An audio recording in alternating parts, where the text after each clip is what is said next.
person to legally climb to the top of the Empire State Building. What? I mean, scale the outside of the building. Yeah. The video footage is insane. Now, he started on the 86th floor. Oh, that's cheating. But he made his way up to the 104th floor and amounted to an approximate 20-minute climb at nearly 1,300 feet in the air. He said he was on the Today Show, and he said, I was more excited than nervous, to tell you the truth.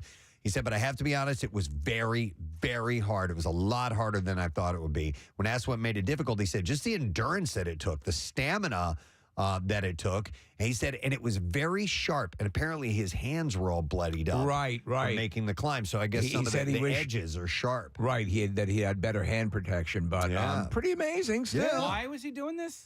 It's to promote 30 Seconds to Mars is going on tour. So somehow or another he set it up. And I don't know if there is like an album title tie-in to scaling a building. I have no idea. The name of the album is Doing Stupid Things. Oh, is that what it is? Yeah, I don't know, but he did it. He said, it's incredible to watch the sun rise overlooking the city that's meant so much to me. He said, ever since I was a kid, New York stood for the place that you that you went to make your dreams come true. Now, to do it legally, he was harnessed. He had to have some sort of, so which is still, he wasn't free still amazing, Yeah, so he, but he did it. He did it, he pulled his own body weight up. Listen, when you try to pull your own body weight up, it is really hard, especially grip strength. Using your hands. If you have not trained for that, it's nearly impossible. Every morning I come up 4 flights, and the I have a little blister on the finger I use to push the button in the elevator. Oh, yeah. The wear and tear. I actually been taking the stairs for almost a year now. Really? Wait, and you said that to me, and so now, when we first started working at this building, I always took the stairs. I haven't taken the stairs in years. You said that to me the other day. I take the stairs now. There you go. I actually kind of jog up them. So in my house. Go ahead. No, go ahead. No. We have flights of stairs. I'm up and down all the time. Yeah, I am all the goddamn time. All right, so let's move on to the next story. Things have taken a turn for the worse between Keke Palmer and Darius Jackson. Us Weekly reports that the Nope actor filed a restraining order against Jackson on Thursday and is seeking full custody of their 8-month-old baby, Leotis. That went south. In court documents, Palmer said Jackson physically abused her on multiple occasions. What? She claims to have secret security footage from an incident that took place on Sunday, showing that Jackson trespassed, she said, into my home without my knowledge or consent, and then lunged for my neck, striking me, throwing me over the couch, and stealing my phone. So they seem to be sort of blissfully good, like about a year and a half ago. Yeah, she added that there had been many instances of physical violence in their relationship, including Jackson destroying my personal property, including diaries and prescription eyeglasses, throwing my belongings into the street, throwing my car keys to prevent me from driving away, hitting me in front of our son, spewing profanities about me to our son, threatening to kill himself with a gun if I left him, which is what typical abusers do. Right. Harassment and other physical and emotional abuse. Palmer also revealed in the court filings that the pair broke up for good in October, primarily due to the physical and emotional abuse inflicted. And this all comes after Jackson publicly shamed Palmer for what she wore to an Usher concert in July. So this guy is, if control freak. Correct, he's a control freak. He's your standard abuser. I want to fight you. I want to fight that guy and anybody who abuses their spouse. I'm like, you know what I mean? Like I get filled with so much rage. I see the dawn of a new superhero. Yeah, no, I know what you're talking about. Yeah. I mean, especially, I really like her. I mean, of course, no one should go through that. And just because I like you doesn't mean, But I mean, in this case, she seems like a pretty sweet person. Yeah, so hopefully this guy will get what he's got coming to him. Kim Kardashian told producers on the latest episode of The Kardashians that she plans to stay single for at least another year. Thank you. Mm-hmm. When someone behind the scenes in a confessional interview asked her where she was in her 2 years of wanting to be single, she replied, "When did I say that?" After learning that it was probably a year ago, she said, "Okay, I've got a year to go." She said, "I think it'll be really good for me. I'm not looking. They seem to find me, but I'm not looking." And listen to this. Also on Thursday's episode, she revealed she got an infinity symbol tattooed on the inside of her bottom lip. That is actually more common than you think. I think. Really? Yeah, the people who want to be very discreet but want to have a tattoo will do the inside of the lower lip. She said, the night of SNL, when I hosted SNL, me and all my friends got matching tattoos and everyone got them on their hands. And after footage showed her getting her lip inked, she then said, listen to this, I finally put a bumper sticker on a Bentley. Oh, Yeah. Jesus Christ. I'm like a Bentley. Oh my God! Wow. All right, this is a terrible story to pass along. Another one that has to do with men being a-holes. Sharon Stone is accusing a former Sony executive of sexual harassment. She appeared on Kelly Ripa's Let's Talk Off Camera podcast and opened up about one experience dealing with sexual harassment in the TV and film industry. She said during a meeting with a former Sony head of executive in the 80s, he exposed his penis to her. She did not name the person. She said that she was so excited to meet him. She was wearing a Ralph Lauren jacket, she said, with a little ruffle on the shoulder, a little denim skirt, and a big ruffle and cowboy boots. She said, I went to his office. It was back in the 80s, so the couch was basically on the floor. And it was those very low, giant couches, and my knees were around my neck. And, of course, I'm so tall anyway, so it looked like all legs sitting there akimbo on the couch, and he's pacing around the office. Oh, it's true what they say about you, according to the guy. He had said, you're the most gorgeous. We haven't seen anyone like you in decades. Everybody's talking about you, and look at you. You're the most articulate. You're so smart and beautiful, and that hair. And she said, and then he came walking up in front of me, and he said, but first, and then he took it out and put it right in my face. Oh, man. And she said, I was very young, and what I do when I'm nervous, because I'm basically a very bubbly person, I started laughing. She said, I started laughing and crying at the same time, and I couldn't stop because I became hysterical. I didn't know what to do, so, of course, he put it away and went through this door behind his desk, which I thought that meant that he left, so I didn't know what to do. And I was sitting there hysterical, and eventually his secretary came and led me out. And this was not the last time of many weird experiences like this in my career, she said. I mean, it is her story. It is her prerogative to do with it as she wants to. But, you wish the name would be named. You know, that the dude who did this would be held accountable for it. Yeah. Maybe she looks at it as it would just be... It would be folly because how can you prove that? How can you prove it? Yeah. And so on. So no, she's right. She'd be right too. But listen, I'm all for people coming forward with that information. It's your private decision. What you want to do with it, that's your call. So she went on to say that she would accept apologies from men in Hollywood who mistreated her, but she warned others not to get too close. She said, don't ever sit next to me again, ever, because if you sit next to me again, I'm going to stand up in public and say, I said, don't sit next to me, so believe me. And she said, don't sit next to me if you're a Me Too that Me Too'd me. Don't sit in that empty chair next to me unless you're going to say sorry. So that's kind of... If you set the parameters, when we first met with Bill, he put his hand on your knee. You remember what happened. You said, no, there are boundaries here. And he respected that. He did. We never have to deal with that. This is the second leg of the stool. I hate to put the show in reverse, but there's a birthday that I was supposed to remind you of, Preston, and I totally forgot, and I apologize. It's the Oh, US my God, that's today. What? Today. Who? What? It's the Marine Corps' birthday. Oh. Ton Tavern. We love those guys. Right here in Philadelphia, and I got a really nice email from a veteran, and he said, don't forget the Marine Corps' birthday tomorrow. And I said, I won't, and I'll tell Preston. I'll remind him. Last thing you want to do is piss off a Marine. Yeah. So, Well, it coincides with Veterans Day tomorrow, so these kind of dovetail together. So thank you for the reminder of that. We always try to point that out every single year. And, born right here. that's right. 248 years ago. Wow. In the city of Philadelphia at the Ton Tavern. Send the Marines to beat up the guy who exposed himself to Sharon Stone. There you go. How about that? I like that. All right, here's a story. I have a follow-up to it. I saw this yesterday, and we didn't know what was up, but Apple co-founder Steve Wozniak says he suffered a minor stroke while attending a business conference in Mexico City. He's never been in awesome shape. Told ABC News in a text on Thursday that he felt dizzy Wednesday morning, then experienced vertigo before going to the hospital, where a MRI revealed that he had a minor but real stroke. He's been scheduled to speak at the World Business Forum in Mexico City, a 2-day gathering billed as the world's most important management event. You mentioned people that are, out of shape. Yeah. I mean, it can happen to somebody who's in phenomenal shape, too. Yeah. But he's health-wise, he's had a few scares.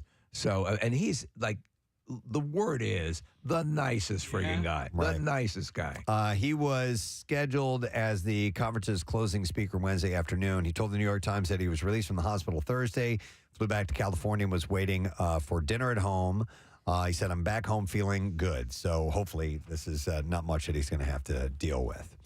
Speaking of illnesses, Kel Mitchell took to Instagram Thursday. We reported this the other day to let fans know that he is on the road to recovery after being home. He was hospitalized earlier in the week. The Good Burger actor did not reveal the reason for his hospitalization, but he added, grateful for the flood of prayers and positive vibes that surrounded me during a genuinely frightening time. The scare was real, but so was the support. So He was briefly a sick burger. don't really know exactly what's going on. This is a weird little rumor. Reese Witherspoon is swiftly putting an end to rumors that she and Kevin Costner are in a relationship. Whoa, Kathy, that's your guy. I like her too. You good with that union if it's true? Maybe a threesome? A throuple? Dude, the age spread is too big. Well, Yeah, Kathy's way too Yeah, old. she's only 28. I mean, if I was involved, the Right. age spread would be really far apart. obnoxious, be borderline illegal. Right. Wait, yesterday, Nick and I were talking in the hallway outside of the bathroom, and one of the security guards, he usually works the front door. He was up on our floor yesterday, and I was talking about somebody that I, was friends with when I was 15, and he goes, "Oh," and that he walks right by, hears a tiny portion of the conversation, and the security guard goes, "Well, that was like 3 years ago, right?" I said, "Yes, exactly." It's because of their respective divorces. Come on. So because they're getting divorced at the same time, now they're a couple. It's actually the hell outta law here. in California that if you're getting a divorce at the same time someone else is, you need to enter into a throuple with them. Her rep told People Magazine on Thursday the story is completely fabricated and not true. I'm sorry. What? I just saw something out of the corner of my eye that threw me off. Marissa came in and she put some papers over by Casey. And from my vision, it looked like he was blowing smoke out of his mouth. Oh, really? Wow. I think somebody slipped some mushrooms into my coffee this morning because it kind of scared me for a second there. I'm like, why are you smoking in the studio? It's funny because I actually almost bought a pack of cigarettes yesterday. Really? Yeah, it was one of those days. Casey. Just for old time's sake? Yeah. I was like, I feel like I need one of these right now. Yeah. Don't do that. All right, fine. All right. So, anyhow, they're not a couple. I'm sorry. That kind of threw me off. I don't think they'd make I don't think they'd make a good couple. She is also on the morning show, and I just watched the latest episode, Nick, last night. And she's also, we were talking about Jennifer Aniston in the show. She's also really good on it. One thing I want to do, Kathy, is I want to follow Mindy Kaling's lead, and I want to get, because in her show, the Mindy Kaling project, she had a wreath Witherspoon for the holidays. Oh, yeah. And it was all pictures of her. Mindy Kaling shows up in the morning show. Yeah. Yeah. Oh, yeah. Season 2? Season 2 or 3. Yeah, she Okay. works So on one of the wait. rival networks. Are there 3 seasons, right? Yes. Yeah. We're in the third now. I think it's the latest one. Okay.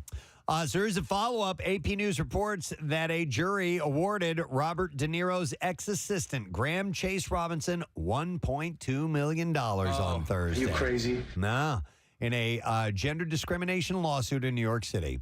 The Goodfellas actor was not found personally liable, but his company, Canal Productions, must make 2 payments of $632,142 to Robinson. That's pretty wild. And their countersuit was dropped as well, right? I don't know. I didn't read that much into it. Yeah, so De Niro had a countersuit, Yes. and that wasn't upheld. De Niro's attorney called the verdict a great victory for Mr. De Niro. Because he is absolved. They used the liar whore defense. They said he is not, Liar whore, and you know it. said he is not liable for anything that was charged against him at all. There's a modest award against the company. They said, but they were looking for $12 million. So there is a payout, but it's not nearly what they thought was going to happen. It's not coming directly from Robert De Niro. I'm trying to tell you that. What do you want? You want the tears to come out of my eyes? He gets so emotional. He's mercurial. I don't even know what the you're talking about. 2 more quick stories here. This is great news. Variety reports Deadpool 3 will begin production again before Thanksgiving now that the actor's strike has ended. Ryan Reynolds shared on social media yesterday that fans can expect the film in the summer of 2024. And if you follow some actors on social media, there were loads of videos of people on that were excited that the strike was over. So Deadpool 3 is kind of the linchpin Marvel movie of 2024 because the productions have been pushed back on everything. Oh, we're looking at a picture of him and Hugh Jackman. Hugh Jackman wearing the classic yellow and blue Wolverine outfit, my favorite. Yeah, I love that. it. Excellent. All right, and then finally, the White Lotus creator, Mike White, is teasing fans about the show's third season, which will be set in Thailand. He said it's going to be a supersized White Lotus. He said it's going to be longer, bigger, and crazier. Ooh. He said, I don't know what people will think, but I am super excited. So at least for my own barometer, that's a good thing. I'm super excited about the content of the season. So it's going to be longer. And I had guessed that, and I don't know if we talked about it or somebody told me or whatever, but I had guessed that it was going to revolve around the assistant, Jennifer Coolidge's assistant. Okay, yeah, the girl. The girl. Yep. And somebody confirmed it to me, or at least also agreed with me that they thought that that was who this third season was sort of going to revolve around. Her name is... Forget her What's name. Haley Richardson. All right, yeah. All right, okay. That'd be cool. So, nonetheless, great show. We'll see what happens when that third season comes out. All right, there are some movies opening this weekend.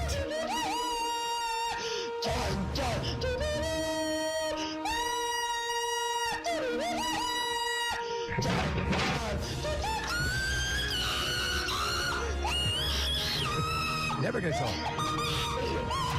All right, there's four of them. I'm going to move quickly on this. The Marvels opens action-adventure starring Brie Larson, Tiana Paris, and Iman Vellani. Carol Danvers, a.k.a. Captain Marvel, has reclaimed her identity from the tyrannical Kree and taken revenge on the Supreme Intelligence.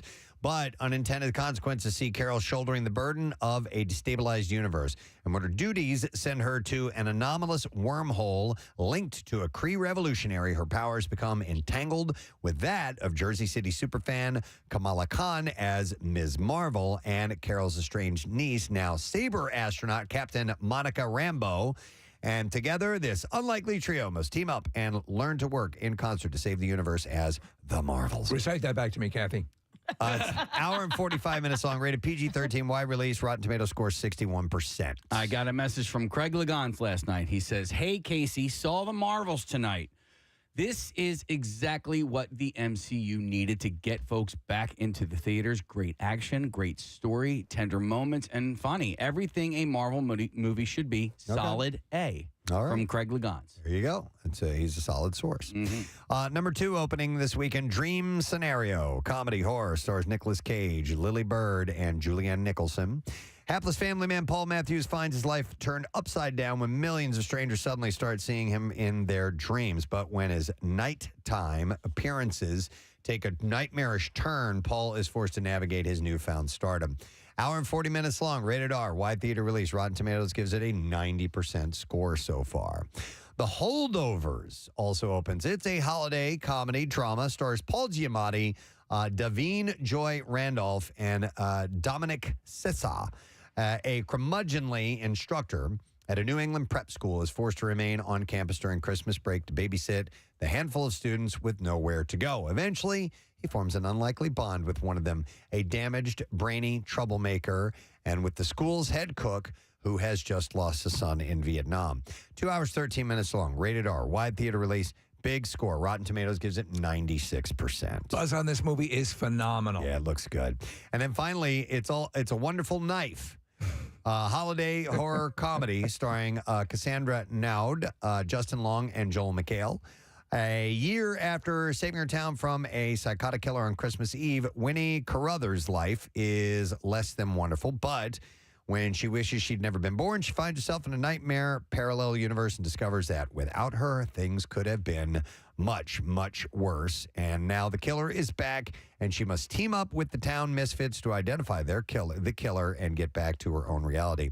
Hour and 27 minutes long, rated R, limited theater release today. Streaming on December 22nd, Rotten Tomatoes score at 57%. And also that movie Cher opens this week. That's right, yes. We had the director by, so that is available for consumption. All right, we're ready for the clips. In Black Cake, a woman loses her battle with cancer, leaving her children a flash drive that holds untold stories of her journey from the Caribbean to America, challenging everything they know about their family's origin. And in this clip, showrunner Marissa Jo Carrar discusses the process of adapting Charmaine Wilkerson's best-selling novel into a series. I just immediately wanted to meet Charmaine Wilkerson, the author, talk to her a little bit about it and tell her, my point of view and my take. And luckily, we got along really well. And we pitched it out to the world, and Hulu was the perfect home for it. And they just got it immediately. And I'm so proud of everything everyone has done to execute it, because it was very, very tough. Where it all gone right? The first 3 episodes of Black Cake are currently available to stream on Hulu. And I like some black cake. Our next clip. At the Gates is a movie about a housekeeper from El Salvador, and immigration officers are searching for her. Her employers invite her to shelter in their house until the crisis blows over. And here, director Augustus Melio Bernstein talks about his personal connection to making this film. There were immigration raids happening in 2017 that were affecting people that I was very close to. And it reminded me of, in the darkest ways, of the story of Anne Frank, and about a family that's hiding from police inside of another family's house. And that was how this script started to get formed at its most basic level. At the Gates is now in select theaters. And that's it. Last story in the entertainment report for you this morning. It was a hell of a report. Well, there's a lot, and we have a lot more to go. So we're going to take a quick break, come back in a second. Don't forget, later on this morning on the 8 o'clock hour, Johnny Goodtimes, who is he's running Quizzo for us on Wednesday night for Camp Out for Hunger, which is 3 days away now. We'll find out what all you need to know to be a part of that. We're also going to have composer Laura Cartman on, who did the music for The Marvels, and also comedian Alonzo Bodden joining us. And when we get back, I believe it's connoisseur time for a Friday morning. That's right. We'll be back in a moment. Stay with us. Yesterday, I'm going to bring it back to this. They were like, it was so enlightening to hear you guys talk about a female-based product, the menstrual cup, not fart jokes and porn. Here we are. We're back. And we just did it all. Don't worry. We did it all. Absolutely. Hey, this might be the perfect opportunity. All right, Marissa, I sent you guys this instructional video. Oh, my God. Oh, yeah. Yesterday. Did you watch it? I heard you watching it in the office, and I could hear it, and I'm like, what? It's got to be some sort of sex toy or something. So it's this bizarre product, and I sent it to all of you guys. And the subject line I used was instructional video. Please watch. Nobody got back to me. Like not one person responded to me, and I'm like, yeah. Did I offend Marissa and Kathy? Well, I know I didn't offend Kathy because she was in yeah. the same room. But That's a terrible feeling when you send out something you think, oh my God, did I cross the line? Right. And I wanted to watch it. Is that And possible you with were us? making such a thing about it that I wanted to not be distracted. Yeah. And I never got around to it. Marissa, see if you can grab the audio from that. And I don't know if it's fully, if we can play it or not. But there are specific body parts. I don't think it talks about insertion or anything like that. But it is this quote unquote massage piece of machinery that is one of the most involved looking things I've ever seen. If it's indeed made for, it has to be. Back made for here is the pleasure. carburetor. Oh my God. Yeah, it's complicated. Oh, It yeah. is. Yeah. And it is there for pleasure, right? If you make it all the way through, okay, because things go in things and other things go in other things. And There are some things that and we've talked. I remember one time we did. I think we were doing an appearance at maybe Risque's store or whatever when it existed, and there were things in there I would have thought were actually involved in construction that were that. There's no way that is a sexual thing. But Kath, when you were talking about sending things to people, and I have done that, I've sent things to you, and I'm like, oh, I shouldn't have done that. And then I go, oh wait, no, she has sent me the picture of that guy sitting on the on the side of his bed with his giant penis. with his giant thing hanging out. I'm like, okay, I think I might be safe here. I love when they will insert.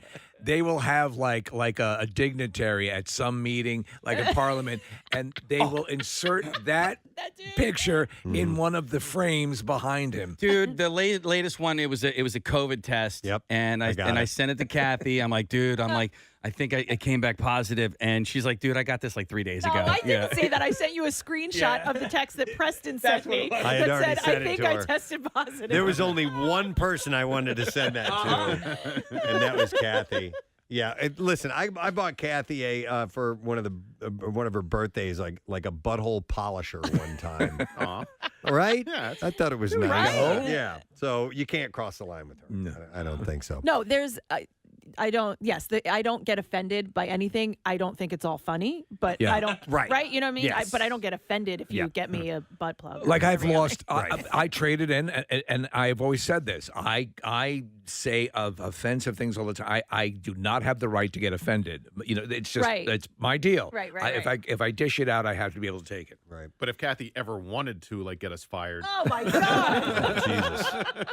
Oh yeah, there's so much ammo. It's not even. I mean, Then all you have to do remotely is funny. show the text from her on the phone. Yeah. You'll be reinstated. I I will changed also my mind. I will also think of the time that you put a Sharpie in my butt crack, and you don't remember that, but I do. I'm No. like, yes, Did I draw on your butt? No, I was like bent over, and my crack was showing, and you were like, bloop. Wow. Okay. Do we have it over the audio? No, I don't. Are you editing it? It might Marissa? have. Yeah. Oh yeah. It's you don't need to. We don't need to hear all of it. It's just I want to get the tone of this guy that is doing the narration for it. That is actually the instruction. It's like he's being as serious as you can possibly be about it. I love that. And talking about this stuff that's just like And It's like animators. these things, and we never play these fully, but Dad, can I talk to you for a minute? yeah. yeah, there's a much longer piece of that. But I love and What the is other.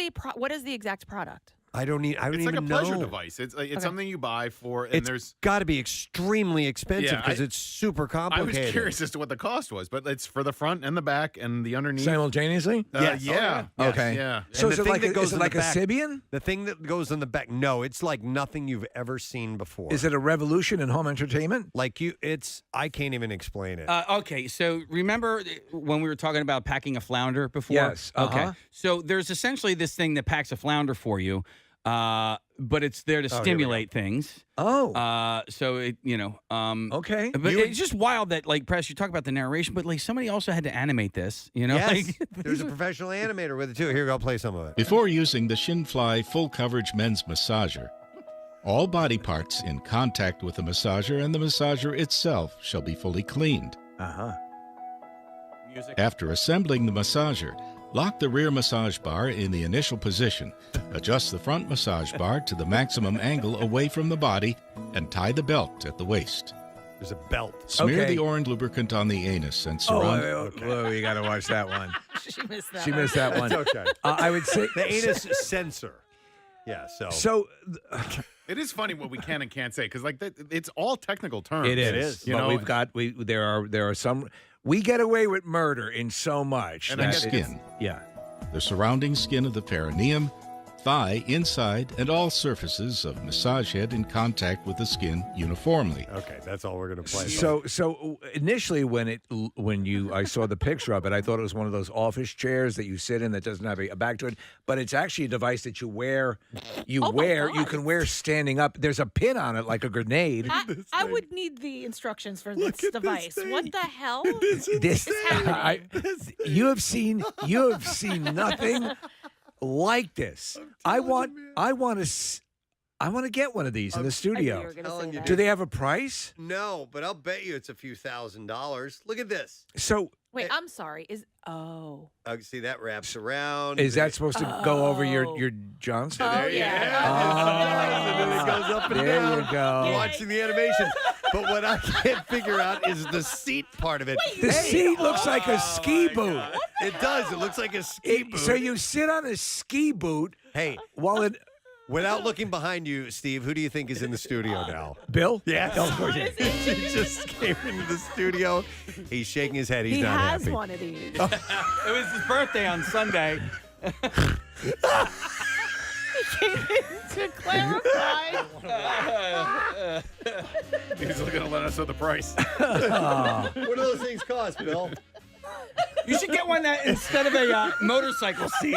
Bill, honestly, have you ever seen anything like this in your life? You know, I'm in my office last night, long after you've gone. Right. I listened to the Kathy Menstrual Cup segment because I missed it live. Right. What'd you think? It's pretty straight ahead, right?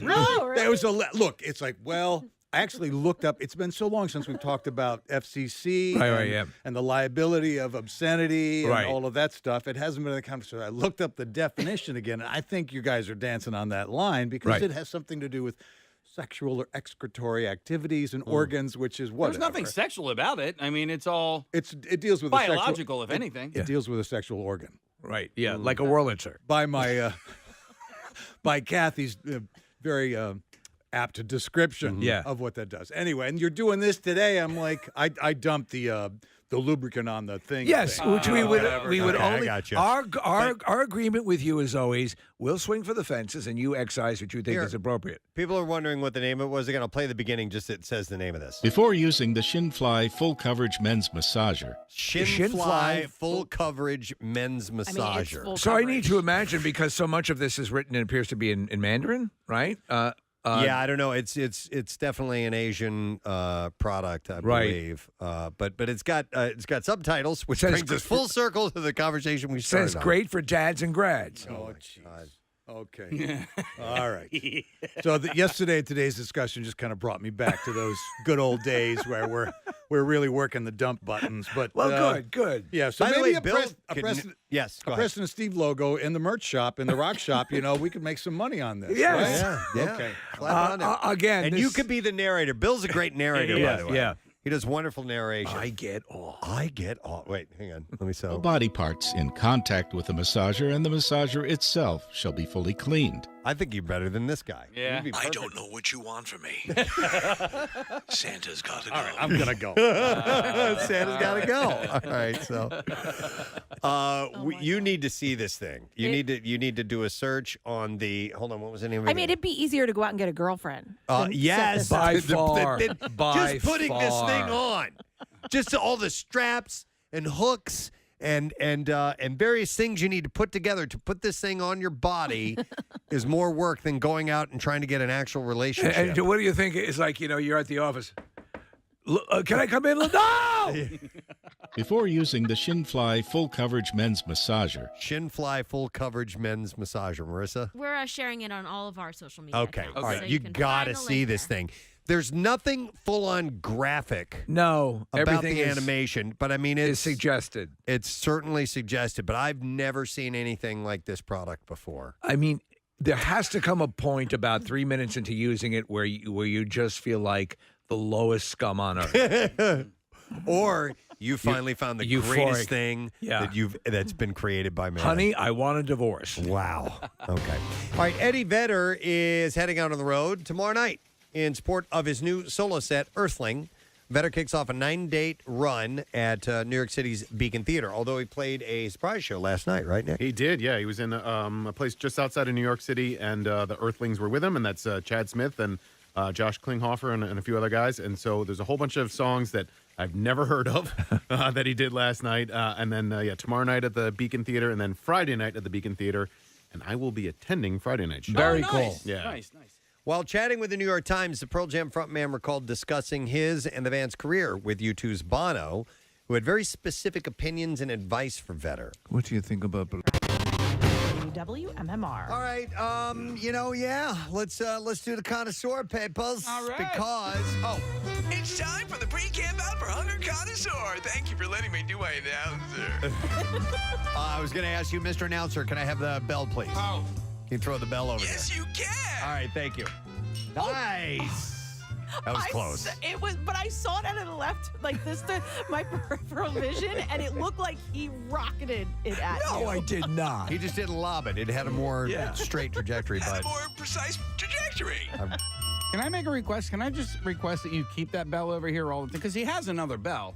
He doesn't need. I don't care. two I kind bells. of like the toss. I like it. Dude, the toss is everything. Is it everything? Yeah, it's everything. Because you didn't toss it last week. You handed it to me, That's and then why, I. and it suffered. It's like in that Stallone movie, All right, whatever. the arm wrestling movie where he With flips the the hat top, around. Yeah. And it's the Thank you switch. for remembering. Yeah, so what was that movie called? Over the Top. yeah. Over the Top. Said it. I said that Stallone movie, That the arm Over the wrestling Top. movie. What? I thought you said that it was No. Stallone movie Over the Top. I didn't. I said, Boys. I said All right. Get to the connoisseur. We're going to start with this. When Kathy's begging for the connoisseur, you know we've gone too far. You guys will love this. Manna is starting their Pie in the Sky fundraiser. So that means that they have the pies ready and available for you to order for Thanksgiving. These pies are sensational. They're excellent. I have to put my order in. We rely on them. Are you a fan of the manna pies, Kathy? Yeah. They're amazing. Yes, but, of course I have Not the fruit ones. Not anyone with the cooked fruit. Right. But yeah. Well, you don't have to worry. They have options. Yeah, so there are 7 flavors available, including apple, pecan. Some people say pecan, which is it's a kosher pie, by the way. The Jersey blueberry pie. Ooh. Is that a newbie? I don't know. I don't remember a blueberry pie. Because I'm a likey. I do too. Little whipped cream on top. Absolutely. Oh, yeah. They have a sweet potato pie. Pumpkin, a berry pie, and here you go. This year's specialty is the Soom chocolate tahini pie. Oh, wow. Interesting. I saw it here yesterday. I tried it. They had some here yesterday? Did you try it? Yeah. I don't know if they dropped it off from Marissa or whatever, but it ended up in the green room.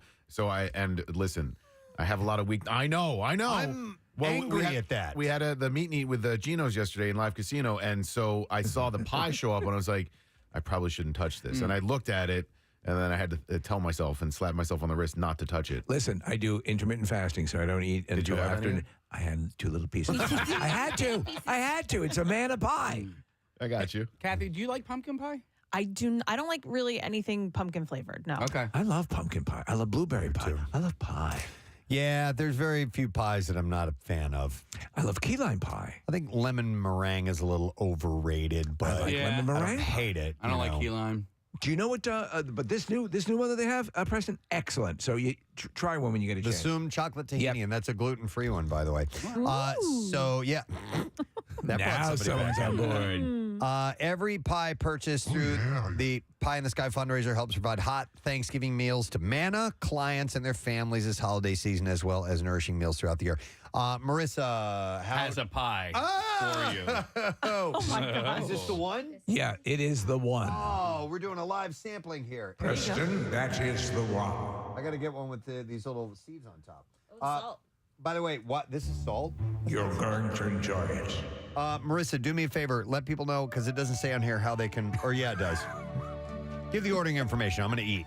All right, you ought to give it. It's at the bottom. All right, place your orders at mannapies.org. Don't walk away with that pie. Place your orders at mannapies.org before November 19th. So you have just over a week to go to Mannapies. That's MANNAPIES.org. Isn't that good? Thank you. That is wonderfully unique. Yeah. Yeah? I love it. I'm going to have to wait until afternoon today. I screwed it up yesterday, Marissa, but thank you so much. I want you to try that. And I'm gonna. That's different. I really want to hear your opinion specifically on this, because I have something in mind. Take a bite. This looks a little cheesecakey. Well, that's why I wanted to find out. Oh. Yeah. You don't like cheesecake? He doesn't Not like really. cheesecake. I love cheesecake. And it's the only reason I have the slightest bit of It's mistrust. the only reason you're doing this show. Mistrust for Casey is that he doesn't like opinion. cheesecake. I think that's fantastic. That is good. Well, I don't know what the crust is, the base. Yeah. But it's all. Oh my God, I'm terrible. Yeah. Preston, isn't that's It's damn all good. chocolate. The base is, it's not a regular crust. It's a chocolate crust. It's like right. Do you like know a what ganache or something. It sort of reminds me, in a bizarre way, of like a Why does she chocolate leave? latte.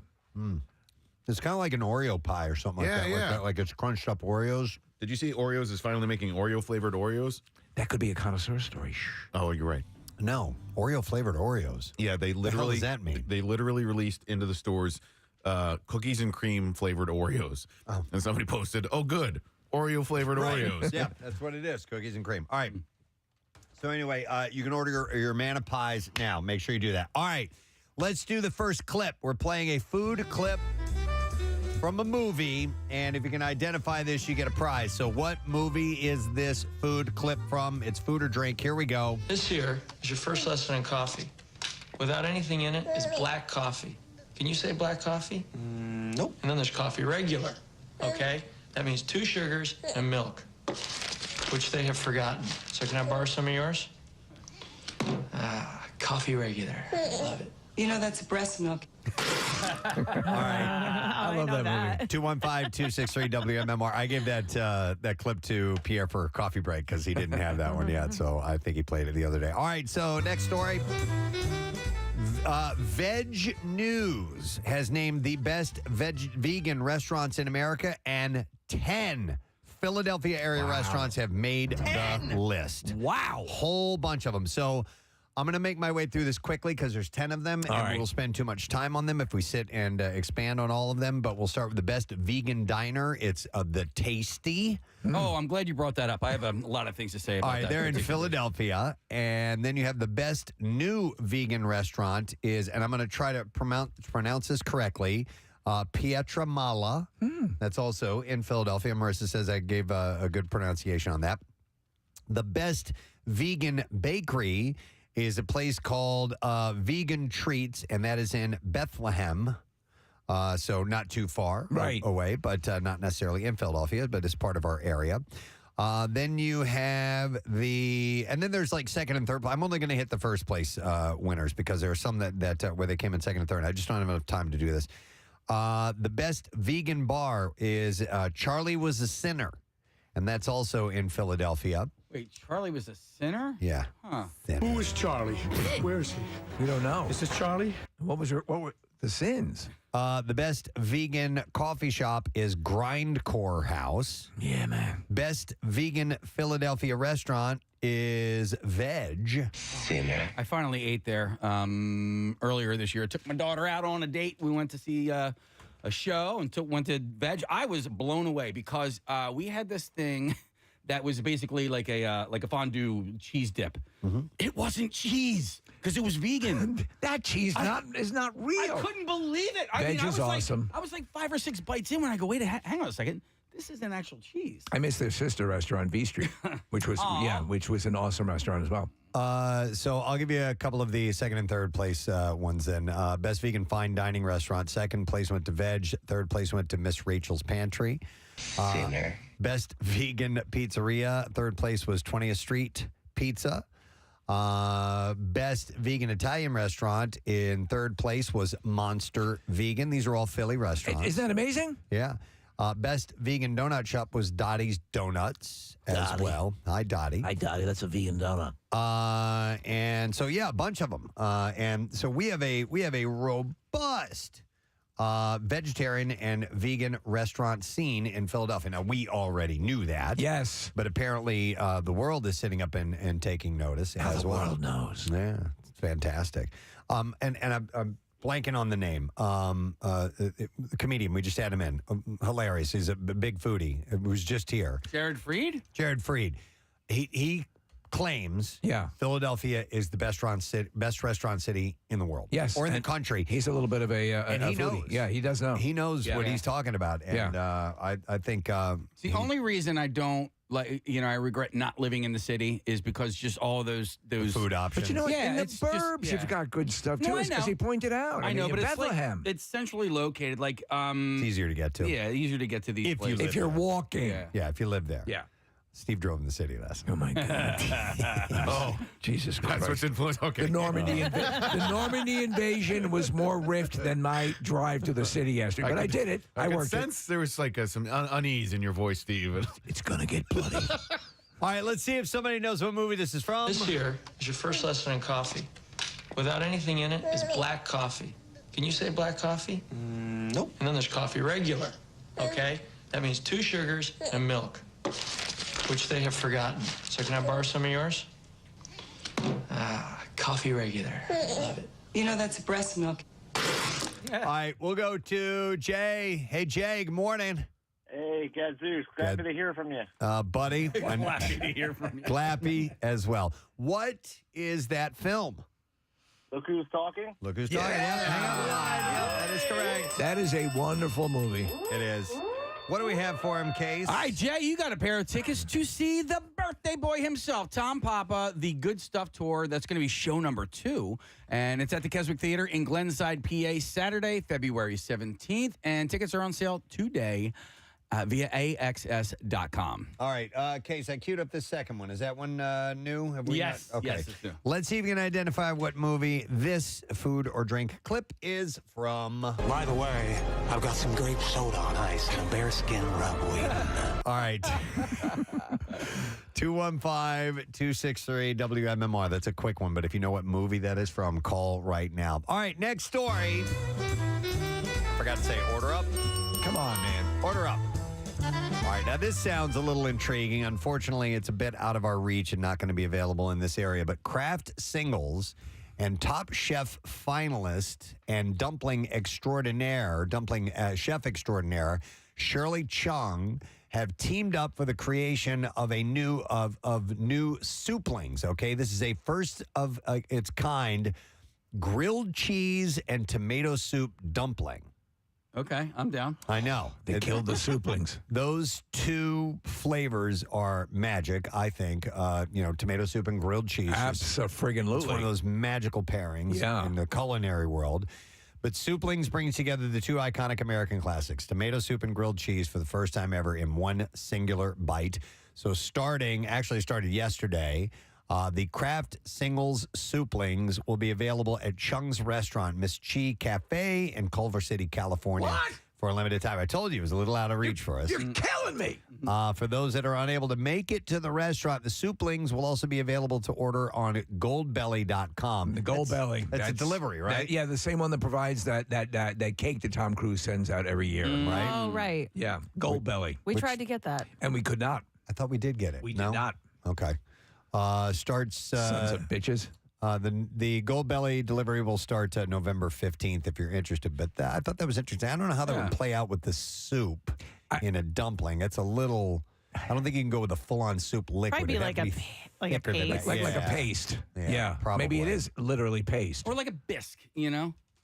Bisque is still kind of... Soupy. It's soupy, but it's a little bit watery. thicker. But, a little thicker. Yeah. What is the technical difference? Nick, can you look this up, please? Between soup and bisque, why I think spelling. How are they distinguished amongst? I've never really looked in that. You think it's cream? I think it's cream. Okay. Well, he's right. We found that bisque is often made with tomatoes, but can also be made with other vegetables or seafood. The key difference between bisque and tomato soup is that bisque is thicker and creamier due to the addition of milk or cream. But you know what? When you make even a can of Campbell's tomato soup, it gives you the option. You can either use the cream. water or milk, which I always use milk. But this has thicker and creamier. It's not saying that soups don't use cream. It's just saying that the bisque is thicker and creamier. Yeah, I know. It just says due to the addition of milk or cream. So, I mean, maybe when you're making Campbell's soup at home and you add cream or milk instead, that's more of a bisque than water. It's like, what altitude does a deer become an elk? We tried to figure that out the other day, and we couldn't quite get on that. All right, let's see if somebody knows what movie this clip is from. It's a quick one. By the way, I've got some grape soda on ice and a bearskin rub waiting. All right, let's go to Alberto. Alberto, good morning. Good morning. How you guys doing? Good, buddy. All right, what movie is that from? Suicide Squad. Yeah. That is correct. Who is saying that in that clip? I don't even know. Is that Jared Leto? Let me hear the voice. Doesn't sound like him. Hang on a second. By the way, I've got some grape soda on ice and a bearskin rub waiting. I don't know. Maybe Alberto knows. Alberto, who is saying that in that clip? Do you know? It's the Joker. It is. Okay, so it's Jared Leto, yes. who just climbed the Empire frickin' State Building. And what was waiting for him? Bearskin rug and grape soda. Grape soda. Oh, my God. All right, Case, what do we have for Alberto? Oh, for you, Alberto, you get a pair of tickets to see the birthday boy, Tom Papa, the Good Stuff Tour. That is going to be show number 2. And for you, oh, wait, hang on. Damn it. I had this already. Oh, it's not Alberto. It's Roberto. Your daddy, Roberto. I tried to get a... What's going on? I wanted to do a name clip for him, and I got the name wrong. But anyway, more importantly, show number 2 at the Keswick Theater, Glenside, PA, Saturday, February 17th, and tickets are on sale today via AXS.com. Order up. Here's the next one. This show's just rehearsal. What's that? This is just the rehearsal. Yeah. Like when we do the actual show, that's going to sound great. Actually, the order is not up. I need to play another clip, another movie clip. All right. What the hell is going on? I got you, bro. All right, what movie is this food clip from, bitch? Let's get that key lime pie day in court and a big old glass of non-fat milk, if you please. All right, 215-263 WMMR. Call now. Now the order's on.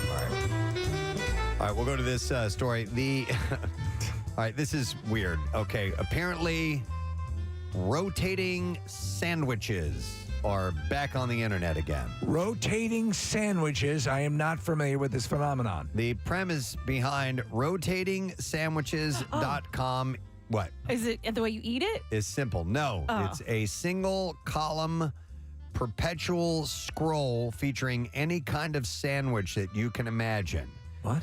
And according to the site, a hot dog is a sandwich. We're not going to get into that. Unlike many current sites, there are no ads, there are no calls to action, just delicious bites from every angle. The site creator, Lauren, said, I think we would all be a lot better off if the internet was a stranger place with more. Just no, but it's silly. Okay. You know, so it's literally a picture of a sandwich that is spinning around 360 degrees. Steve, I had the same thought as you. This kind of sounds dumb. And then I pulled it up. Is it ASMR? Yeah, it's hypnotic. Come over here and take a look. Yeah, go take a look. So we're looking at like an Italian sandwich, a hoagie that's rotating around, and beneath that is a bagel breakfast sandwich. Underneath that is an ice cream sandwich. Nick, I must shoot the queen. I like this. I do too. This is really. We don't have to do the rest of the show, do we? No, I could just sit here and watch this for a while. Wow. There's a Reuben. Oh, there's one with tinfoil. Oh, there's a hero. A gyro. How many? Well, a gyro meat actually spins. You guys are yes, sucked in. when you carve it. Yeah. I have to stop this. I can't look at this anymore. It's working. Okay, for those of you who this sounds really stupid to, go to rotatingsandwiches.com. And you'll get hungry. And take a look when you get a chance. Almost all of the sandwiches featured on the site are available in the D.C. area, which is where she's from. All right. And Lauren's favorite sandwich is an Italian hoagie from Bud and Pops. Bud and Pops. In case you were interested. But it's a nice array of sandwiches that here. might give you some ideas. I think so. For making sandwiches, if you pop that on there. So That's awesome. I like that. Wow. Look at the kielbasa. Is that a kielbasa or a hot dog? It's a hot dog. Yeah. Steve. That's a little erotic. Yeah, it is. It's an erect hot dog. Yeah, someone's happy. Yeah. All right, we'll go to the phone and see if somebody knows what movie this clip's from. Let's get that key lime pie day in court and a big old glass of non-fat milk, if you please. All right, 215-263, WMMR's number. We'll go to Melanie. Hi there, Melanie. Hi, how are you? Awesome. Can you name that movie, please? It's Natural Born Killers. That is Another good movie. Woody Harrelson. What do we have for Melanie? We got a pair of tickets to see Tom Papa, the Good Stuff Tour, Show 2 at the Keswick Theater in Glenside, PA, Saturday, February 17th. Tickets on sale today via AXS.com. I always thought Tom Papa could have handled the Woody Harrelson role in that movie. Tom Papa? Yeah, probably. All right, let's see if you know what movie this food clip is from. Do you want dinner, Nana? Dinner? To eat? To eat? Walt. Nana? Walt, she's fine. She ate the entire salmon spread already. All right. 215-263 WMMR is the number. Call now if you know. Hey, hold the stop. Stop. Can I hit the bell first before you hit the music? Yeah. Because I think it gets lost when the music plays. So anyway, all right, 215-263 WMMR. Order up. There we go. Thank you. All right, so Popeye's National Fried Chicken Sandwich Day is apparently going on for a while. I guess National Fried Chicken Sandwich Day was a few days ago. I don't know. Did Popeyes have, in the chicken sandwich wars, did Popeye hypothetically win? Did they have the most popular chicken sandwich? I feel like they did. Right? And I feel they like had the most maelstrom surrounding that. And, yeah. Well, let me add, if you're not counting Chick-fil-A, because that's what Chick-fil-A does. Yeah, sure, but so this would be a place that normally doesn't have a chicken sandwich as their main. When they were rolling out the high concept, I think Popeyes won, right? Well, you can tell because other fast food chains changed their chicken as a result. So Burger King ended up coming up with the Chick-King sandwich. Right. And that was very, very reminiscent of what Popeyes was doing. And I think, I was going to say Wendy's, but no, Wendy's has kind of stayed the same. I think McDonald's might have even changed their tweak a little bit. Yes, they did, Casey. Who was the gal who got that whole fascination started? She was a musician.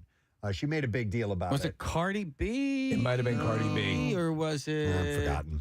But anyhow, that started the whole fascination with their chicken sandwich. Yes. So through November 12th, you get a free chicken sandwich with the purchase of any chicken sandwich combo. My Popeyes went bye-bye. Oh, they got rid of it. It's gone. Didn't you love your chicken from Popeyes? I loved.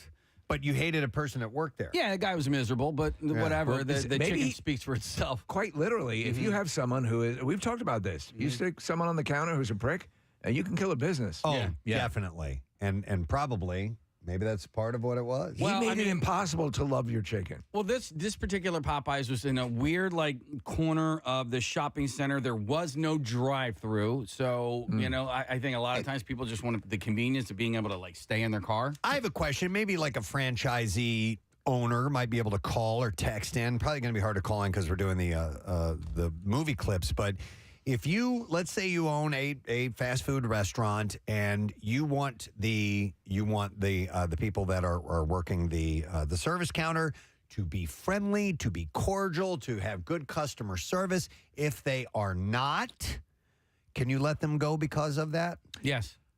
Well, they're I a don't detriment to the business. Yeah. I think Or do you would probably have to go through a procedure. Or is it upon you to move them to another place where they're not serving customers? I think standard business protocol would have you probably have to place some sort of drug in their car and then call the cops on Because them. there's no way that I would want anybody who is not friendly. I had a guy who owned a McDonald's one time, and I saw him regularly, Right. and he was the manager. I don't know if he's the owner or manager, but he goes, I got a question. I'm curious why you come by. I'm asking people from time to time. And I said, well, a lot of it's convenience because it's on the way home and it's nearby where I live. And if I'm hungry, I'll stop off and grab something. So I don't really actively search out McDonald's or anything like that. But I did tell him, if you had people that were serving me that were lousy in customer service, I would make it a point to not come here. Yeah. I would go out of my way to not be a customer here. And he goes, well, thank you for letting me know that. And I go, you train your people well because I always had great experiences for them. What a vast difference it makes. And to the business owner, to the franchisee, know that little interaction, that person at the counter. I was at a store yesterday where the person helping me, it was at Monster Pets, actually. Yeah. And the woman who was helping me, my wife and I, could not have been more delightful. Right? Yeah. So the guy that at Popeyes, he was just unpleasant. He wasn't nasty. Now, there was a girl Was it Bluto? It was not Bluto, but there was a girl that I walked into a fast food restaurant, and she was miserable, and she was a bitch. To every single person that walked in there. And the last time I saw her working there, I literally walked into the store. I saw her at the counter. I said, I'm not doing this. I walked out and I went somewhere else. Because I had already had a run-in with her because she was so nasty to every... Well, dude, they ask you what your initials are. And after I watched her fight with somebody in line because she messed up their order... F you? And so she asked what my initials were, and I said, F you. And then she types in F you, and she looks at me looks up side-eye. She goes, what's your last name? And I go, Udovich. Because I knew she was going to ask me. No, I should have said Udovich. You bitch. But I'm friends with Walton and Eric Udovich. I grew up with these guys. She asked you your last name? Asked me what my last name was. Udovich. Oh, my God, that's great. But I don't care. Her name is Jasmine, and she was a total bitch. And, why would you want that to be the face of your franchise? Preaching to the choir, man. Yeah. I hear you. I've seen it a million times. Ed, you were there. All right, let's a lot see. of people I'm sorry, Preston. A lot of people are saying that you can absolutely move somebody or fire somebody. It's an at-will state in Pennsylvania. Okay. And so if you have an issue with an employee for poor customer service, you are within your rights as a manager to move or fire that person. By the way, contrary-wise, please compliment. Let a manager know that they have a good worker working for them. Absolutely. Do that. Because but what if the manager is the one that's a dick? Yeah, that happens too. Oh my God! take him There's out a back place, and kick his ass. I'm not going to tell you what type of business this is, who this is, any of that stuff. So don't even try to. Don't dig. All right. But I went to a place yesterday. I've been going to for 17 years. Where is it? Shut up. I have no choice but to go there, and the guy knows me. I know him. I come walking in, and this is the greeting I get. Yeah. Oh my God. Whoa. That's it. Now, how you doing? What do you want? He's probably busy. But that's it. I just get Like you were going for to pick something up. I was making a You did not have to say. The person was transaction. Yes. And it's just Who else was in this room? No one. It was just you guys. I've told you the story, but Preston, I know you love it. The manager that I had at that one restaurant where he goes, I don't want to hear boo out of any run. And like he was just a jerk of a manager, and the employees didn't like working for this guy because he was unpleasant. Some people and listen, fine, that's your personality, that's your way. You shouldn't be in the front. You shouldn't be in customer service. You should not be serving customers. Other people should be doing that. This is funny because yesterday I went to a place who routinely has not great customer service. Where is it? And I know it, and I know every time. And no, but I went in like prepping myself, and I was like, okay, what am I going to do here? And I just had in my mind, I'm going to be overly nice, and that's what I did to the woman. And by the time I left, she was like, great, we'll see you later. We'll give you a call, okay? Like she was so nice to me because the whole time I just like doused her with kindness. So you raise a good point. Also, sometimes someone could be having a bad day. If you see it consistently, though, from somebody, that, and someone's just a dick, you probably need to take that person off the counter. And where I went, it's the whole place. It's everyone that works there. I don't know if they're miserable or they hate their jobs or what, but like no one is ever friendly. Yeah, it's a pet euthanization center. Oh my God. Why are you guys so down? It's literally called Kill Them with Kindness. Kill them with kindness, All right, let's see if somebody knows what movie this is from. Do you want dinner, Nana? Dinner? To eat? To eat? Walt. Nana? Walt, she's fine. She ate the entire salmon spread already. All right, we're going to go to Vanessa. Hi there, Vanessa. Hey, how are you? Awesome. Vanessa, do you know what movie that's from? It's Knives Out. Knives Out. Yeah, that's correct. You got it.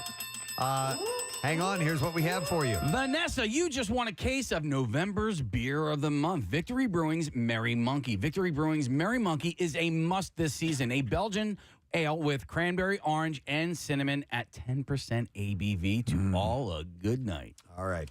One more? Yeah. Uno más. All right. This is the final movie clip. What film is this from? Are you going to eat your tots?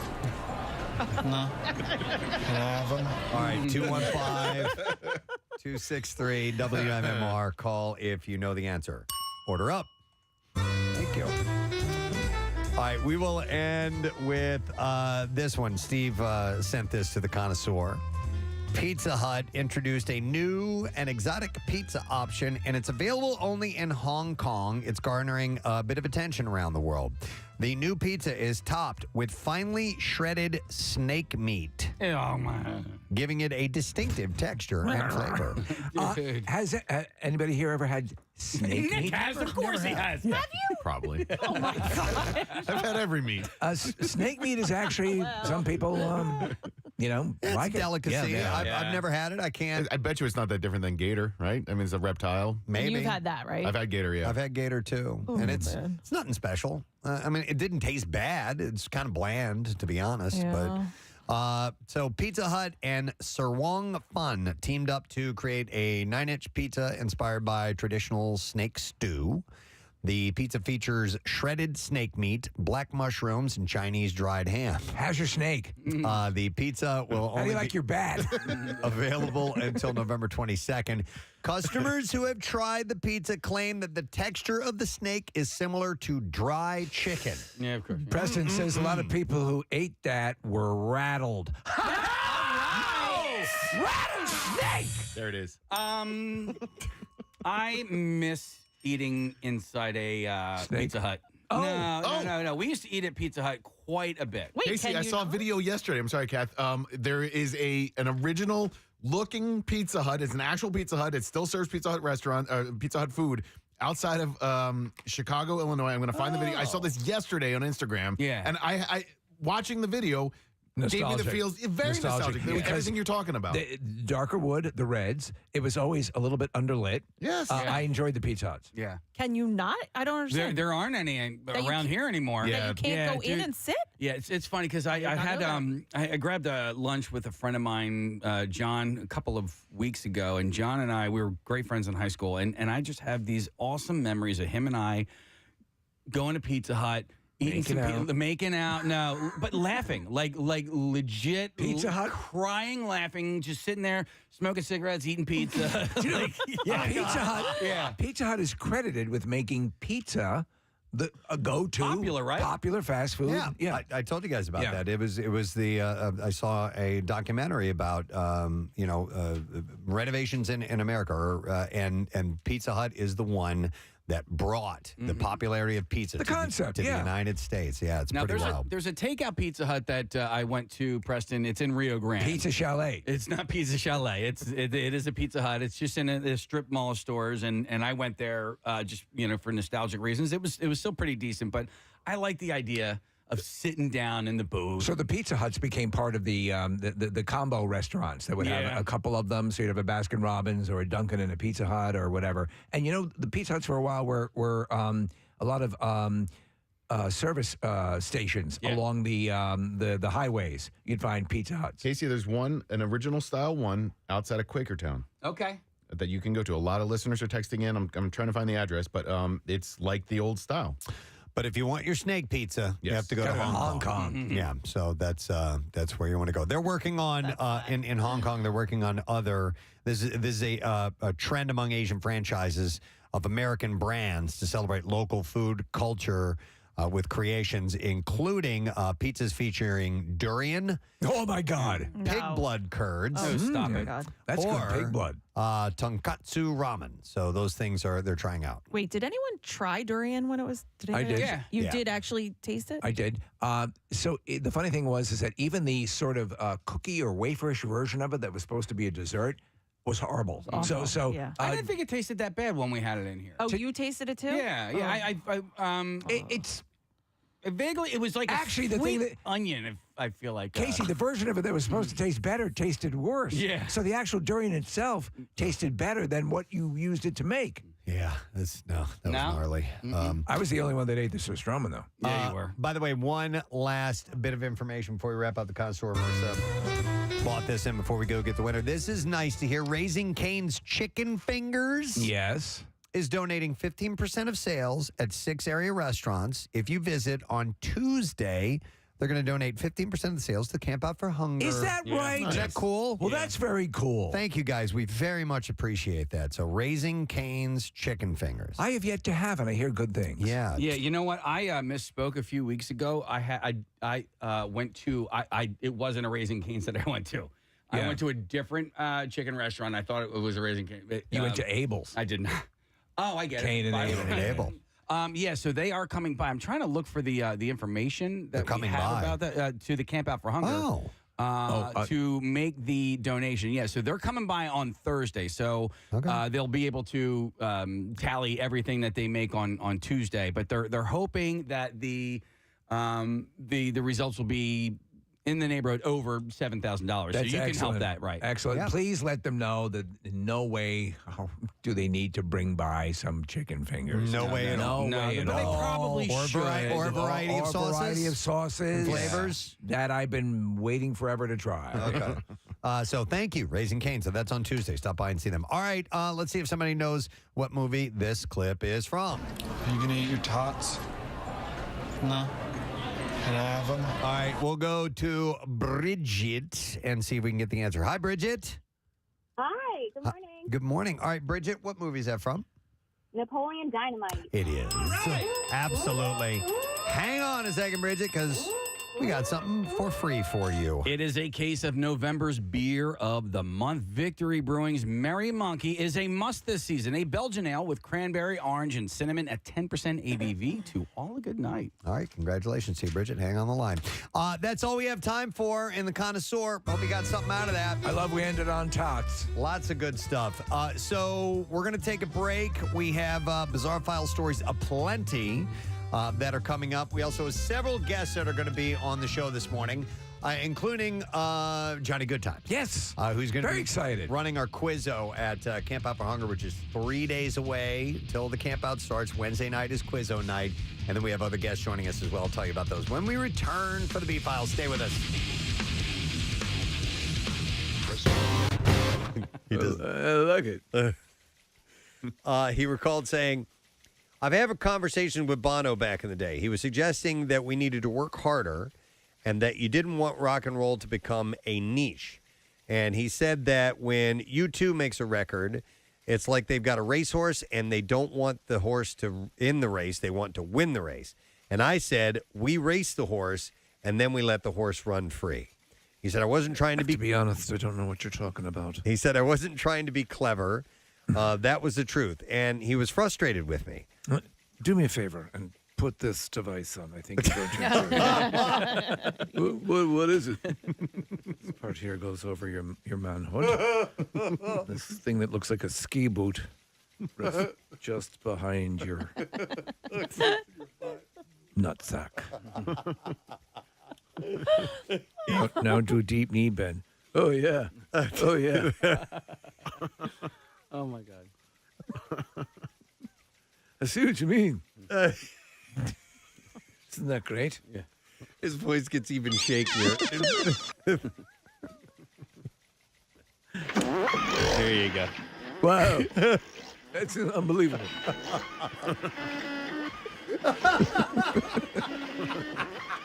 Isn't that something? It's crazy.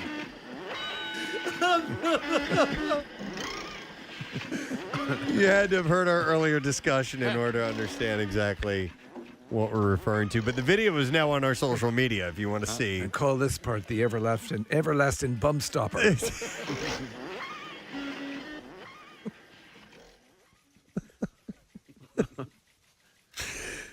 Oh, my God. Hang on. I can't see the copy here. And the video's back up again. It's just such a clunky looking thing. It is. There's no way to describe it. Okay. No, you may not want to eat for this next segment that we're going to talk about. Oh, man.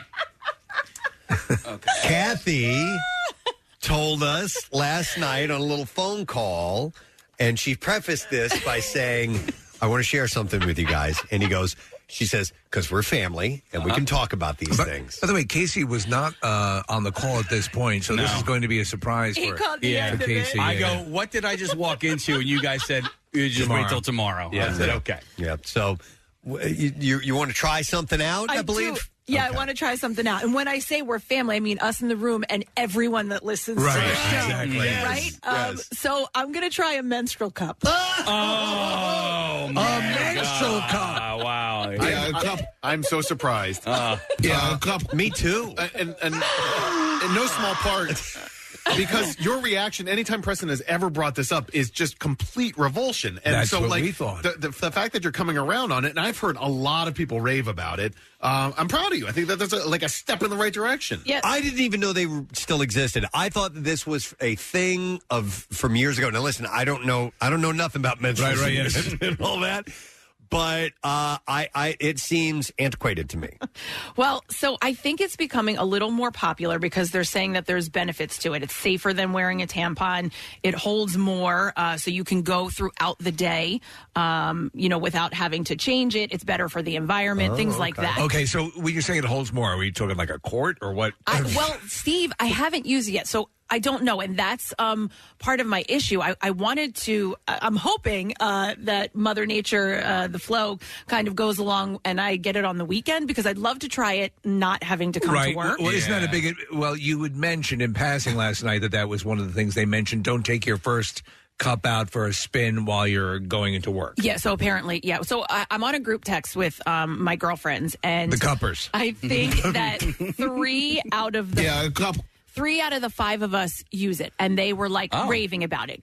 Go for it. No, you have to. Here's the one I use. Here's the one I use. There's different options out there. And so do they have Yetis? So me and the one girl who don't use it, we were like, okay, well, give us the what should we do? And the suggestions were don't try to take it out the first time, at least, or until you get used to it, anywhere but your own home and possibly even the shower. Because not at the mall. Right. Like, well, that's what I'm worried about. You know, I'm like, not on all white Wednesdays. Well, and so my other White Wednesday. My other issue is, how much does it hold? Because again. So as Preston said, we don't know, nothing about this, and I too thought it was something like an antiquated, turn of the last century sort of thing. But so I do understand that it's probably very safe. The purpose is will it stop any flow? Will it? Well, yes. So it basically dams it up, correct? Yeah, it holds it. So Right. when you take it out, it's still there, and you have to clean your cup and stuff like that. But I never see. You don't see ads for these. No. You know what I mean? Like No. tampon commercials are a regular thing. The cup might be too much for like a television Maybe. commercial. I know why we were talking about this. I had a bizarre file story That's of a it. guy who was drinking tequila out of it. Yeah. He thought it was a shot Oh, glass. geez. And it was a menstrual cup, and his girlfriend or wife had posted it online, and that's how we That's got what it was. talking Yeah. about it. Okay, That so was it. I don't know, Kathy. Listen, we don't know nothing about menstrual cycles here. But how many pints will you on a heavy flow day? How many pints? How many one, gallons? I'm not measuring them. Okay. Case, I don't know. That's the problem because these menstrual cups they're not huge. No. So, No. I mean, I'm guessing they're made for the average to hold the average woman's. Okay, so in the demonstration we're looking at here, Kathy, the woman dips a tampon down into some which we assume is actual. I don't think it's actual blood. I think it's probably but water. It obviously then it becomes larger, and that's so it basically serves as a plug. I mean, you would do this. You would do this every. For how many days during your normal cycle? Like the tampons, yeah, like you 4 or mean? 5 days. Yeah, I mean, yeah. Excuse me, it depends. And do you pour that into a larger jug that you keep by the front door? Stop. But like it's so. It's like my belly button lint collection. Ew. I haven't started. Yeah, it. good. Thank you. Please talk. The other thing is, and I've watched videos and not graphic videos, like the videos that we're watching here of how to put it in place. Right. Mm-hmm. And how many guys do you need to Well, have? I know. I mean, might honestly- have my mom come over and help. For the video that we're watching, it's not. They don't have to use a blood red liquid. They could use like a blue liquid. Well, I think they're trying to be accurate. We don't To the need blue. original- Yeah. Just so you know. Yeah. No, that's you're thinking of the Smurf cup. But like when they do like diaper commercials, they don't like use brown water. They use a blue water. It's a little icky for Casey Yeah. seeing the red. Do you know I what guess. what brand you're going to go for, Kath? Well, so here's the thing. I purchased one. I just went to Target and I purchased the one at Target. It's called like a Himalayan salt menstrual cup.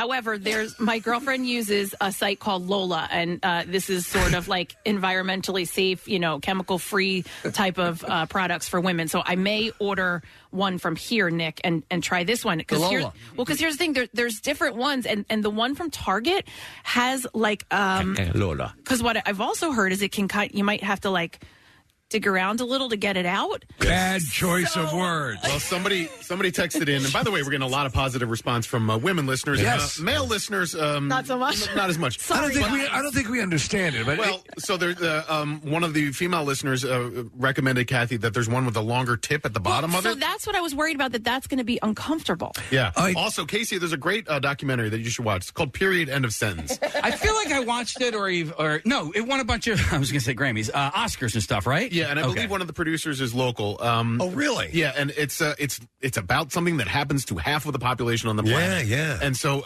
it really just dives into. I might want to watch it. Period. End of story. Period. End of sentence. A period. End of sentence. Yeah. Are you thinking of the sequel? Yeah, I mean, there's a lot of like.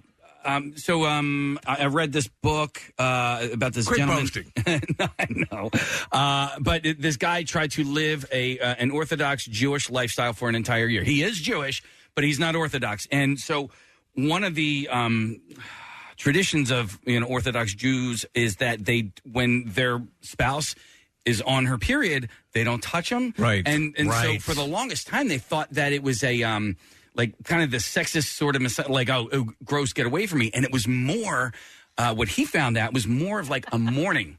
Of the loss okay. of the possibility of having a child. So Okay. when you are shedding, yeah, I that's don't really judge. interesting. I find that very interesting. In this case, to me, it would seem because I know there have been issues with stuff like tampons and things of that Toxic nature. shock. Toxic shock and all those sort of situations. Although this would seem to be, to me, it actually would seem fairly easy. I was watching the demo video. She sort of rolls it up, and which allows for you to place it where it needs to be. And then once you let go of it, it expands to what you need it to be. Right. I'm still worried about putting it in place. No.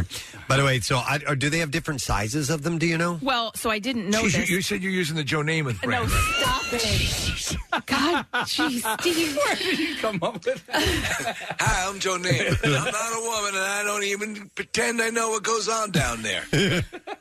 Preston, I think there are sizes. I'm looking now here. It says mini, size 1, and size 2, and then you can click the size. So for the ad campaign, this would be for the regular size. Yeah, a couple. And the mini would be couple. There you go. Oh, it actually a couplet. It actually goes by the sizes are based on your age, because I guess your flow changes as you age. So if you're 30 or older, so that wouldn't be me. That's a size 2. Oh, so under 30 is size 1, and then the mini are for first time users. We're watching the again. Couple. So this seems. So, Kathy, the little nubby at the end that one would use to extract would seem to be about kind of the similar purpose of the string. Right. So what you're looking at right now, that's similar to what my friend uses, but the one that I got from Target, the little nubby is kind of long. So that's why I don't know if it's comfortable. To paint the picture, gentlemen, if I will. The cup itself looks like the front end of a World War II bomb that you would see dropped. Right. Exactly. Video footage of World War II. So anyhow, but it's also got a little spire that sticks out from it. Sort of an extended nipple. A little handle, a little extended nipple, like a very lengthy nipple, if you will. Right. And that is what, now we're looking at some that actually have a ring on them. I guess these are reusable ones, Kathy. Oh, those are party ones. No, they're reusable. You wash them. Which is why it's environmentally better. Okay. And it seems to be of a very malleable polyurethane sort of thing. I do see the merit in this on one level. I think it might be a way I would go. So let me ask you one thing, and again, not to be... and then at this point, go ahead. She's showing to me that they do have the Joe Namath brand on Amazon. That with the tampon, you are also... sort of cleaning the area when you extract. Can you extract this? Oh, wait, what do you mean? Like cleaning as in you think taking the tampon out is cleaning? It does it? Cotton swab. Okay. No. I don't know. Yeah. No, because I only wipe my butt. No, think about it. It's like it's saturated, so not so much. No, You're not okay. really That makes sense. I was just curious if that served a purpose that I was unaware of. On this cup, to describe that little tip again, if you were a guy and you have one of these hands, you would take your finger and flick it and go and make that noise. Now I know you're okay. I have to say, Kathy, I think this actually, as Nick started again, and I agreed with his perception, this seemed like something you'd be opposed to. Now that I hear it explained, it seems actually more cleanly. Right? Just the extraction process seems like it would be difficult because you're talking about something that's not plugged, it's not saturated into something. It's in a cup. Exactly. And you got to pull that cup out, and there could be spillage. It's like playing a game of Operation. Yes. Yeah. Right. Yes. But like that. Will your nose light up if you hit the edges of your... But you want to do it in the shower, right? I think in the shower, of course. I think the shower is a good idea. You wouldn't do it while standing on the console here in the studio, right? I think I'm not going to go that far. Right. But if you were at work and you didn't obviously have the shower, would you then have two cups, like take one out, put the other one in? Because... I don't know how these things work, but like if you took it out and then you had to like clean it in the sink, right? You couldn't do that because you're still expelling things, That's true. But I think also the point of this is you can go much longer than a tampon. So you're not going. You can go to work for the day and then come home and change. And if you have 3 of them at work, you could set up like a little 3-card Monte game with a little ball underneath one of the cups. Ooh, watch the ball. Which one has the ball? 2 more and you have a flight. That too. Yeah. I have a flight of menstrual fluid. Hey, Kathy, what does an ablation do? Because I hear like some women after having babies will have an ablation to help with the flow. Jerry Lewis invented that, right? Case, I'm not exactly sure, but my guess is that it helps with because your flow gets heavier. Okay. I think a lot of times as you age. All right. Calls from ladies who either approve or disapprove. I want to hear. Let's go to Rebecca. First of all, hi, Rebecca. Good morning.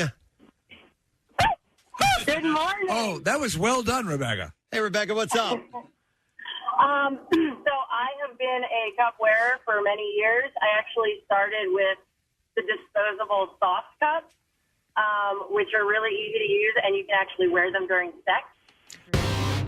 I mentioned it's Friday, right? Let's do this.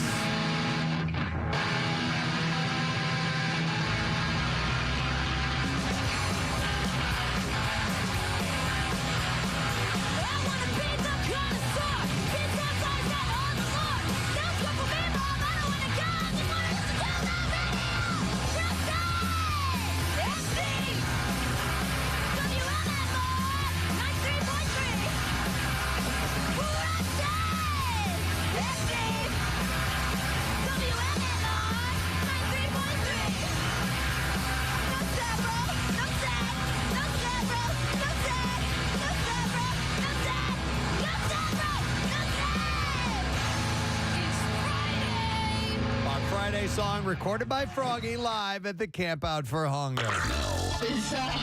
WMMR presents Preston and Steve's Bizarre File. Brought to you this morning by J-Dog Junk Removal and Hauling. Got junk, want it gone? Then you want J-Dog Junk Removal and Hauling. Veteran and military owned and operated. You can visit J-Dog Junk Removal, RDSC.com.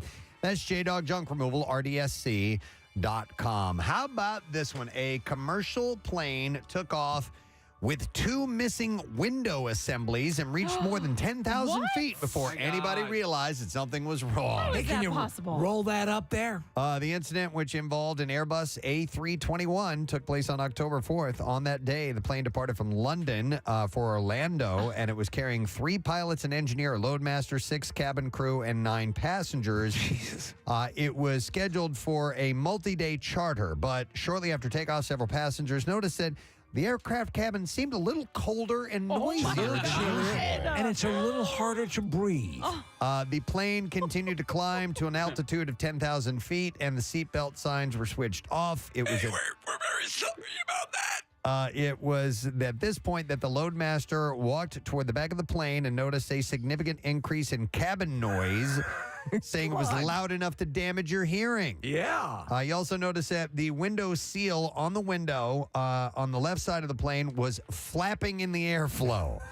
The flight crew decided to stop the plane's climb at 14,000 feet and reduce airspeed despite no abnormal indications on the flight deck and normal operations of the aircraft's pressurization system. Yeah, you figure some sort of alert or bell would go off. Yeah, an engineer and a pilot were then dispatched to take a look, and it was agreed the aircraft should return. They turned around 36 minutes later and landed. So once parked, the cabin crew inspected the plane and discovered that 2 window assemblies, the inner and outer panes and rubber seal, were missing. The only thing in place was what they called the scratch pane. It's a piece of plastic that prevents passengers from touching the outer window. Right. And the inner pane and seal from a third window had also been displaced. So the day before the flight, the plane had been used during a filming event where high-powered lights were active for up to 5.5 hours.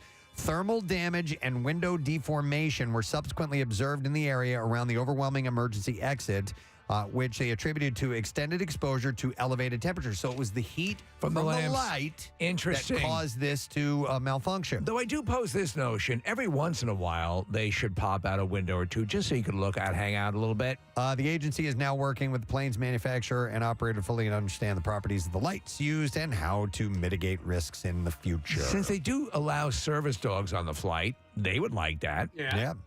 A Florida woman was snorkeling with a friend over the weekend when a 9-foot alligator attacked her and bit her on the forehead.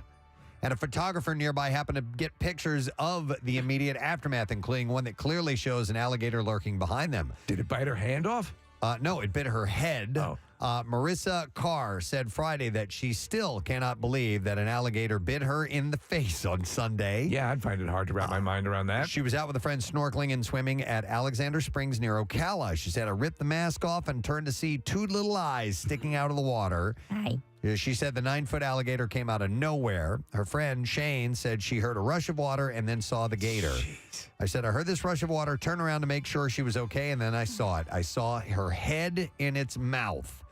Melissa said it all happened in a matter of seconds so fast she didn't realize the alligator had bitten her at all. She said it didn't hurt bad in the moment, and then it was like as I was running back, and I saw I saw what it was, and then it started hurting. Of course. She said I was like, my forehead hurts really bad, and my neck is in so much pain. A trapper was able to find the nuisance gator and remove it. It's actually the second alligator incident to happen within the week. On November 1st, a 79-year-old man was also snorkeling and bumped into an alligator. The gator did not bite him, but he did receive non-life-threatening injury somehow or another. So they closed the areas shortly, but they reopened it up. Marissa said she was not wearing she was wearing a full-face snorkel mask, not just swimming goggles, and she thinks that may have saved her from having more serious injuries. I mean, she should be dead. Bit her in the face, for crying out loud. All right, how about this story? It's another animal encounter. It was late summer, close to dark, when the call came into emergency services that a group of floaters on the Jefferson River in southwest Montana were attacked by otters. Friggin' otters! And needed assistance. What's going on? Montana State Highway Patrol Trooper Barb Armstrong didn't hesitate to jump into action. She was familiar with the area. She said, I know how remote it was, and I thought, well, I could at least go and help them get loaded in the ambulance. But it wasn't that simple. For almost an hour, she and other first responders drove up and down U.S. Highway 2 before stopping at a home located over a mile from where the phones were pinging and where they could hear the woman screaming for help. Wow. Fortunately, the landowner was familiar with the area and helped her out. She set out with an EMT, the landowner, and his dog. It was dusk. And along the railroad tracks about 10 feet away from the river, they encountered the first woman who was walking out to find help. She says, my friends are further down, and so we kept walking, and we found the second gal. She had some pretty good wounds on her. So we're all terrified about the Planet of the Apes. Planet of the Otters. Yeah. Uh-huh. She said, I said, where's your friend? She pointed across the river and said she's over there. So Armstrong knew she was going to have to swim across the river. This is almost like an otter contagion. The EMT stayed with the second woman to treat her wounds, and with the help of a guiding light from the landowner and a dog named Rose, Trooper began to swim. She said, I was far enough that I didn't want to leave my gear to come back for it and leave it unattended. And that's with the possibility we might need to get my pistol, too. Wow, Steve, it was an otter catastrophe. Yeah, man. Love it. So I was like, well, I'll just keep on going. So she began to swim what she estimates about 100 yards of water with an extra 20 pounds of weight from her belt, vest, medical bag, her gun, all that stuff. She didn't even think about the otters attacking her. But she said, I had the landowner's dog next to me, so I felt pretty safe. And she was starting to get fatigued, and then she felt the ground underneath and was able to keep going. She could have drowned. Well, dude, the last guy the last otter attack story, the guy was bitten like 50 times. Well, when she got to the woman, she said she was basically covered head to toe in blood and missing a sandal. The woman was going into shock, but everyone's hopes were lifted because a helicopter approached. They had to airlift her out of there after an otter attack. The pilot was an otter. Armstrong then took account of her equipment that was damaged in the swim and called to check with her sergeant. And she recently, for this, she received the Medal of Valor for the Montana Highway Patrol highest award for heroism and bravery in the otter attack. You have to imagine that in the average otter's mouth, there are all sorts of things that could cause infection, right? Yes. Yeah. But this cop, in all her gear, swam across that river, and It's it was amazing. very, very dangerous. So I thought that was a great story. All right, and that's all I have time for in the Bizarre File. And we have a guest that we are going to talk to. So Camp Out for Hunger is coming up on Monday, but on Wednesday night, we're doing our first ever Quizzo event, and it's going to be run by the gentleman who is here. And hit the music, Casey. Please welcome Johnny Goodtime. Thank you. How you doing, Johnny? I'm doing great. How you guys doing? We're doing good, man. Thank you, by the way, for agreeing to be a part of Camp Out for Hunger. Your reputation precedes you. Apparently, you're the god of Quizzo. Well, I've certainly been doing it a heck of a long time. I just realized the other day that I now have kids playing the Quizzo at the bar who weren't born when I hosted my first Quizzo. And now they're over 21 Yes. and in a bar. Right. Playing Quizzo. Wow. You know what? I'm a trivia buff, and we all are. We love it. Jeopardy we watch every night. Jeopardy Yeah. regularly. I've never done Quizzo. Never done it. How can you live in this area? I don't know. Just never end up doing it. I got to get out and do this. Yeah. You got to get out of the house. It's Well, fun. I do get out of the house. You don't have to bust my balls over here. No, but you would like, especially if you like trivia stuff like that. I've done it a couple of times, and it's just a blast. Yeah. I mean, I think it taps into something. I think the thing that's really interesting to me is that it taps into something where people get off their phone for a little while and actually hang out with their friends and not just go to the bar, sit next to their friend and check their Instagram, right? Like it's they're together, they're in this thing and they're working together. And I think that's sort of the magic that has enabled this very analog game to still be popular now in this digital age. I love it so very much. I've played Quizzo a lot over the years, and I'm really, really excited for Wednesday night. I can't wait for you to be a part of it, Johnny. And you mentioned phones, and so let's get this out there right now. What are the rules involving phones, and what are your other rules involving Quizzo? Yeah, I mean, obviously you can't use the phone to check answers, and that's always the challenge in the modern age. I've been to games where people forget immediately, and it just instinctively they go for their phones in between questions, in between rounds or whatever. You have to put your phones away. All right. Before we get to rules, okay. I want to know the format. Okay. Quizzo is a trivia for those who are absolute neophytes. I don't know anything. Right. Okay. Right. So Quizzo is a trivia contest. You host it. Right. Teams of how many people? Teams of up to 8. Okay, teams of up to 8. Right. I think capacity is somewhere in the neighborhood of like 150 some odd people at Victory Beer Hall where this is going to be. So we have to make sure that we have the proper space and everything for everyone. And people just come and get registered that night with their teams? Right. Yeah. First come, first serve? That's it. Okay. Now, through how does the game play out? How many rounds? How many questions? Stuff like that. So for me, different people do it different ways. For me, it's 4 rounds, 8 questions each round, and the points and the difficulty go up each round. So mine is definitely Jeopardy inspired. Good. I love that. It gets harder as you go along. Okay. And you get more points for harder questions. So that's how I set. So that's how I set mine. 4 rounds, 8 questions a round, and so 8 people per team.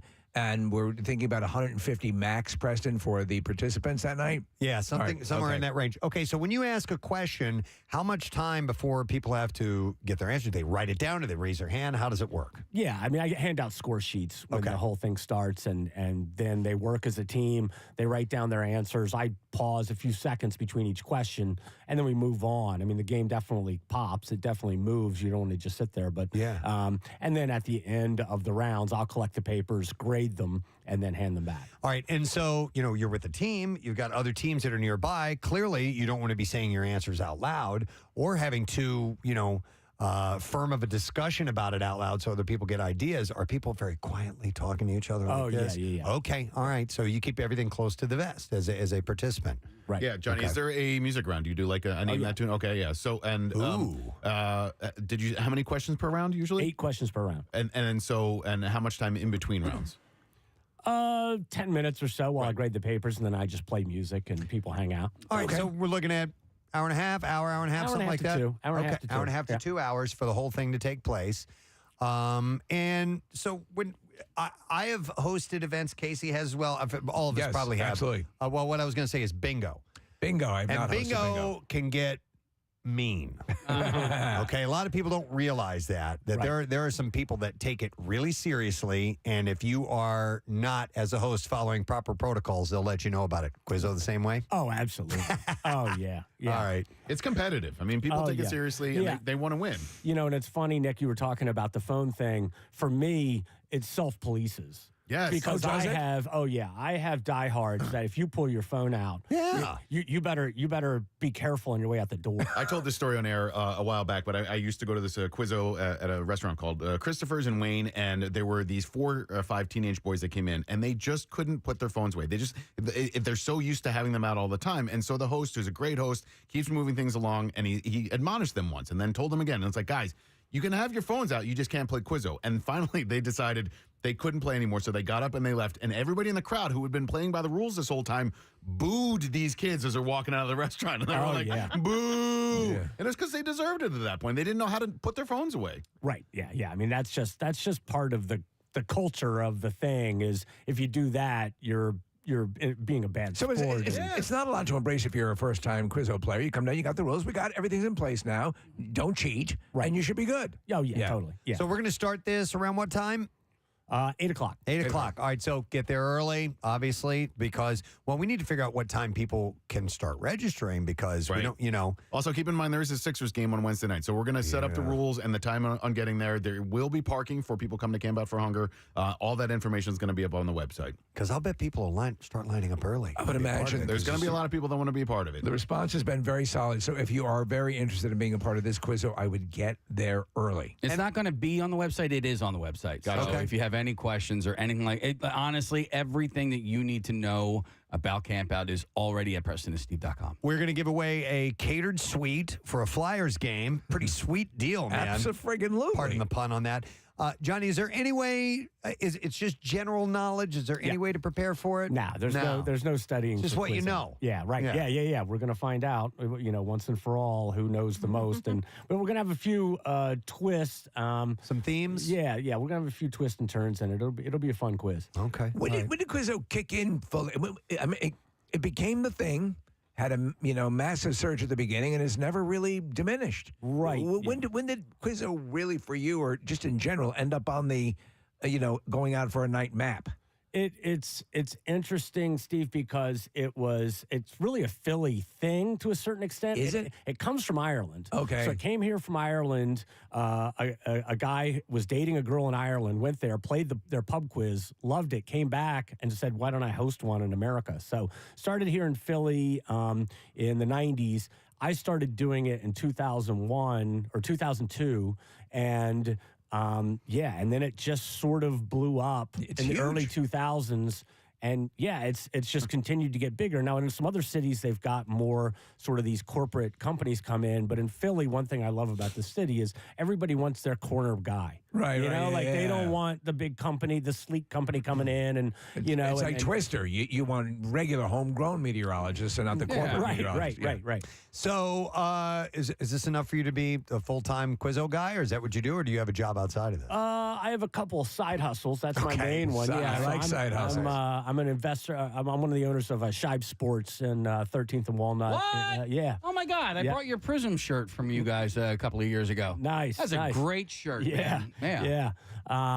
So I'm an investor in that. I'm also an investor in the Philadelphia Phoenix, which is Philly's pro ultimate Frisbee team. Oh, wow. Excellent. Where do you guys play? The Fairmount Park? Or where's the... No. So, we're still in the... If you guys know anybody with a football stadium, let me know. We're still in negotiation for that for next year. But, we've played a few different places over the years. And so, JohnnyGoodTimes.com, if people want to find other Quizzo events that you're doing? Yeah, if you want to find my regular schedule, and also if you want to hire me. I do holiday parties, I do corporate parties, I do birthday parties. Just did a 60th birthday party the other week, and that was awesome. You must have had a blast. Yeah. Did a round on the year she was born, did a round, she was a big Bruce Springsteen fan, so I did a round on Boss covers. I definitely try to personalize that kind of stuff, and people really enjoy having that kind of thing for a birthday party or a corporate event. As a person who comes up with trivia questions regularly, sometimes I find that I have given the wrong answer, or I have the wrong answer.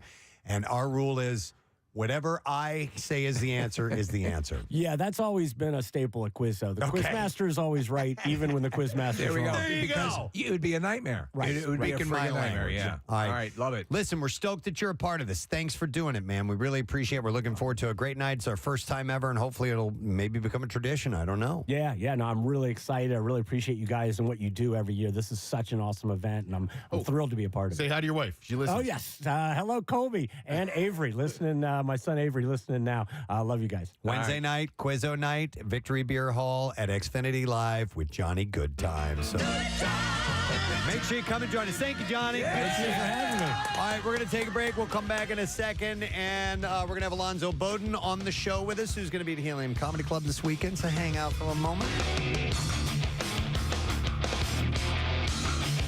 Preston and Let's ask again, as a completely ignorant to this, so they make them in both disposable and reusable. Yeah, so the disposable ones I just kind of wanted to start out with to try them out, but they do also work for 12 hours. So, you get that long-term use out of them. Okay. Versus a tampon, Yeah. And you prefer it? totally do. So it's super easy to use. So the new one that I use, the Diva Cup, there is like a suction that forms to prevent it from leaking. So I typically change in the shower. Now, you have to, am I reading correctly that it says here on what you were going to comment on that you can have sex while you have it in? absolutely. So there's another one that I got. I haven't tried yet, but it's similar to the soft cup. So it doesn't have that little nub. So it's kind of more like a saucer, and it does not leak when you're having sex, and it doesn't poke anything that's poking in you. Okay, and again, we're trying to slalom this because listen, there is so much. Thank you, Rebecca. We get away with as guys with not having to operate all this additional plumbing and concern and so on and so forth. So I would endeavor in every way to make it easier to to use. So Listen. I completely.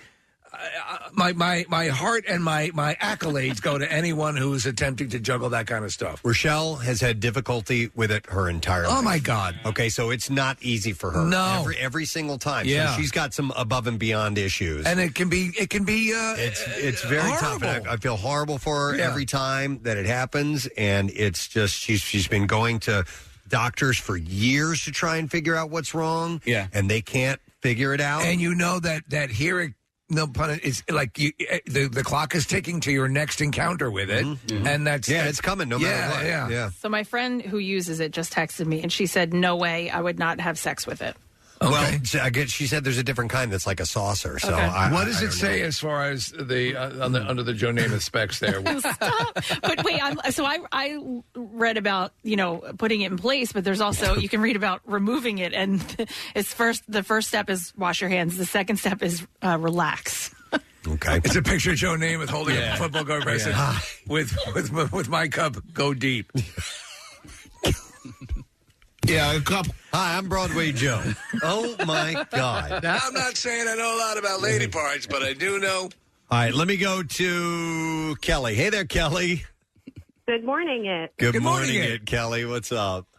I love this conversation so much. I've been encouraging my friends to switch for months now. Okay, and are you being met with deaf ears, or are they opening up about it? So I think they have the same concerns as Kathy with, inserting, removing, and then how much it holds, too. Mm-hmm. I think it's so much better than tampons. Well, many people it say does that, make sense. And once you go to it, you're never going to go back. Like when people who switch, they are committed to it. Kelly, how long ago did you make the switch? So I'm actually pretty new to it. I just switched over the summer. Oh, okay. And I'm actually pregnant now, so it's not like I need it. Oh, so you don't need it right now. Can I ask you also, so in the course of an average day, and Kathy, please feel free to chime in, I should say, how often would one normally replace a tampon during the course of a day? Oh my God. And Kelly, depending on, I assume, what you're used to emitting. And which day. Yeah. I don't know, I would say at least 5 to 6. So right? 5 to 6. So you could get away with this for like 12 hours? That's what they say. say. Oh, yeah. I only use it 2 to 3. I probably switch it out 2 to 3 times a day. Oh, I'd be in. That would be to avoid doing that 5-6 times a day to just doing one shot. Oh my God! Yeah, totally. And Kelly, I'm going to do it now. Yeah. Kelly, when you remove it, you wash it and then put the same one back in? Yeah. So I just rinse it out. You boil it. You're supposed to boil it once. Stick them in a during the stew. cycle. So it's usually Once during the cycle. Okay. Nice. And Kathy, we can buy you these as gifts and stuff, like different colors and things like that. We can get you one that says "World's Best Boss." Yeah. I'm going to get a menstrual cup in the mail now. Yeah. Wow. Oh, my God. Listen, we have loads of people on the line that want to talk about this. But we have to take a break. Can I go to one more? Yeah, I would like. Yeah, we need to let me go to revisit Rachel. this. Hi, Rachel. Good morning. Hi, good morning. Hey, what's up, Rach? Using the cup, Gadzooks. I've been using the cup for a while. I'm on my third one. Okay. You're supposed to throw them out about every 2 years, or a little less. But, there's a measuring tool on the inside. So, Kathy, you could actually measure how much you are letting go. Okay. Got it. Oh, okay. So as you pull it out, it's got little notches on the side of it that tells you how much. Okay. On the inside, it actually says quarter ounce, half ounce. Wow. Okay. So it's like a jigger. It's exactly. Yeah. Yeah. On the rocks, please. Right. I'm a big fan. Good luck. I love it. All right, Rachel. Thank you, Thanks for the Rachel. heads up. That's what I mean. Anybody who uses them, that's what they say. Like you're never going to go back once Listen, you get it down. Reducing the amount of times you have to swap it out. Yep. It appears to be less detrimental to the environment. Also, it appears to be just in general more hygienic. Nick, did you see any negatives on the text board? Because I didn't see any, and I didn't see any negative calls either. No, I mean just people who are eating their breakfast. Well, yeah, I mean that's yes, right. Yeah, of course. But I'd say like for half the audience, this is a really relatable topic. All right. Most definitely. Nice. Okay, and those of us who are married are probably concerned about our ladies as well about that whole thing. So, if you haven't, yes. I would like to applaud Kathy Romano for being so forthcoming. No pun intended. No pun intended with her personal life. I will let you know how it goes. Please keep us updated. Let's start posting your flow chart. Okay. And let's add Joe Namath and see if you can get an endorsement. Yeah.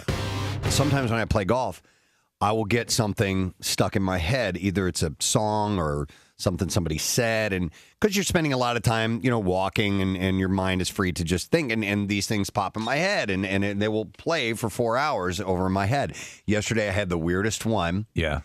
And it made me realize that I think I would have been a good husband to Kathy. To Kathy? No, you would not have. I'll explain. All right. So all that was going through my head yesterday was Baba Ganoush. Say it, Kathleen. Baba Ganoush. And what I realized is that's how she calls our wolf Boltar by screaming Baba Ganoush. But I realized that I actually like the sound of Kathy's voice when she's yelling at you. Really? Hence, I would have made a good husband. I have not developed to it like Kathy yet. Romano. I know. Yeah. That doesn't mean you would be a good husband. That means that you would just enjoy a lot of the anger. Yeah, which means I'd be a good husband. Yeah, You're angry most of the constantly time. So, no, but I realized I like the sound of her voice when she gets mad or when she starts yelling. And I know some. You find it amusing. I do. You would, though, to be in close proximity to it constantly would not be as enjoyable. I see some of the texts sometime that it drives people crazy when Kathy gets all fired up about something. I like it. I mean, I think just the sound of her voice, whatever it is, the resonance of your voice when you yell. Here's the difference, though. I like it. You hop in your car and you go home. I go home. I don't have to live with it. Right. Trust me. So you're like, wow, that seems great. Yeah. That's I just. What does that it's like mean, people, Steve? With my wife, they say you must laugh and laugh and laugh all the time. Right. And then they say, yeah, I laugh and laugh all the time. But I find it entertaining when Kathy gets fired up and starts yelling about something. And I've realized it's the actual sound of her voice, not necessarily what she's saying. Let's cut to the real chase here. Yeah. Marissa or Kathy, if you had to marry one. Marry one? And as you said, you could, be in close proximity. Yeah. Which one? I love the tones of your yelling voice, Kathy, but I would marry Marissa in a heartbeat. Are you sure over Kathy you. can cook? She can? No. She can't. Are you crazy? cooks. Marissa can't cook. I know that. Preston, Preston would be doing the cooking. That's not even on the table. I don't know, man. Marissa's pretty controlling. Not as controlling as her. I don't know. All right, wait. All right, Kathy, on the show here of the guys. Oh God. Oh. It's you started it, Preston, with this realization that you're madly in love with Kathy. Who on the show would you pick as the best husband? Not lover or, into your crazy S&M stuff. Okay, all right. Just husband-wise? Just husband-wise. Marissa. Now you have to pick one of the guys. I thought it might be Steve because Steve is in schmoopy doopy coopy. She doesn't like that, though. Oh, Do really? you really think that I would Okay. be like She's not going to answer. You want to know why? I love you. She's not going to answer because well, let me think about it. It's not. See, I knew you'd think that. Just on a basic level. No. Here, Think about it. Don't answer for me. There she goes. Will you marry me? Yeah. I love it. It would have to be, honestly, it would have to be, I'm not joking, the most organized person. And I think, Casey, that's definitely not you because I've seen your closet. I think it's going to have to be Steve. Wow. Yeah. You're pretty organized, aren't He's you? very organized. I am pretty organized. He puts things in right some angles. level. Though I would say this, I am bizarrely, I will do like this. I will keep things at angles. Yeah. I'm not as clean as you are, we could get a cleaning lady. All right. I thought Nick might be that if you're talking organizational. Are you serious? I mean, not with his post-war Berlin look at a station here. This is the only space I have. Yeah. By design. Yeah, I know. But I allow you, Kathy, to throw my stuff away. I don't care. Like if there's accumulation of crap, it's fine with me if you grab it and toss it. Okay. Who? Okay, good. All right, Marissa. All right. Who would you? Because Marissa, you don't want to get married at all, though. No, I would never want to settle down. Just kidding, Mom. I don't know. I don't want to choose. It's not an insult. See, but she's got 4 to choose from, and we just have 2, so it's pretty easy for us. It's okay. Well, technically, Steve lives in the city. That's important to you. Because I'm paying city taxes. I'm much more attractive. Yes. No, I don't know. You guys all have your own good qualities. I would pick you for Preston. We can make it happen. He does play instruments. I do like guys that play instruments. There we go. You would call them musicians, He right? has a beard, kind of, a little bit. Facial He hair. has a beard. He likes cheese. He loves cheese. I love cheese. There you go. Well, He's a good cook. We are meant to be. It's a Preston. match made in Swimming in heaven. brie. What's that? Because you do these things as you start when you're in the dating. There's the check columns. Oh yeah. Okay. Absolutely. Okay. Cheese? Hair? Beard. His beard is made. All right, so thank you, Kathy. Nick, you wanted to do a shout out real quick here. Yeah, I had another great event. The Bud Light Thursday night kickoff events are so much fun. We gave away Eagles tickets last night. A great guy named Brendan from Ireland won the tickets last night. He could not be more pumped.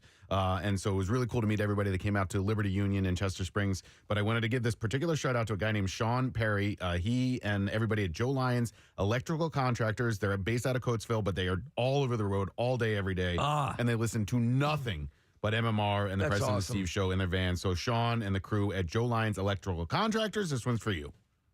And Preston, he said, in particular, if you ever need any electric work on your swimming pool, they're your guys. That's what they do. That's what they do. Yeah. All right, good to know. Real quick, I want to do this as a shout out as well. And this this opens with the line, "What's up, you bitch?"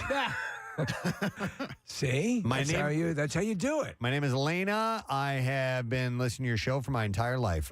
20 years, that is. My dad's 50th birthday is on the 9th of November, so I just missed it. Oh, man.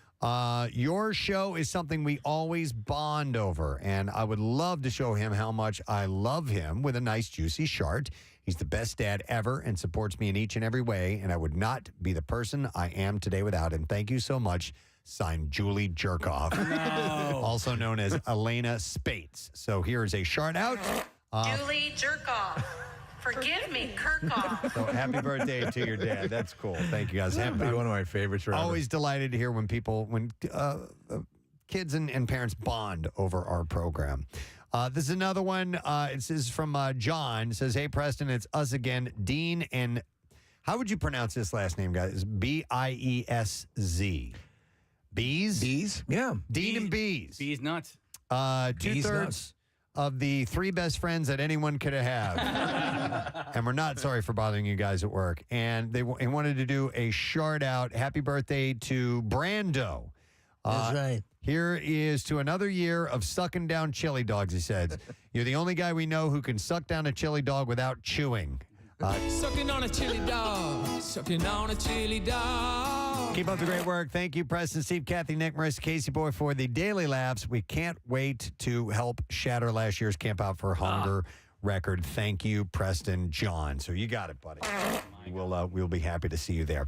All right, so we all kind of went our separate ways during the commercial break. So would you like to do the junk drawer here, or is there something else? Does anybody got any burning topics they want to talk about right now? At least for me, I don't. Well, I was talking to somebody yesterday, and they said Kathy sounds like an owl. An owl? An owl? Yeah, they said she sounds like an owl. And when this 3-year-old went back into the house, what happened? Yeah. Well, that's not fair because my best friend in the whole world, who's my cousin, hates owls. So she's going to disagree with you. Well, no, it wasn't me. Well, can you expand? Do you understand what that means? Or I explain what that means? Yeah, I missed. I took a swing and I missed. Kathy was supposed to say who. Oh. Wow. it. You kneecapped that joke. I appreciate the effort. Yeah, It's a strong effort. But you could see, Case, there was a sense of panic. And my heart goes out to you because you're waiting on the who. And it never came. Instead, you got, you're an idiot. Yeah. You know what? Say that? You know what? The guys who were waiting on the beach at Dunkirk were more relaxed than you were waiting for that who. Do you want to do it over? No. I probably should have chose a different Store show your member. jokes in a Grecian urn. Yeah. Well, wait, what's a Grecian urn? How about $2.50 an hour? Maybe, Casey, maybe you would have said somebody we both know said that you sound like an owl, and maybe she would have, more specified. Yeah. No, I thrown out the who. Who? I definitely think my approach was could have been better because I sort of presented it in such a way that I was like, oh, I'm not going to tell you who. Okay. And I should have been like, oh my God, yeah, they're right. Should've You been- do yeah. sound like an owl. Right. Okay. All right. Well, it's okay. You can't have all of them. I can't. Yeah. I can't even have like 2% of them. But that 1%, wee doggy. Wee doggy. All right. Why don't we do the junk drawer then? Okay. Give me my intro. We'll dive into the story. It's the junk drawer. Preston's cleaning out his junk drawer. Getting things out of his junk drawer.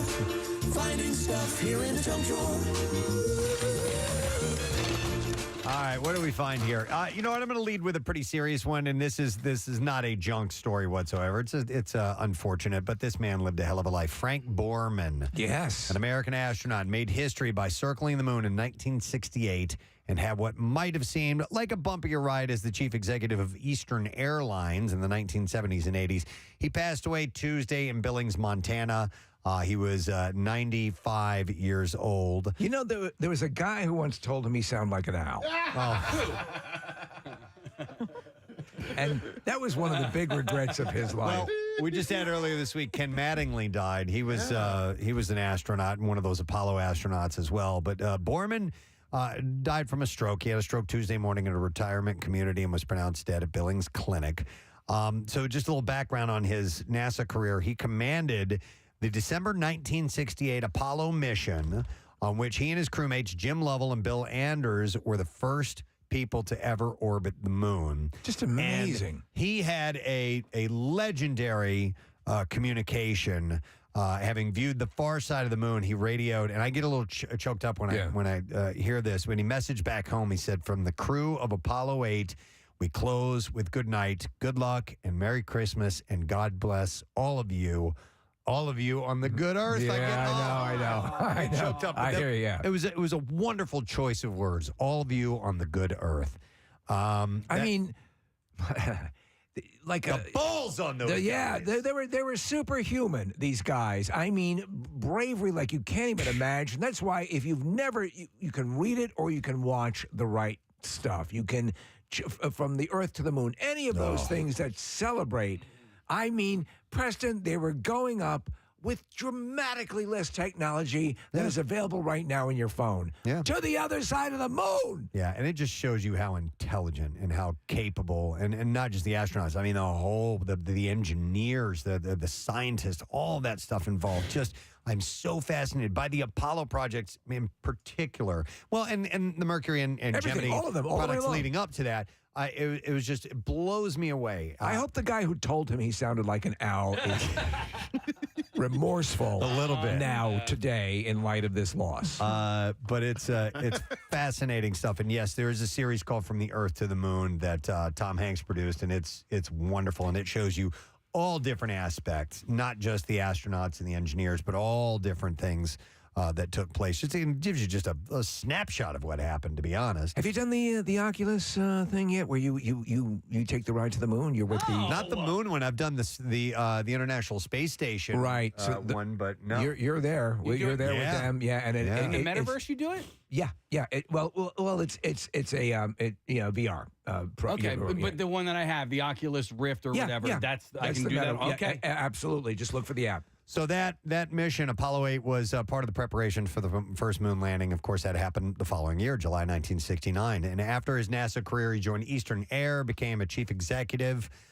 He modernized Eastern's fleet, but faced intense competition from No Frills Airlines and fought unions over cost, and it didn't last, unfortunately. I remember that, though. I remember the announcement. I mean, obviously, my mother, not oddly enough, she was a massive fan of the space program, and so I was dialed in early. My dad, not so much, but my mother, I remember watching the first Neil Armstrong step out onto the moon with my mother. But going into the, I mean, they sent probes and things like that, but going out there where people had never been before blows me away by explorers and what they do.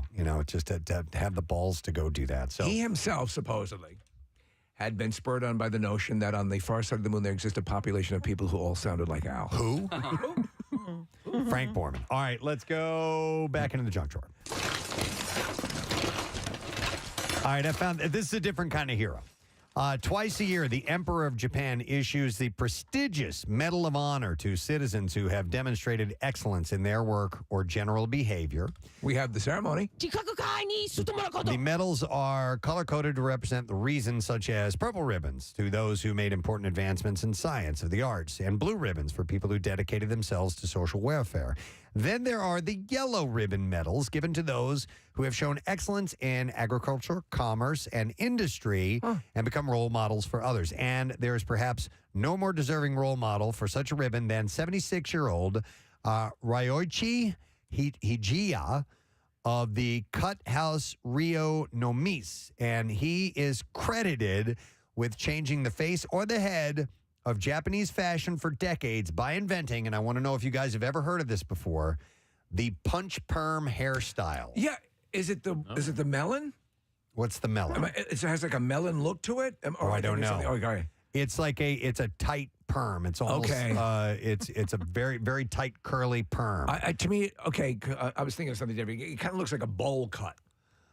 This is the punch perm. Okay. Oh. So the yellow, the punch perm is a very tight perm that gives a distinctively stylish look that is also easy to maintain.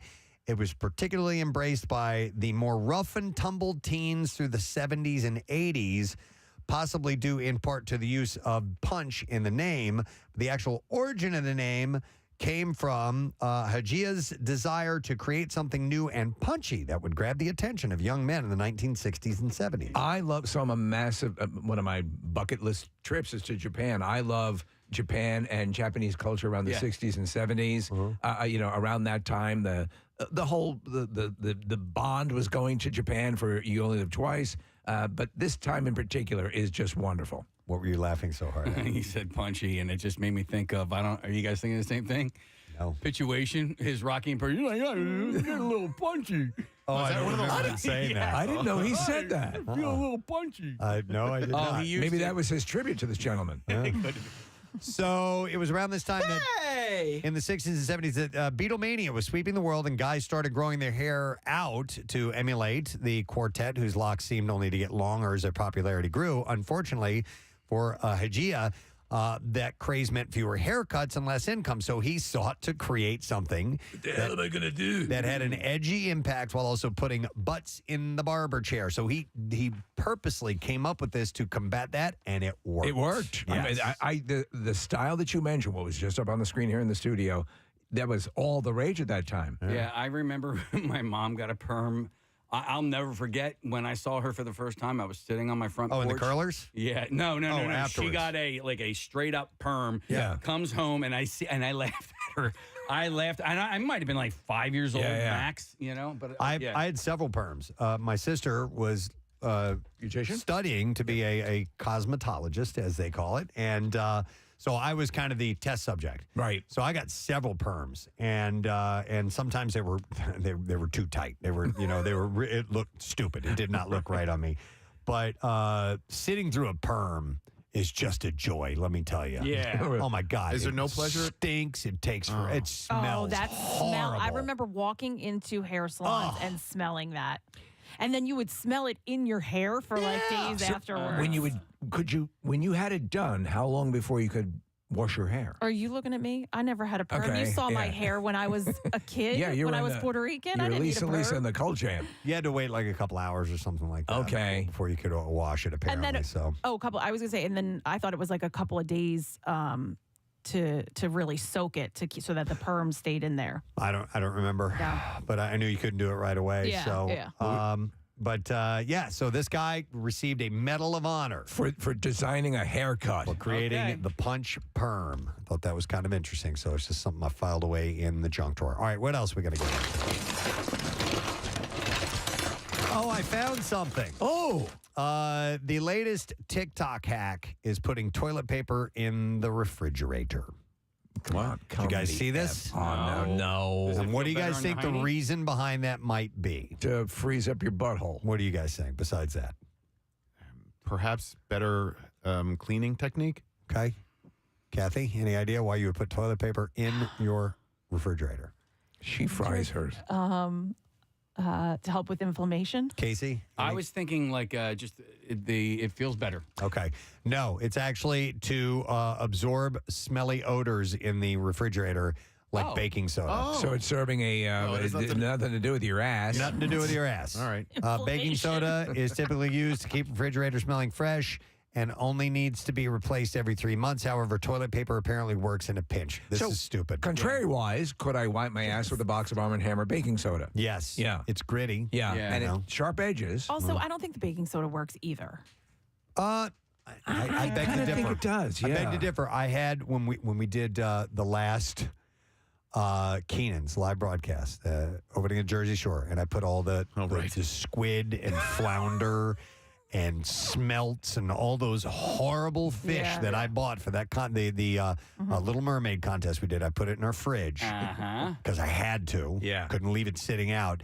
And it stunk up the fridge like nobody's business. I bought 3 things of baking soda, put it in there. Next day it was gone. Maybe hindsight, you should have put it all in like a Tupperware container and then put it in the fridge or something like that. I don't think it would have mattered. No. But anyway, for me, it probably doesn't work with my you're sense. super sensitive. Sense of smell. A bloodhound. Yeah. I have an amazing toilet paper hack. Trying to get my family to get behind this, but so you know when like the toilet paper runs out. Yes. You replace it with a full toilet paper roll. Isn't that a crazy hack? Because my family just doesn't do that. I'm see what you're saying. Yeah. I know what you mean, dude. Yeah. I know what you mean. So the paper supposedly helps neutralize the odors. It works for about 3 weeks. I think, but so technically, a roll of toilet paper is going to be larger than a box of Arm & Hammer baking soda. It's dumb. It's dumb. It doesn't make any sense. You're eating up far more, acreage, so to speak. But maybe to save money in the long run, you rotate your toilet paper in and out, and that way you're not, you know what I mean? Because eventually you're going to use that for another purpose, Who too. ate my toilet paper? Wiping your ass with it. All right, one last thing, and then we got to take a break because we have got guests stopping by. This is a quick junk drawer. Oh, look what I found. The largest fancy vivid blue diamond to ever come to auction sold on Tuesday. So this is a big monster diamond. It's 17.61 carats. Did they say where they mined it from? Probably that place in Central America or South But America. Nick, you can look it up because it's called the Blue Royal, spelled Bleu. So, the blue waffle. Look that up, and you'll find the origin of it, I'm sure. So behold the blue waffle. It sold for $44 million. Wow. $44 million. Don't they only grow in one spot? Diamonds? Blue No, diamonds? blue diamonds. I thought they were indigenous to one area. It may be. I don't know. But I would imagine they're extremely rare. The Blue Royal ring featuring a fancy vivid blue pearl-shaped diamond was one of the standout pieces to go under the hammer at the auction house for Geneva's Luxury Week. Christie's had estimated the ring would fetch around $35 million, but it took $44 million. Did I ever tell you that my wife's family, ancestors, comes from... it might not be De Beers, but it is like DeMazel. the Hassenpfeffer Incorporated. No, a huge diamond family over in Europe. Are you kidding? Really? And basically renounced everything because they fell in love and came over to the United States and left that whole life behind them. Well, that is a pretty wild story. Yeah. Did they do it because they were not allowed to be together? I'm not really sure. Because, I mean, why would you leave a diamond? She was family well off, and he was an otter. So, yeah. Oh, yeah. but they were Get that thing out of here. Star-crossed. Yeah, that's an amazing story, Case. So the Blue Royal is the most expensive jewel sold at auction this year. Actually, I lied. I'm going to do one more because... Oh, liar whore! I got one more, you liar whore. All right, here it is. Liar whore, and you know it. You always piss off De Niro. This is a lovely story. Morning shoppers can expect to see some subtle changes at Walmart starting today. The retail giant announced that it is bringing back its sensory-friendly shopping hours from 8 a.m. to 10 a.m. every day at stores nationwide. They're not getting rid of Butt Crack Fridays, are they? Never. It's a staple. Walmart is aiming to create a less stimulating and more inclusive shopping environment for people with sensory disabilities. There you go. That's interesting. I wonder how that's going to work for them. I think it's excellent. The But they company, said they're bringing it back. They did. yeah, it before? they've tried it before.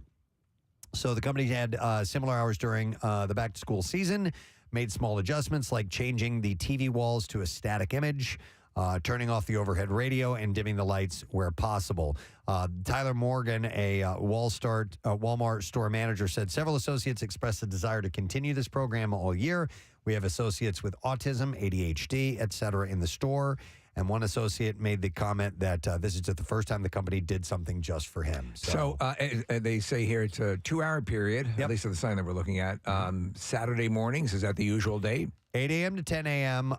Every day. Every day. Yeah. So they're going to start doing that. And so if you have kids or if you are an adult with sensory issues, whatever it is, that'll be.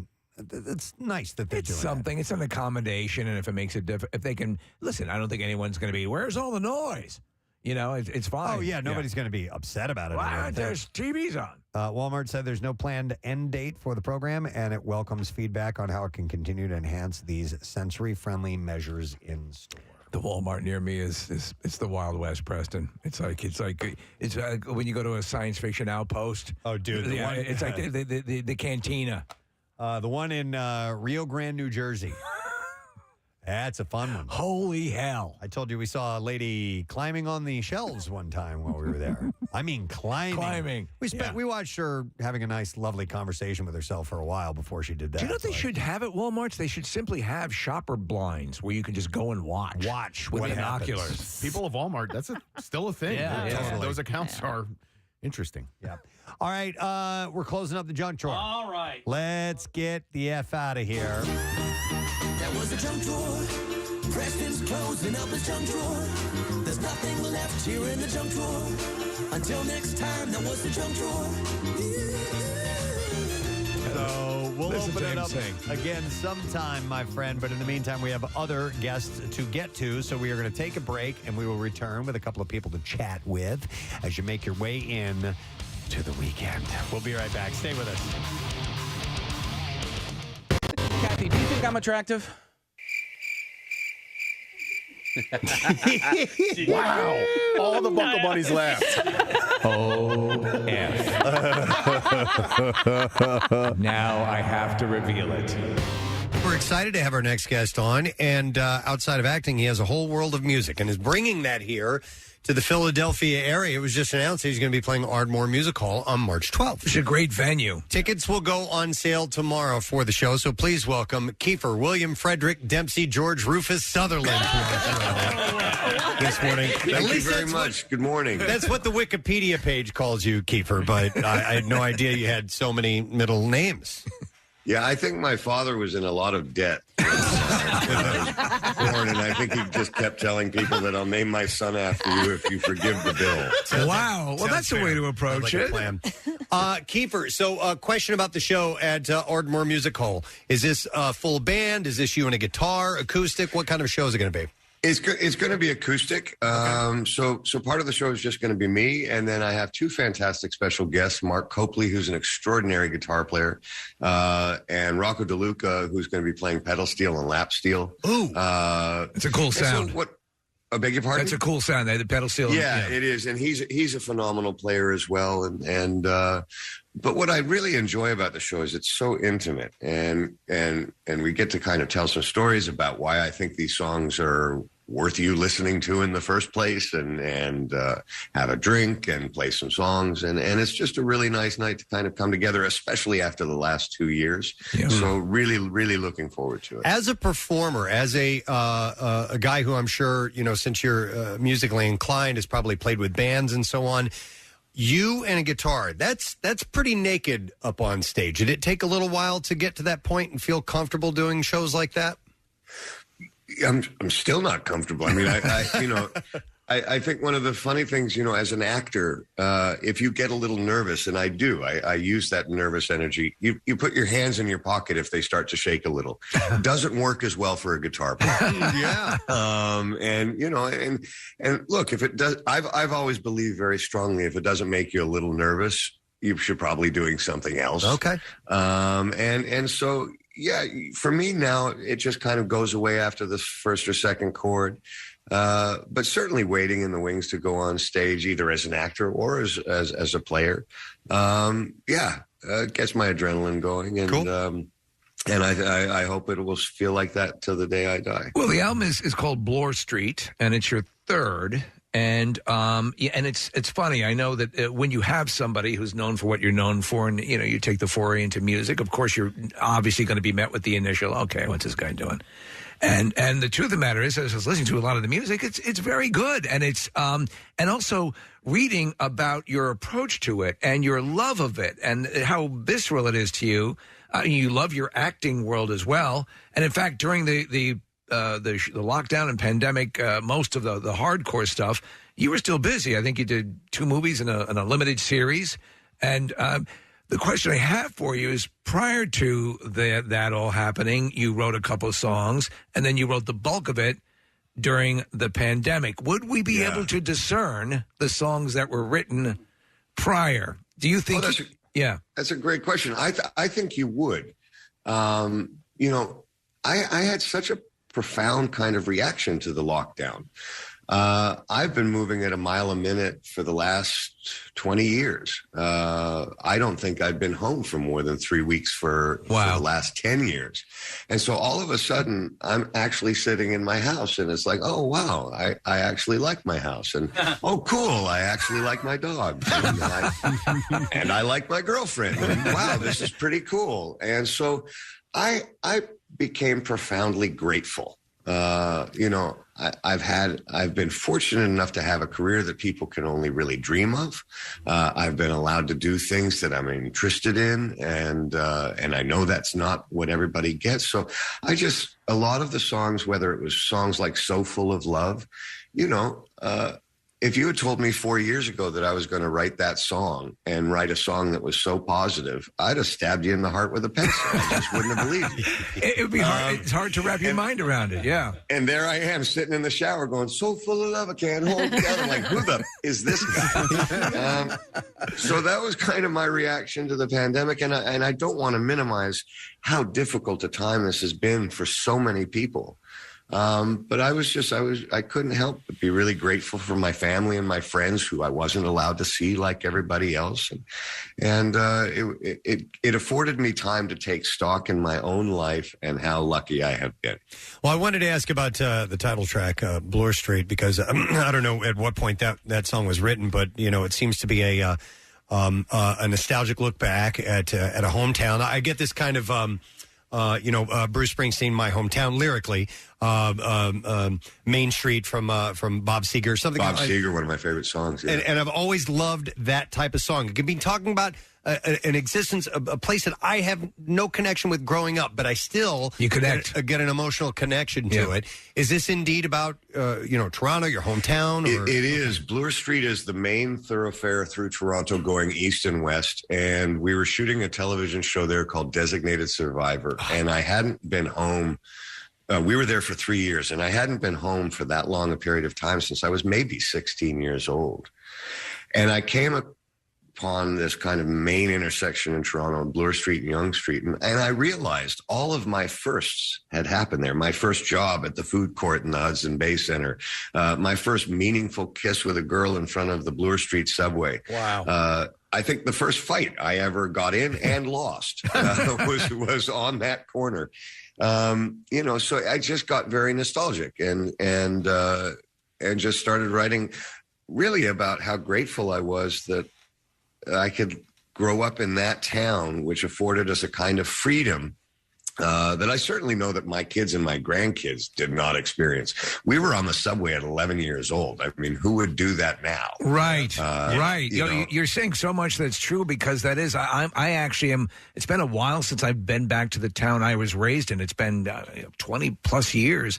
And I think I'm at that point where I want to go back, because it does mean something. And, those you pick those benchmark moments in your life, and that does mean something. And you need to reconnect. I agree with what Preston was saying about songs that do that. So much of what you write about with this album has a resonance to your experience. Two Stepping in Time is kind of just a real love song, and I assume it's written for your girlfriend, correct? It is. Yeah. It is. And a friend of mine who I was recording with and I was writing a lot of songs. I was being kind of prolific at this moment. And he said, you should really write a waltz. And I started on the guitar, literally sitting around the kitchen island. And I was going through a kind of thing as a writer where I wanted to write about what was in front of me. And I think the very first line of the song is cigarettes in the ashtrays.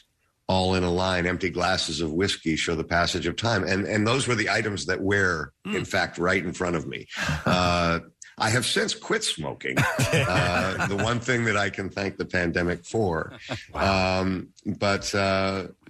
But yeah, so it's, and then, so the guy was sitting to my right and my girlfriend was sitting a little farther down the kitchen island. I figured I should start writing towards her instead of him if I wanted to have a good evening. Did you? And did you and write I it? just, I'm sorry. Did you write that song quickly? I was reading. Yes, like 20 minutes, I think. Right. Every once in a while, songs kind of write themselves, and this one was certainly that. It was finished because we were actually having a nice evening. And my friend had kind of put this task in front of me, and I wanted to go back to having our nice evening. So the song got written very quickly. But it's a love song. Again, not something that I spend a lot of time kind of doing. I don't write a lot of love songs. So when something like that happens, that's a great kind of song to put in your pocket and take with you. It was interesting to read that you consider the touring, and you haven't had a chance to do a lot of touring over, obviously, the past couple of years. But I think you run contrary to a lot of people who create music and say that the process of touring is sort of a detriment to creating songs. And you, on the other hand, find it very helpful, and it informs your songwriting. Would that be correct to say that? Oh my gosh, yeah. In the 3 years that we were doing Designated Survivor, we played over 500 shows. Wow.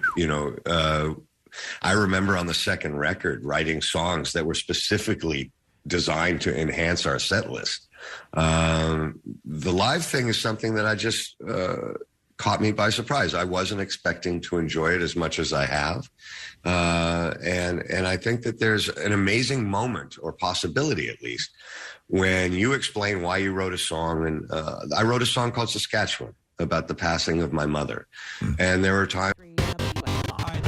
Our next guest will be at Helium Comedy Club tonight and tomorrow night. We love having him by any point in time. The golden voice, Alonzo Bowden.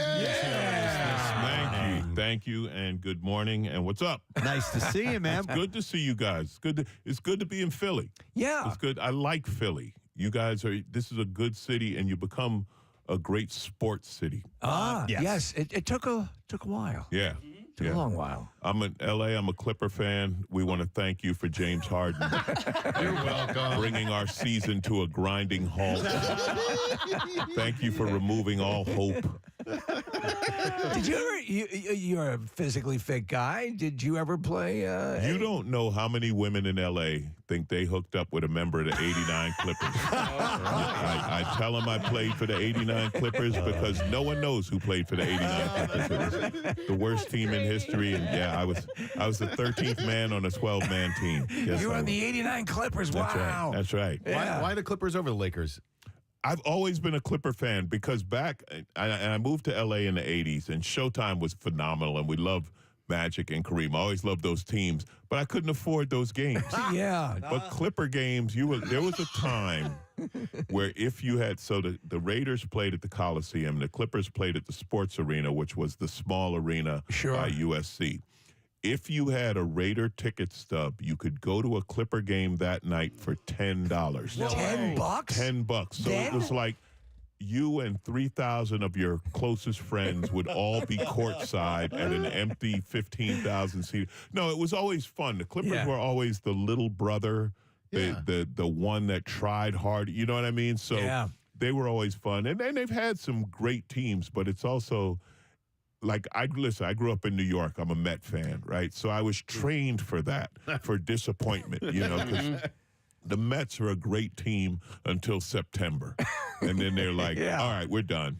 But on occasion they would win it all, and that was fantastic. So Are the Clippers finally getting their own arena? Did I read that? Yes. The Clippers have the richest owner in basketball. Right. Steve Ballmer. The great thing about Steve Ballmer is he doesn't ask for anything. Yeah. Like he wanted a new arena. He's like, yeah, I'll pay for it. There was none of that, initiative, tax break. He was like, no, I'll pay for it.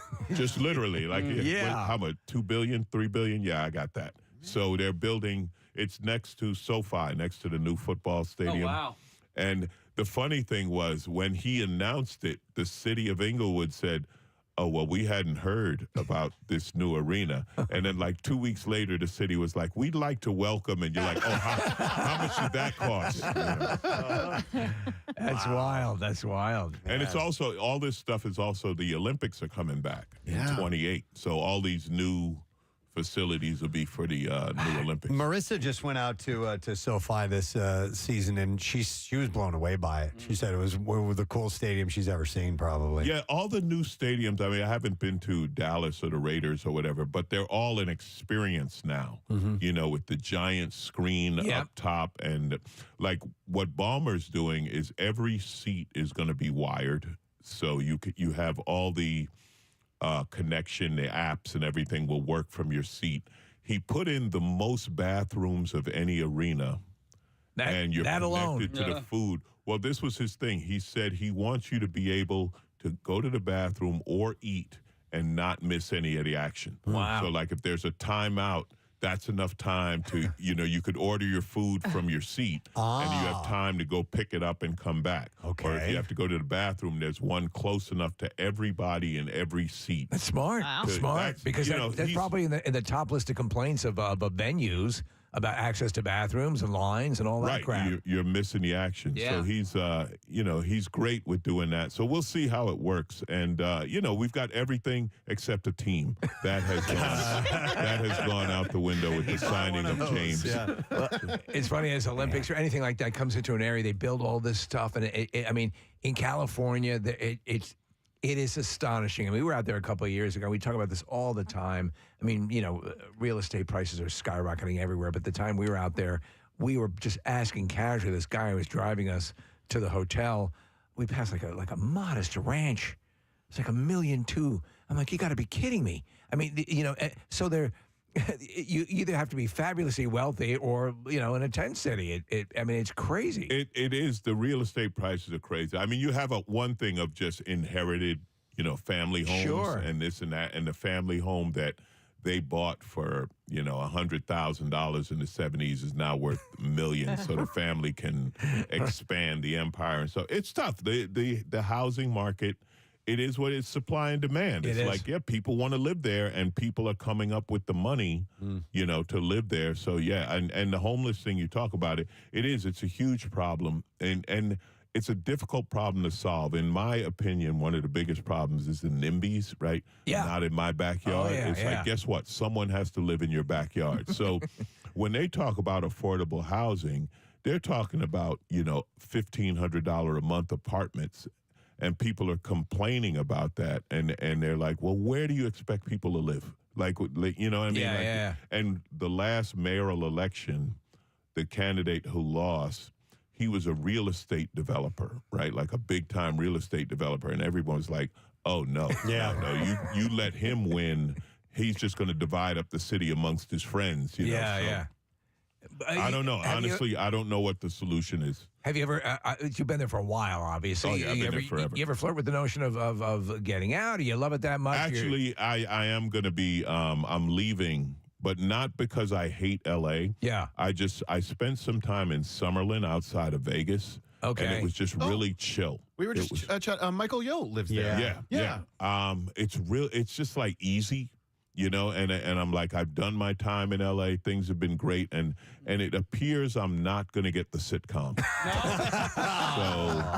I think it's safe to leave at this point. But I'm not one of those people leaving hating L.A. I'm just like, I had a great time run, for something different. And it's time to just chill out. Well, that's cool. I asked Michael about Vegas because I saw some kind of a stat that said there are like 30,000 new residents that move in per year or something like that, and he was like, the Vegas that you think of is not the Vegas where people live. He's like, it's stunningly beautiful, and it really is. It's beautiful. There's I spent time in an Airbnb, right? Because I got my dog now. I got a Great Dane. But we were just talking about him. My best buddy. We hang out. So I'm doing a week in Vegas. I said, well, let me just get an Airbnb and bring my dog and hang out. Yeah. And by the fourth day, I looked at him and said, what do you think? And he was like, yeah, this is good.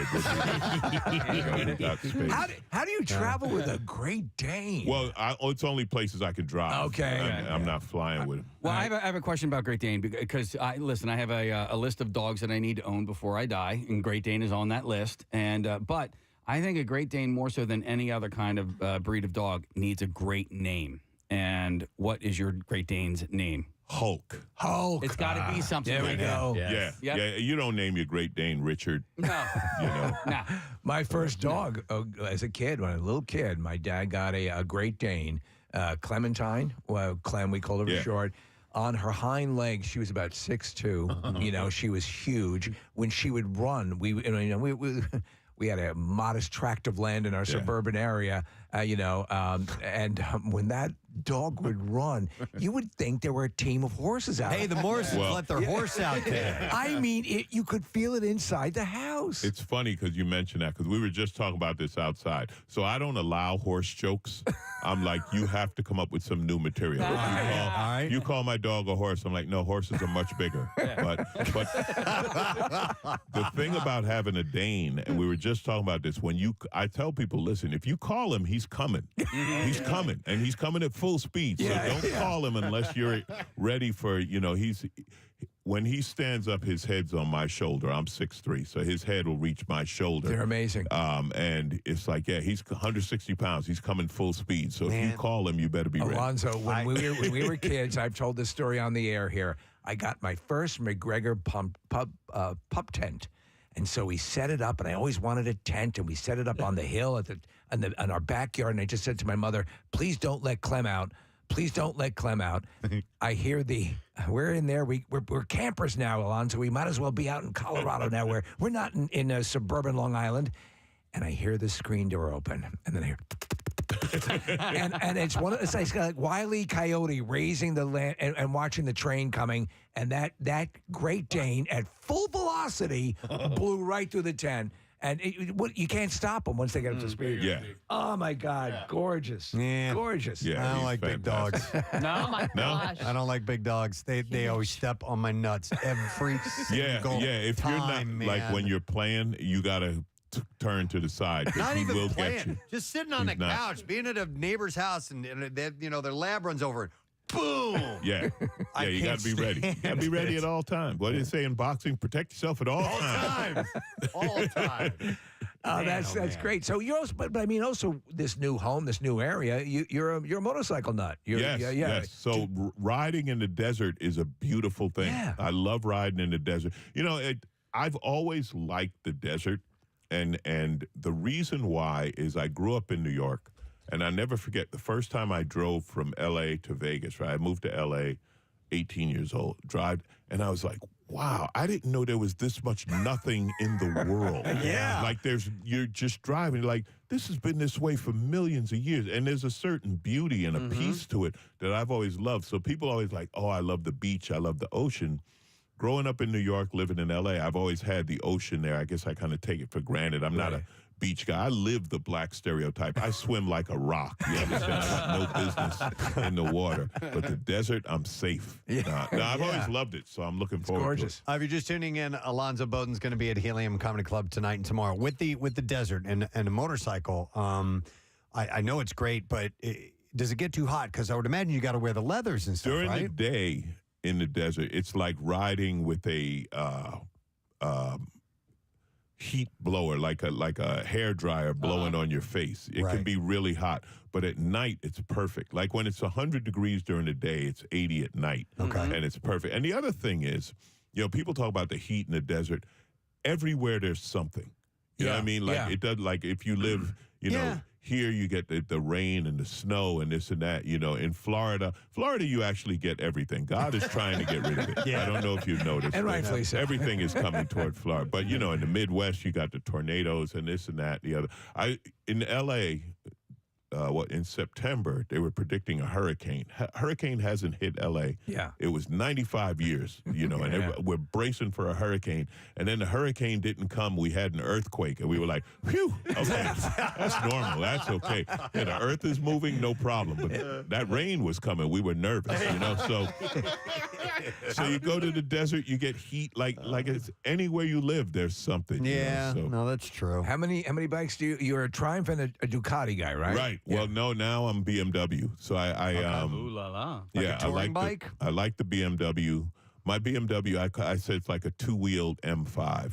It's K1600, 6-cylinder, super fast touring bike and stuff. I just sold a Ducati, traded it in on a different Beamer, but with me, every time I come on this show, that's going to change. Like I love, they're toys, right? So I'm lucky, and that's a Beamer. Did you ever go across the country in one? Yes. Okay. Yeah, How long did it take? I rode. I took about 8 days, and I rode L.A. to.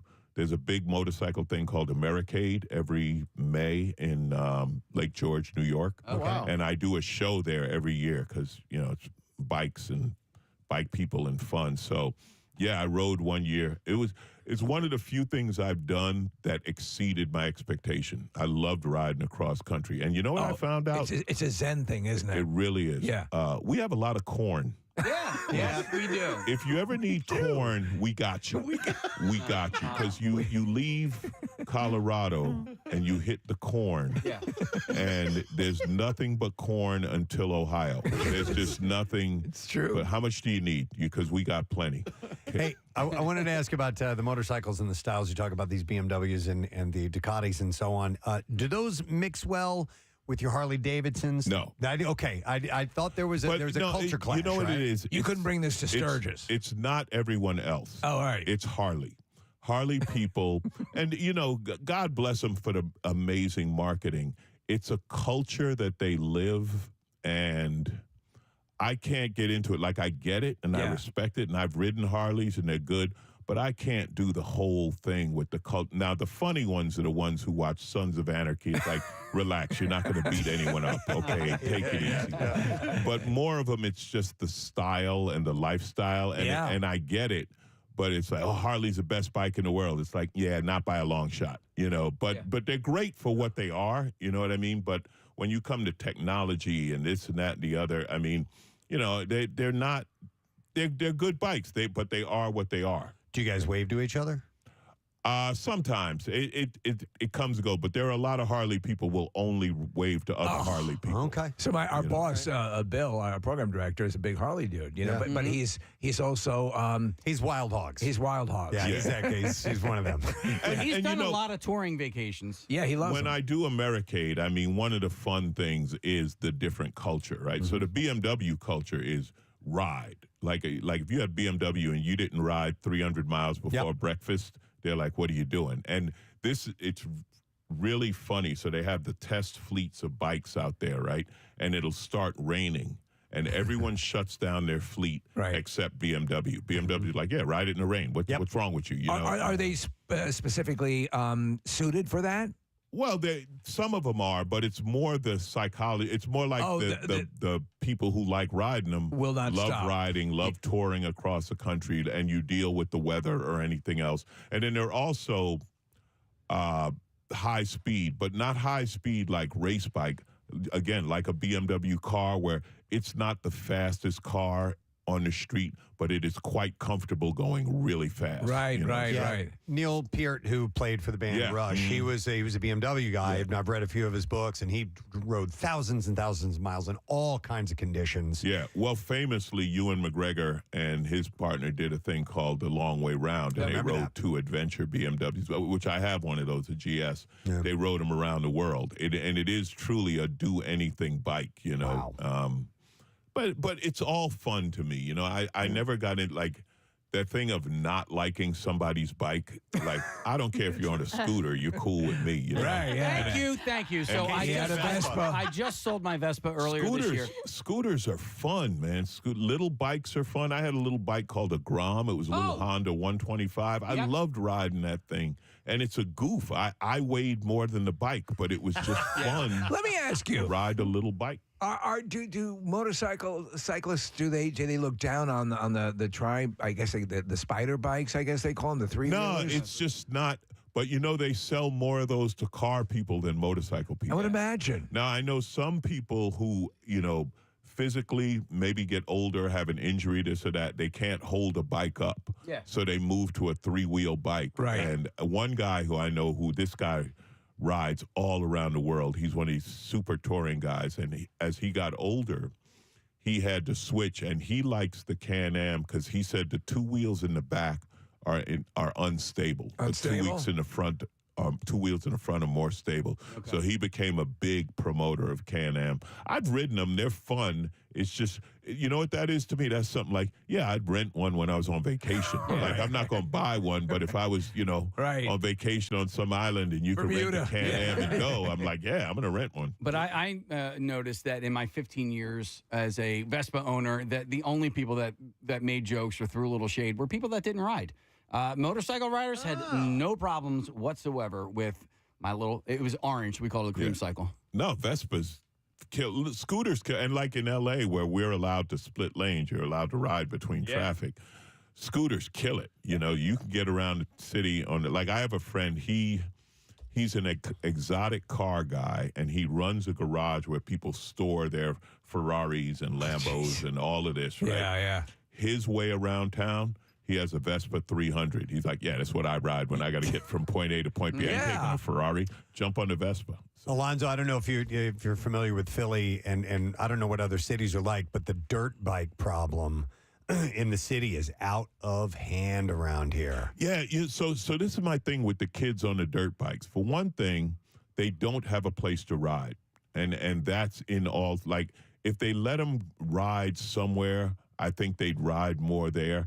It is a problem, but, you know, kids are going to be kids, and this is their thing. And it started, Baltimore, it started famously. It's in all the cities, New York, Philly, this or that. When they swarm like that, it's not something that we encourage. Like, it's dangerous. It's not. I will say this. The kids at the front of the pack are incredibly talented riders, and it's almost unfortunate that they can't get somewhere legitimately where you could find out, like, if you put them in a motocross race or something, how good would they be? Mm-hmm. I don't know what you do. I don't know what you do with that. It is a problem, but I think, and, you know, like I say, I'm not condoning it. The kids, a lot of it's dangerous, and it's bad when they gang up and, you know, scare the hell out of people and intimidate. Yeah. But they need somewhere to ride. Kids need somewhere to play. Right. You know? Have you ever done dirt bike? Have you ever done motocross or anything like that? I did a dirt bike class. A buddy of mine, we were talking about this.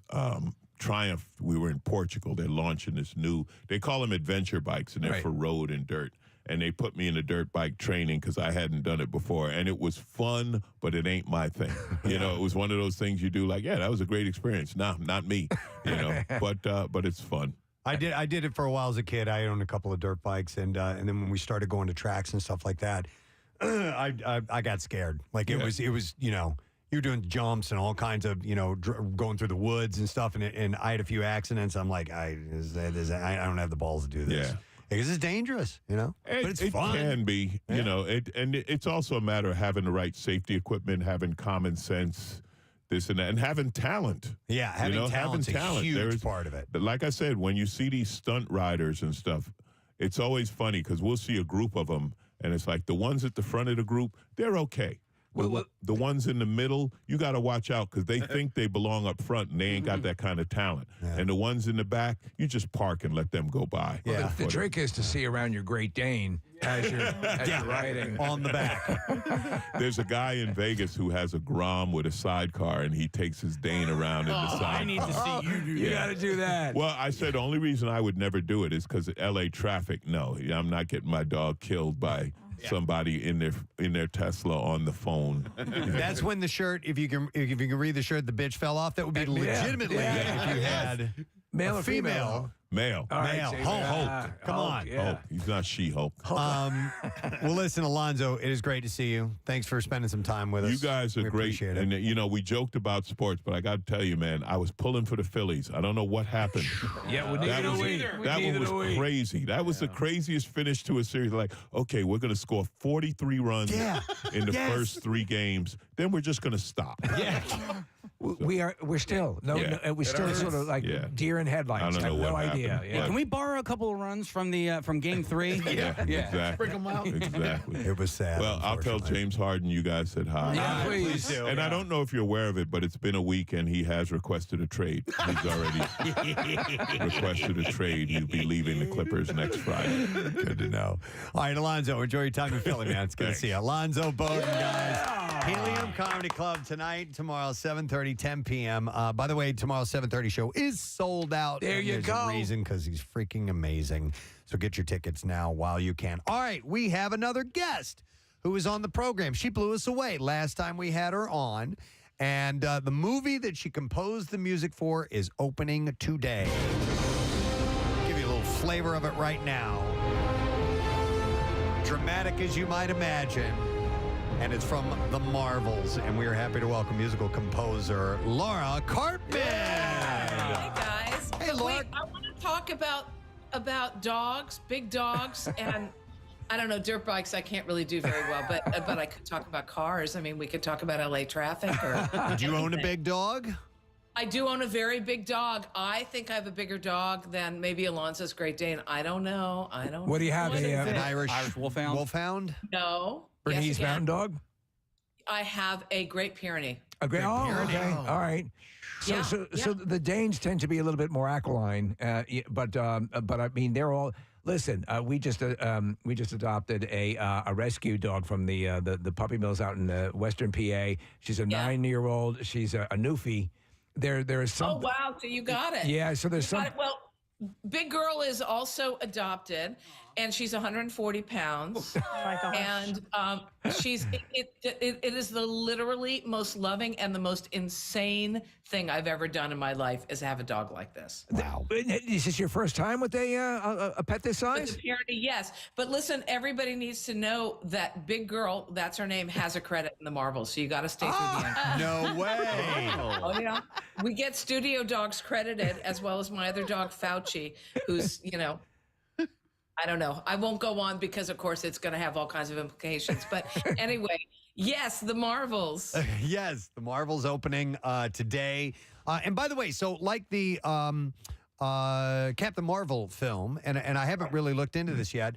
Was all female based. All the music that was used by recording artists that were female. From the 90s, yeah. Female directing. All the same thing with the Marvels this time around. Oh yeah, but the thing is, it's so incredible, and people, what you see on camera is also behind the scenes.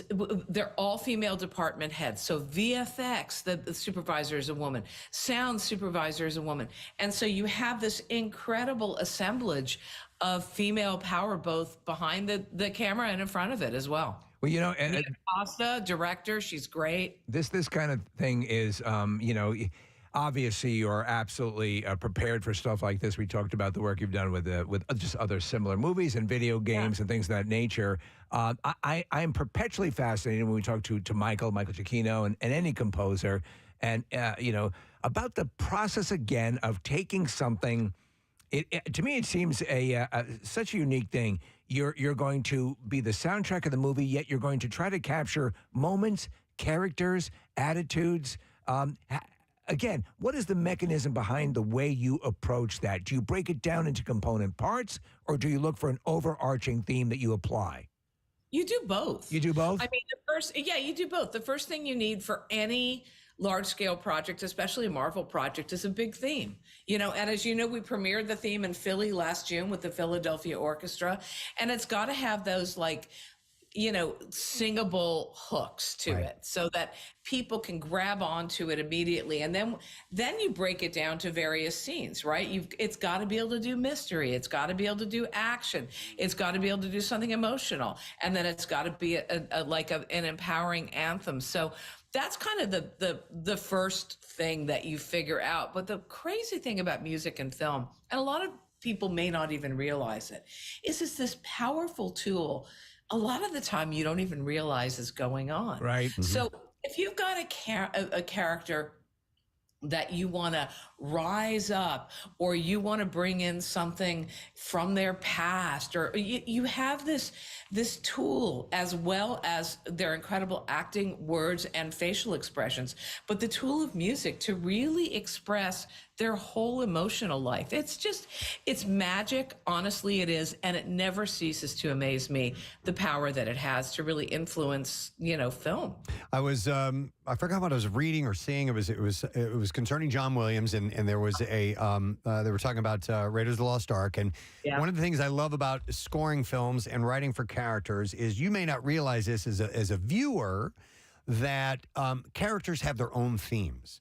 And I saw a segment that was called Marion's theme, and I'm like, well, damn it, I never noticed that she had her own specific piece of melody that you guys can alter and change and make it sound a little bit different and not as obvious, maybe a little more melancholy at sometimes or a little more heroic at sometimes, but it's the theme of that person. I find that so fascinating. When you come across a certain melody that makes sense to you for a character or for an overall project, do you have to go and check and make sure that somebody hasn't already done that before at some point? And how hard is that to do? It's so funny. It's such a great question. I'll tell you a funny story, and I've never said it out loud. I started writing when I was a kid. And when you're a kid writing, I was 7 or 8 years old, you can't tell the difference between what you create and what other people create. And so, I thought I wrote Norwegian Wood of the Beatles. Was that you? Was that you? It was so great. I had I wrote a new second half, but da-dee-da-da-da-da-da-da. It's like, wow, I'm great, But I think as you get older, you really, you know what you're writing and you know what you're hearing. But kids don't, and that's really fun. Like when you're working with young composers, it just all sits in their brain, what they hear, what they create. But yeah, I mean, coming up in this film is all about collaboration, right? Uh-huh. So the main theme is it's like the Avengers to Captain America, right? The main theme is about the three of them and their collaboration and their energy and their power. But there's also a secondary theme, much like you said, Marion's theme, which is this chosen family theme, which is for another kind of family group within the movie. I won't give any spoilers. And so, you test it out and you see how it works in the course of the film. And it's interesting because with this particular film, I wrote a lot of the themes in advance to script. And then once you get the picture in, you've really got to, it's almost like putting up like a Broadway show or something where you can write all the songs you want, but you got to get it on the stage to really see what works. Yeah. It's the same thing with this. You got to put it against the picture. You got to see what works. You've got to, the director has to like it. The producer's Kevin Feige, is a big music guy. He really leans into music. He wants to hear stuff. He wants to make sure that it resonates with him. And he has a really good idea, as all of you know, of what fans love and deserve. Yeah. Laura, this is something that we've talked to Michael Giacchino about in the past, but he did one of the Mission Impossible movies. He did Rogue One, and Mission Impossible and Star Wars obviously have very recognizable themes. Right. And so you coming into the Marvel universe, the Avengers universe, I love the theme that Alan Silvestri did for the Avengers movies. I think it's really, and when watching the trailers and the commercials for the Marvels movie, which I've not seen yet, you hear hints of Alan Silvestri's theme. Do you reach out to somebody like that? Do you talk to a Michael Giacchino about themes that exist already, or do you just kind of live in your own universe? Oh, you know what? All of the above. I have to tell you, Alan Silvestri wrote me the nicest note this week when my theme came out and just said how much he loved it and how much he supported, what I'm doing. I saw Michael last night. These guys are all friends and colleagues. here's the thing that's really interesting about Marvel. It has a real profile. And like I said, you have to kind of have these hooky themes. And I work on another show for Marvel called What If? And in What If, the whole trick is to grab like Alan's music, Michael's music, Chris Beck, all the people who are working, and sort of mess with it within the context of What If. But here it's an opportunity for me to really invent something that puts me in the place with these wonderful composers. And I have to say, it's just been the honor of my entire life. That's you know, cool. it's like The Marvels is like an Avengers style movie. And so to be able to say, hey, go do that. And, you know, I was with Kevin the other night. He said, you know, you wrote this theme. It feels like we've had it. It feels like it's a part of our world. And it's just like, I can't tell you guys how much that means to me. Everybody has to go see this thing this weekend, okay? Oh, I will. I got up really early. It's like 6 o'clock in the morning. We had a concert last night. Michael did some music. I did music for another film. And I'm up. I've been doing press all week because the actors have been on strike. I have no voice. You're doing great. I'm here because I love you guys, and I want you guys. Philly, go see this movie this weekend, please. It's really amazing. It's really a gas. It's totally fun. It's like there's a lot of music. There are tons of musical surprises, and you'll love it. Well, I have a question about you were talking earlier about the Avengers and the themes creeping into like the Captain America theme creeping its way in, and I don't recall in Endgame. If when Captain Marvel makes her appearance, does the score come along with her, and how does something like that work? You know, that's a great question. Sometimes it does, and sometimes it doesn't. It's really up to the composer and up to the director and the producers and all of that.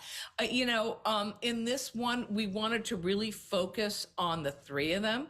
So as much as I love Pinar Toprok's Captain Marvel theme, it did not find its way into this movie. Kamala Khan's theme found its way in a couple of places, but it's really about this main theme and then the themes that were created for the film. But that's a great question. And I think that sometimes you see those signature themes follow, and sometimes you don't. It's like, part of what's cool about scoring films too is that there's a certain amount of musical real estate, right? So like you have so many places where you've got kind of wide open space in the film to establish your theme that are not dialogue based, that are not necessarily covered up by sound effects. So I think you want to take advantage of those places to see the new theme and to have audiences really lean into it. So Laura, there's and I read it a couple of times that you used a deaf percussionist in the creation of this music, and I know the reason I think you probably did that. I'm going to guess, but I want you to explain why you did it. So there's this extraordinary woman, Dame Evelyn Glennie. She's a Scottish percussionist. And I met her years ago working with Marin Alsop on some concert music stuff. And she is one of the world's greatest musicians. She doesn't hear, but she feels music. And when she plays, she often plays barefoot, and she actually feels the music coming through her body. So I did all this research and found out there's actually no sound in space.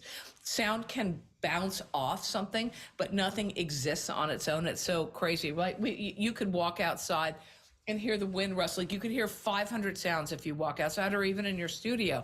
If you sit to listen, you'll hear more than just the sound of my voice right now. So I thought that the way that she perceives sound is exactly the same way that you would perceive it as a body floating in space. So I met with her. I mean, it's so rad, right? Yeah. I met with her, and I flew to her studio outside of London, and she has probably 10,000 instruments. And we literally did the craziest things. Like, the title of the movie is called The Marvels. Yeah. Well, the very last track of my score, listen for The Marbles, and I won't say anything. Marbles. But let's just say that Evelyn Glennie was throwing some marbles at stuff, and it made it into the film. She just is extraordinary. Well, what works so well for Captain Marvel was not only the score, but also the soundtrack. And Preston and Nick had the opportunity to be in the studio with Michael when he was scoring Spider-Man, and it was interesting that he had made a decision to for one particular scene not go with a score but go with a song. And I wanted to ask you as a composer, like, how hard is that on, like, ego-wise, to check your ego and go, you know what I can create here is not going to be as good as a song that already exists? I don't think it's even about that. I think it's about like these collaborations, and there's a point where a song takes it. Yeah. Right? Yeah. A song takes it. And there's one point in the film, which I won't reveal, but there's a song, and actually it's a great song, and I layered score on top of it. So that the artist, big artist, gave us permission to do that. So you have like this song just going and going and going, and then suddenly you've got an action-based score layering on top of it with little bits of the voices coming through. And that's also another way you can go. But I remember in Ms. Marvel, there was this really, really long action sequence. And you build, and then the song takes over, and it's like, it takes it to the end. So, as a composer, I mean, you want to be a collaborator on what's best for the movie at what time. And sometimes a song can take it to the full length of the way, and you want the audience to be able to lean into that and really enjoy it. And sometimes it doesn't, sometimes it like you could put a great song in, but it's over a 5-minute scene. And so it doesn't like change and evolve enough, Right. So it's just so dependent on what's going on in the film and what the film needs at any time. Well, sometimes what happens is they'll make a miscall, and they'll apply a song, and it distracts because it's something that's like, well, what is that? When it's applied because it to the audience will bring up a memory or put a context on it, that's when it's gangbusters. And I thought it's interesting.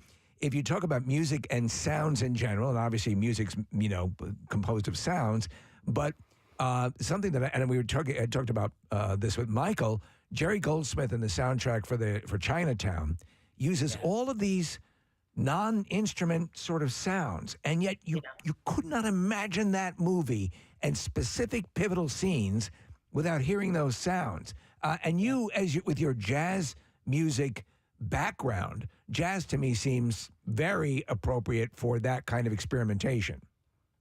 Yeah, I mean, and it's there. I mean, there is the villain. Her theme, I would say, is jazzy. I sometimes call it slithery, and you'll hear a little bit of it later on in the movie. And there's actually this incredible flute player, Elena Penderhughes, who solos over it. She tours with Herbie Hancock. She's incredible. But I think a lot of those kind of, we call them aleatoric in serious music, where it's chance music in a way. And Jerry used that and drew from kind of concert music composers. And in this film, that's there too. I mean, a lot of the Evelyn Glennie stuff is like that. I did a lot of work with choruses, like these really cool choruses made up of world music traditions. I mean, there's like South Asian singers, South African singers, Black Americans, countertenors, which are men singing in their falsetto, singing in their high voices. So I experimented a lot with the human voice to create really weird space textures, because Nia DaCosta, the director, said she wanted a space opera. So I was happy to do that. That's fascinating. Are all the musicians female? No, but we did have female chairs in all of the in the orchestra in London, and we have all female soloists. Another one is Nadia Sirota, great viola player out of New York, and Elena Penderhughes, and then Evelyn Glennie, of course. Okay, so I have to ask, as a video game enthusiast, and I know you've had that in your resume. Will you ever return to video games, or is that completely? I am working on a massive one right now, and I can't tell you what it is, but I will tell you it is 400 minutes of music. Wow. God. Oh, my God. It's a franchise. It's female-led. You're going to go out of your mind. Ooh. It's great. I can't even believe, it's early on, and I can't even believe what I'm seeing. It looks like a movie. It's incredible. Yeah, but the stuff they're putting out now is astonishing. So what I want to implore anybody listening right now, especially younger listeners, is that we're talking to Laura Cartman here, who is a composer and world renowned, but like she's a real person, a real human being that like was a child, that was a teenager, that went to high school and went to college. And so if you are, thinking about or wanting to pursue any sort of career in arts or whatever, that it is attainable. I have a daughter that is, currently going through this stuff right now. And she and I went to your alma mater about a month ago, and we went and saw a production of Guys and Dolls at University of Michigan. And it was amazing. Yeah, he was raving about it. Yeah, he said it was Broadway and then some. Yeah. Well, the music theater department there is off the chain great. And it is attainable, and it's just a lot of hard work, a lot of focus. And frankly, are you doing college tours right now? Oh, yeah. Yeah, okay. We're going to Moonifieds next week. And it's about training. I mean, I call from my training all the time, like stuff. I mean, I went to Juilliard after Michigan. I have an advanced degree in music. And I mean, this is the stuff that you pull from for your entire life. So like those of you who are out there learning music, study it, enjoy it, spend time with it, play freely, get in there and learn stuff, because that stuff really, really will help you as you go through your career. Laura, what was it like to work and compose and conduct in Abbey Road Studios? Because it's just legendary. And do you get lost in it? Are you concentrating on work, all of the above? Oh, yeah, all the above. I mean, so the minute, and really, this is the truth of it. I know you probably heard it from Michael as well. The minute you walk in that place, you feel it. And then there's the, like, the famous piano, the upright piano, like you walk by it. And for our session, we used a ton of the Beatles mics, and these vintage mics that sound so amazing. And I think one of the extraordinary things about this particular score is Peter Cobbin and Christy Whaley, the recordists, the engineers, the people who actually record the music and then mix it. Oh my God, they did an extraordinary job. And the orchestra, the way it sounds, that room, that place, it is the best thing. I can't even say enough about it. It's the best thing ever. I was just looking to see if I had my Abbey Road coffee mug. Well, the funny thing I've heard said about it is that you walk in and it doesn't immediately impress you as a room, the main room there, that would generate, the sounds that have come out of it, and yet somehow they people have described it as literally magical. Was that your experience? Well, yeah, it's church, it's temple, it's whatever, wherever you find yourself. And you walk in and you just kind of walk into a hallway, right? And there are pictures all over the walls and, and then you walk downstairs and you start to feel it. And then you walk into Studio B, which was the big, where they recorded a ton of stuff, and you really feel it. And then you go into Studio A, and it has, like, I know this is going to sound kind of weird. Maybe I shouldn't even say it. Say it. But it's got a smell. Well, it's not a bad smell, but it's like a woody smell. Well, Laura, a term I was going to use is it's seasoned, if you know what I mean. Now that is perfectly put. I may have chosen a different word, but no. Would you call it a fab smell? It's kind of a fab smell, but it's a groovy smell is what it is. It's groovy. And it's groovy. And it's just like, it's an honor to record there. And musicians are like, oh my God, they are off the chain good. And there's a camaraderie there. We spent 2 weeks there in April, and we went back again in September to finish up. And it's just the best. It's just the best. Well, we're very excited for everything. And now we get the full product. Huge movie. The actor strike is over. People can promote it. And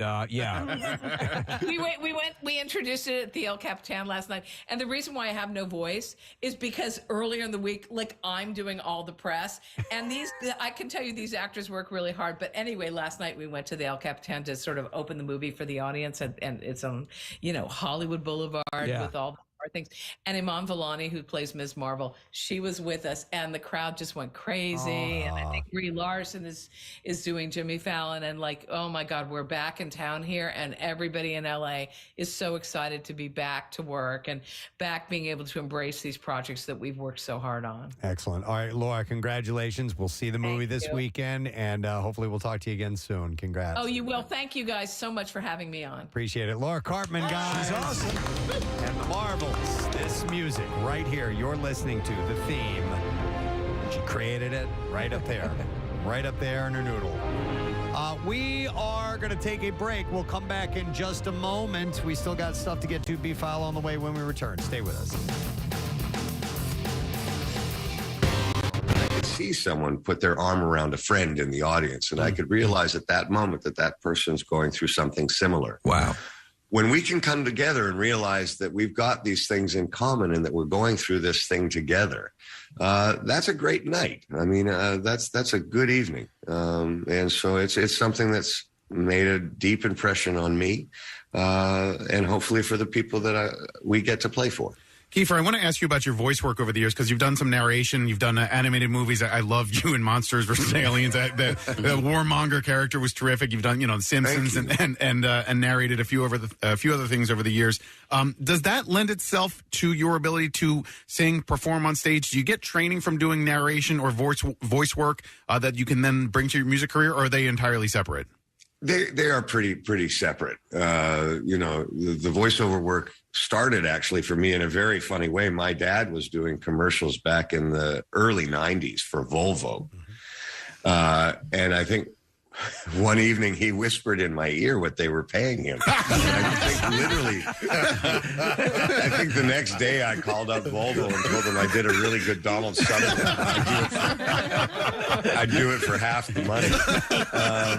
Undercutting your dad. Which I don't think he really appreciated. I thought it was a lot funnier than he did.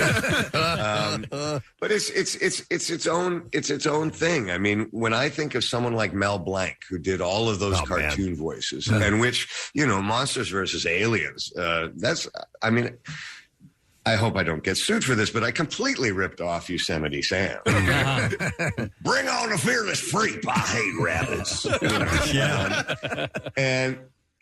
But it's an awful lot of fun, and it takes you back to being a kid and just loving cartoons and listening to cartoons, and so it is a lot of fun to do. But they're very, very separate kind of entities. You have lived a very, very interesting and full life, and obviously voiceover actor, musician, but you're kind of a cowboy too. You've competed in rodeos and have won roping championships. What's that? And do you still do that?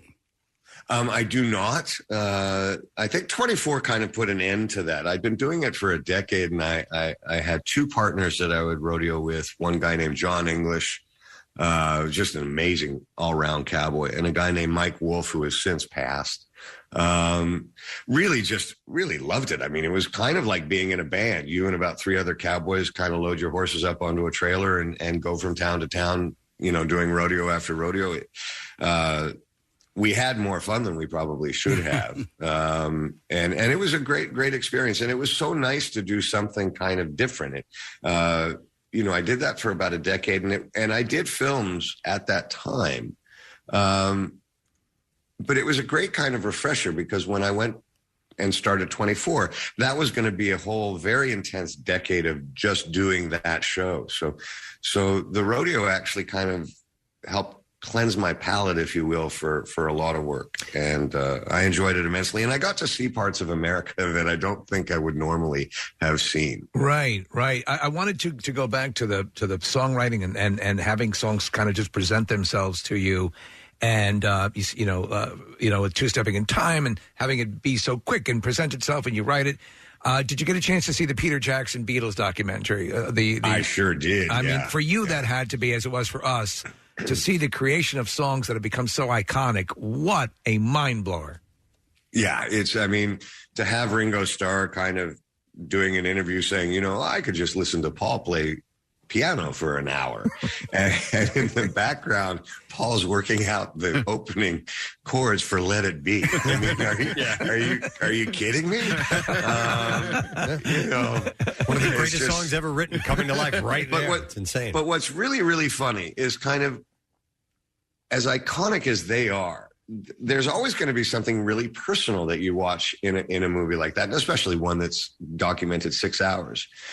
My phone rang off the hook somewhere in the third episode when they all started drinking J&B Scotch. Now, J&B Scotch is certainly now not considered to be very highbrow on any level, and you'd have to find a pretty dirty bar to find a bottle of it anyway. I've been that was always kind of my drink of choice for a number of years, and literally the fact that they had all drank it together, kind of sitting on the floor working out, the long and winding road, somehow gave the beverage validity. My friends finally, after 20 years of drinking the swill, have forgiven me. It's good enough for the Beatles. I love it. Yeah, I thought, if John Lennon could drink it, and apparently I make the same kind of disgusted face that John Lennon makes when he takes that first pull. That's great. We laughed about that. If you're just tuning in, it's Kiefer Sutherland that we're speaking to. His album is called Bloor Street, and he's going to be performing at Ardmore Music Hall coming up on March 12th. Tickets go on sale, I believe, tomorrow, by the way. And I didn't even realize this is a bizarre coincidence, Kiefer. I right before you came on, I go to Casey. I go, oh, my God. I'm wearing my Castle Rock, Maine shirt. And you were Ace Merrill in Stand By Me, who lived in Castle Rock. It's my favorite movie. It's Casey's favorite movie of all time. And I wanted to ask you about that character and other characters in your acting career, because that one was earlier on in your career, and he was so nasty and so mean.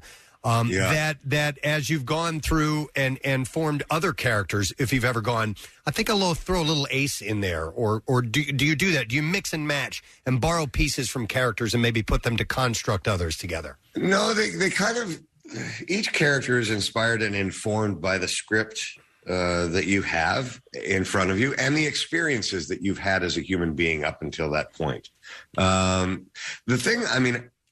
The thing that I've always been amazed about with films like Stand By Me that I've been so lucky to be a part of was the seemingly unaware I was that it was great, when I look back, I think, man, you have been lucky because, when I first read that script, it was just a job. I didn't think it was going to turn into this amazing thing that Rob Reiner and the other kids turned it into.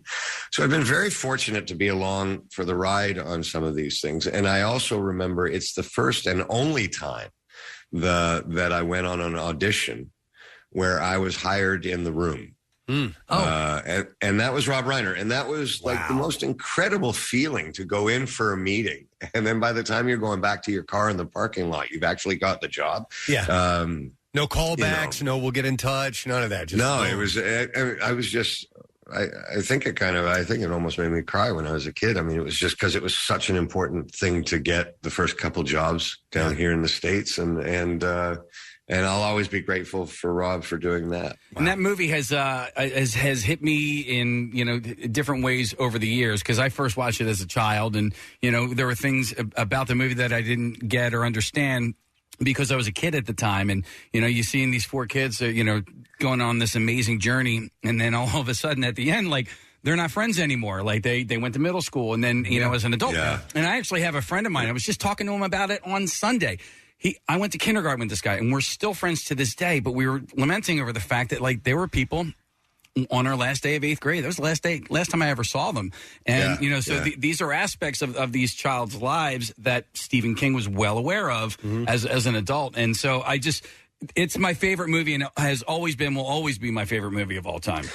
Well, it's certainly one of my favorite to have made, because I was so young again, but all of a sudden, I'm in Eugene, Oregon. I've got my own hotel room. I'm being paid. I'm 17 years old.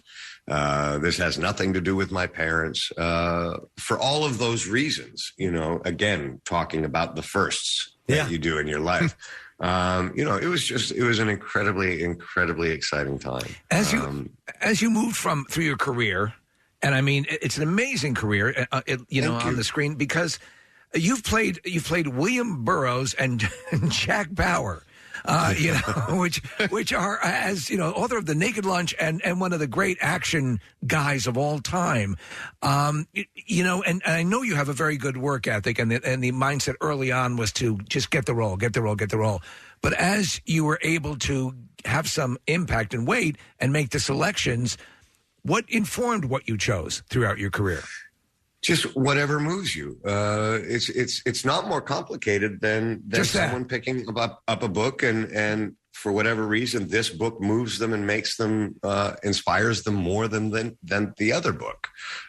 So generally, if I'm reading a script and I can't put it down, it's going to be something I'm interested in doing. And having said that, I've made close to 100 films, so I've made mistakes. There are a couple films I'm sure that I read that I didn't understand, and when I see the movie, I'm like, "How did you not get that?" Is that a liability? And you mentioned you didn't realize what you had with Stand By Me. Mm-hmm. I would think it'd be hard for an actor who's doing the job to be in it, surrounded by all of this stuff that's going on, and to be very aware, completely aware of how something is turning out. Is that? Yes, I mean, that's a very fair statement. I mean, and there's some people that are clearly must be better at it. Like, I think Tom Hanks must have some inner gene that's like, this is going to be a huge hit because he keeps making them. I wasn't given that gene, and having said that, so many things need to go right for a film or a play to work, or for a song or an album to work.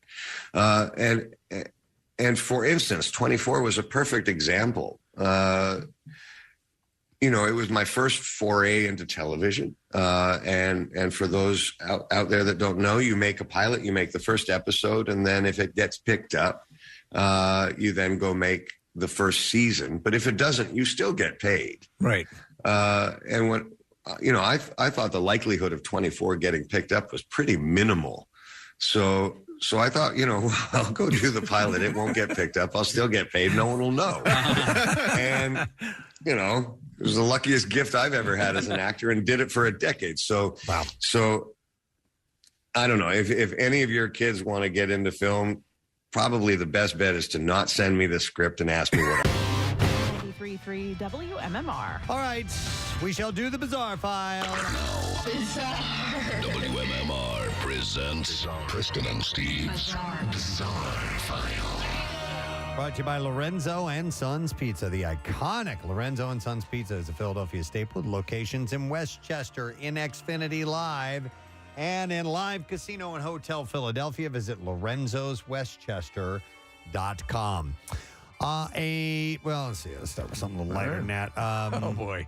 Well, it's not crazy heavy. He's just a crazy person. How about this one? A Vandalia, and I'm not sure what state this is in. A Vandalia man was arrested late Tuesday night after he allegedly directed his drone to crash into another drone that was owned by the county sheriff's office. So he took out the sheriff's drone. Yeah. Ryan D. Breeden was arrested on requested charge of attempted property damage of the first degree, felony, and obstructing government operations. You're in that helicopter. The sheriff's office said in a Facebook post that Breeden's drone attacked its UAV pilot drone in an intentional attempt to cause the crash. The sheriff's drone, equipped with forward-looking infrared, escaped the attack and located Breeden with its technology, its infrared technology. Deputies were guided to Breeden's location, and he was arrested. His equipment was also seized. The sheriff's office said that it was patrolling the city of Vandalia during a scheduled citywide power outage when it was attacked. Breeden remains at the county jail pending formal. You're in that helicopter. Preston, it's not too far from St. Louis. I love that clip. Really? Vandalia. Vandalia, Illinois? No, Missouri. Vandalia, Missouri. Wow. Yeah. It's out by Farber. It's the gateway to Curryville. There you go. All righty. Gateway to Curryville. They got lots of helicopters out there. Yeah. All right. Let's see. Here you go. Here's a story I was going to leave with. A man forgot his wallet at a polling place in Pennsylvania on Tuesday. He threatened workers and brought some guns to the building. Over $100 he claimed was missing, according to Harrisburg police. You wait right here. I'm going to go get some guns. It's kind of worked out that way. Yeah. David Lassiter, who is 74, called police to report an alleged theft, then reportedly told officers he'd just get a gun and handle it himself. I got it. Police said the officers Sheriff. made attempts to convince him that it wouldn't be in everyone's best interest if he were to show up at a polling station with a firearm with bad intentions. So is his perception that someone had clipped money from the wallet, or that he thought someone had clipped his wallet? No, somebody had taken money from the wallet. Police All right, said I need to get some guns. officers made it to the polling place before Lassiter returned and made contact with him as he was pulling into the parking lot. I got my guns. Lassiter appeared to point a gun at an unoccupied police cruiser during the incident. Can't do that. The officer said after initially returning to the polling station to retrieve his wallet, Mr. Lassiter proceeded to make a scene inside. This alarming everyone within the premises. He reportedly made threats to come back with a firearm before he left. The money was in my back pocket. Police said officers found 7 firearms with matching ammunition for each one in Lassiter's vehicle. He became aggressive and hostile towards the officers. He was detained for his safety as well as that for everyone else at the scene. So he was arrested for terroristic threat. Yeah. I forgot to tell you guys yesterday. I was at the supermarket and I grabbed somebody else's cart and I took it no, not halfway. I took it all the way across to the other side of the supermarket. And when I went to put something in the cart, I looked down and it was somebody's possessions, not like what they were going to buy. Like you were, like a pocketbook and stuff was in there? Like a child? There was one of those little grabby things to grab things from higher shelves. Like an old woman who says, "Oh, Rachel, no!" I grabbed an old lady shopping cart and I just ganked it. He was a monster. Did you ask if she could smell, or if you could smell her club foot? Remember that woman? Yeah. That was a nun. That was a nun. So when you returned it to her, what did she say? She wasn't there. I just put it in the spot where I just put it where oh my God. cart was. Go sprinting out of the and store. I took off. Wait, was your cart still there? It was still there with everything inside of it. Oh my God. She was in the manager's office, probably. He said I sounded like an owl. Wow. Yeah, who? Wow. But what's even better is if she said it was stolen and then they went back to where it was and it was just sitting right there like, oh, you crazy old lady. It's right here. Grandma, time to go home. Yeah. All right, listen to this story. I had a gator story earlier. Now I got a crocodile one. The Australian farmer bit a saltwater crocodile on the eyelid to save himself from being killed by the reptile. Wow, I didn't know they had traditional eyelids. Cattle herder Colin Devereaux was attacked by the 33.2 meter long crocodile while he was on his way to put up some fencing near the Finniss River in the Northern Territory. The farmer was described as being a veteran in his 60s, had stopped by a lake when he noticed fish swimming in the middle of its receded water, and he began to step away. A crocodile latched onto his right foot. He said it was big. It grabbed it, shook me like a rag doll, and took off back into the water, pulling me in. Oh, man. He initially tried kicking the reptile in the ribs with his left foot, and then when that didn't work, he bit the saltwater crocodile. Amazing. So he had to double over then because if his foot is in its mouth. Yeah, he said, I was in such an awkward position, but by accident, my teeth caught his eyelid. Oh, nice. He said it was pretty thick, like holding on to leather, but I jerked back on his eyelid and he let go. You bastard. The farmer was able to make a break for it.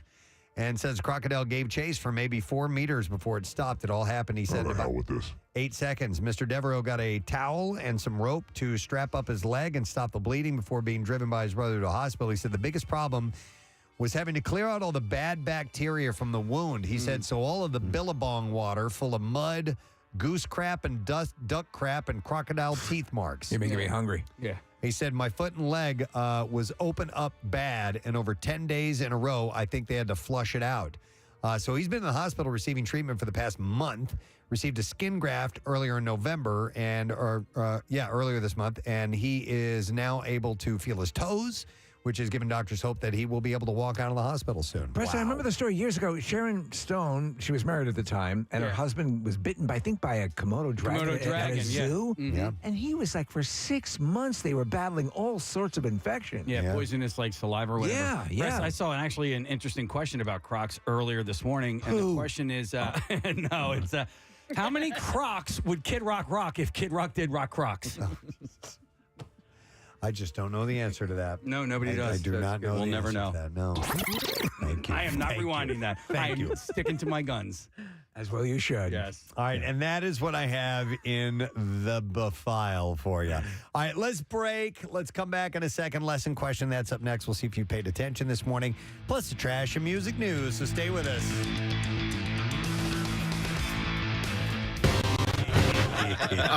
Two real quick things, Kiefer. My mom drinks J&B, so you're not alone. You, my mom, and the Beatles. And you do play a great dick because in A Few Good Men, you were really not likable at all. And you pulled it off successfully. I think you're a really likable person. I'm loving this conversation with you. But that movie, was it fun to be kind of a villain in that movie?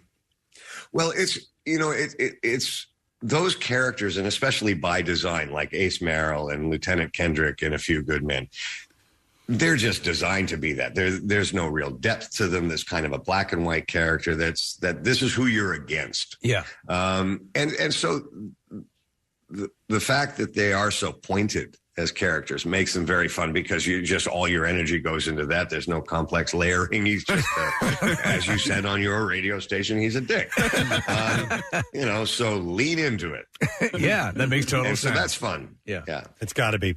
All right, well, listen, Kiefer, we know you got to run. This has been so much fun to talk to you. We really appreciate it and excited about the fact that you're coming into Philadelphia.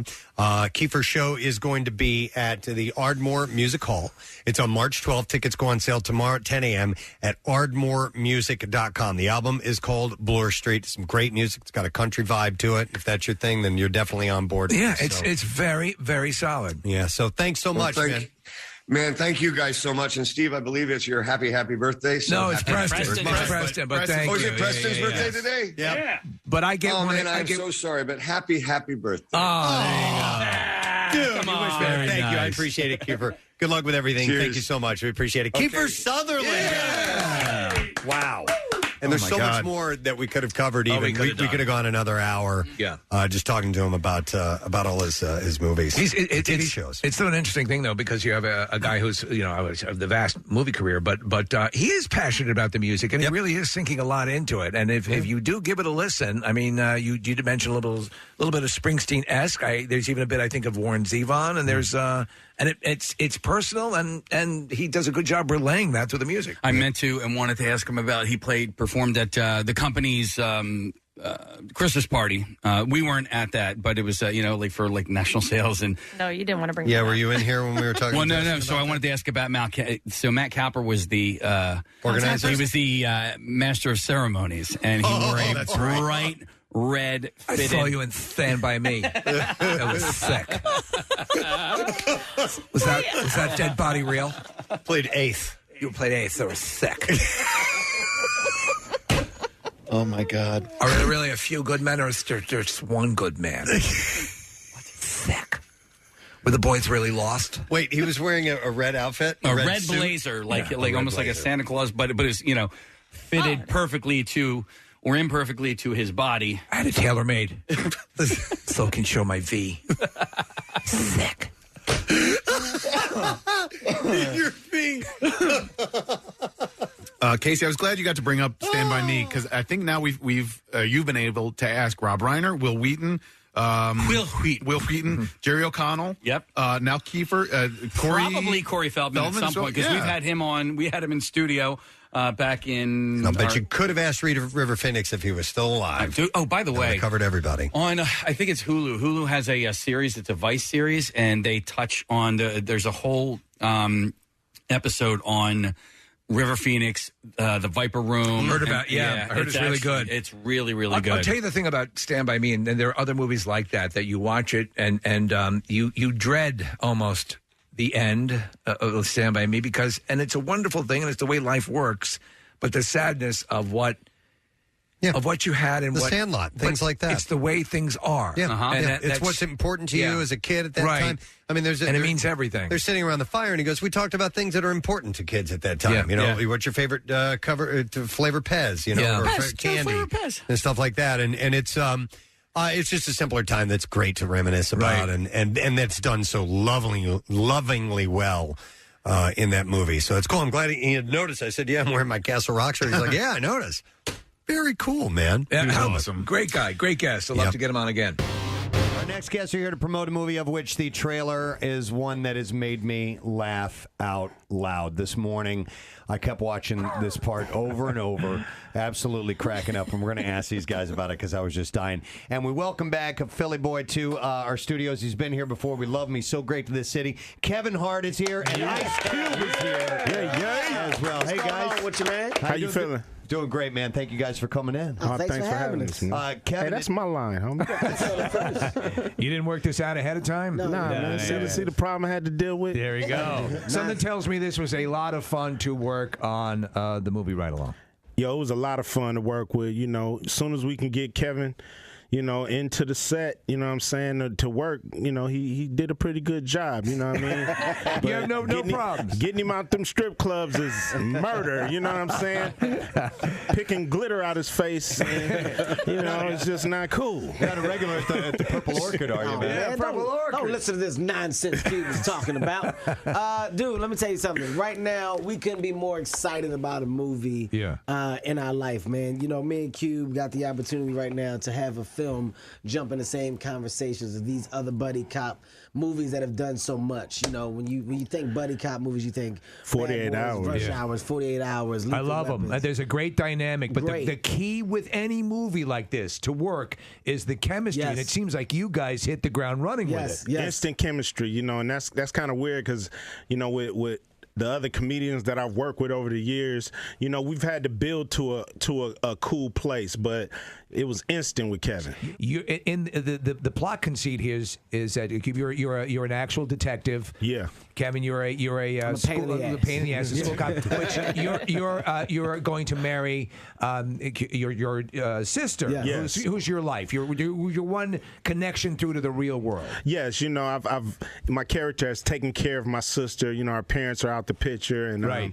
you know, so you know, she's almost like a daughter. You know what I mean? Yeah. And you're very protective. Overprotective, and I'm on a big case. You know, I'm trying to track down the biggest drug dealer in Atlanta. So the last thing I need is this fly in my ear by the name of Ben bugging me trying to marry my sister. You know, and he's just not what I think he should be. So you decided to take him on a ride along, which might kind of scare him out of this whole thing. That's the plan, man.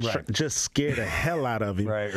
You're Denzel to his Ethan Hawke. Pretty much. You know what I mean? Training day upside down. Upside down on his ear. You know what? That's funny though. There's an aspect to it. I'm a gamer, so you know, and you, Kevin, your character believes sort of in a way that because you're accomplished at video gaming, that would translate into the real world. Yes, I solely believe that this is a real thing. And I guarantee you, there are a lot of dudes, because you'll hear it when you're playing. I can promise you there are. There are a lot of dudes that think they could be dropped down in Fallujah and have no problem. I can assure you that we were doing a press junket, and one of the guys, this guy, the blacknerds.com guy, he has a website called blacknerds.com. Right. And he was serious. He was like, yeah, you know, I'm basically here for all black nerds.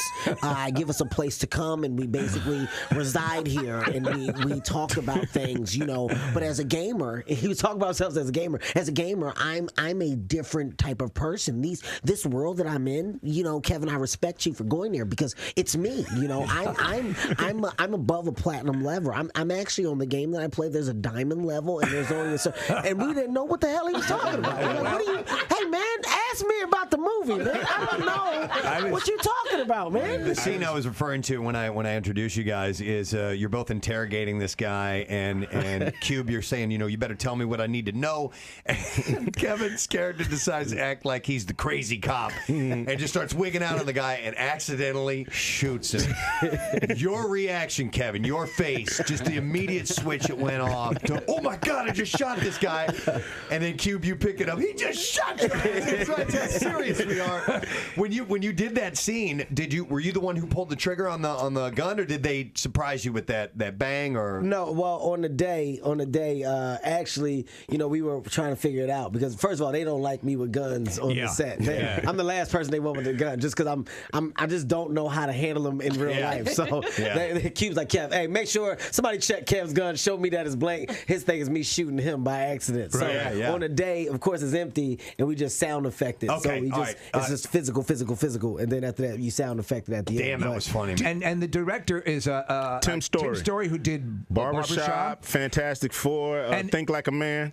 Great movie. Now, Barbershop, I assume there was an improvisational atmosphere. Did you get to do a lot of improving on a movie like this?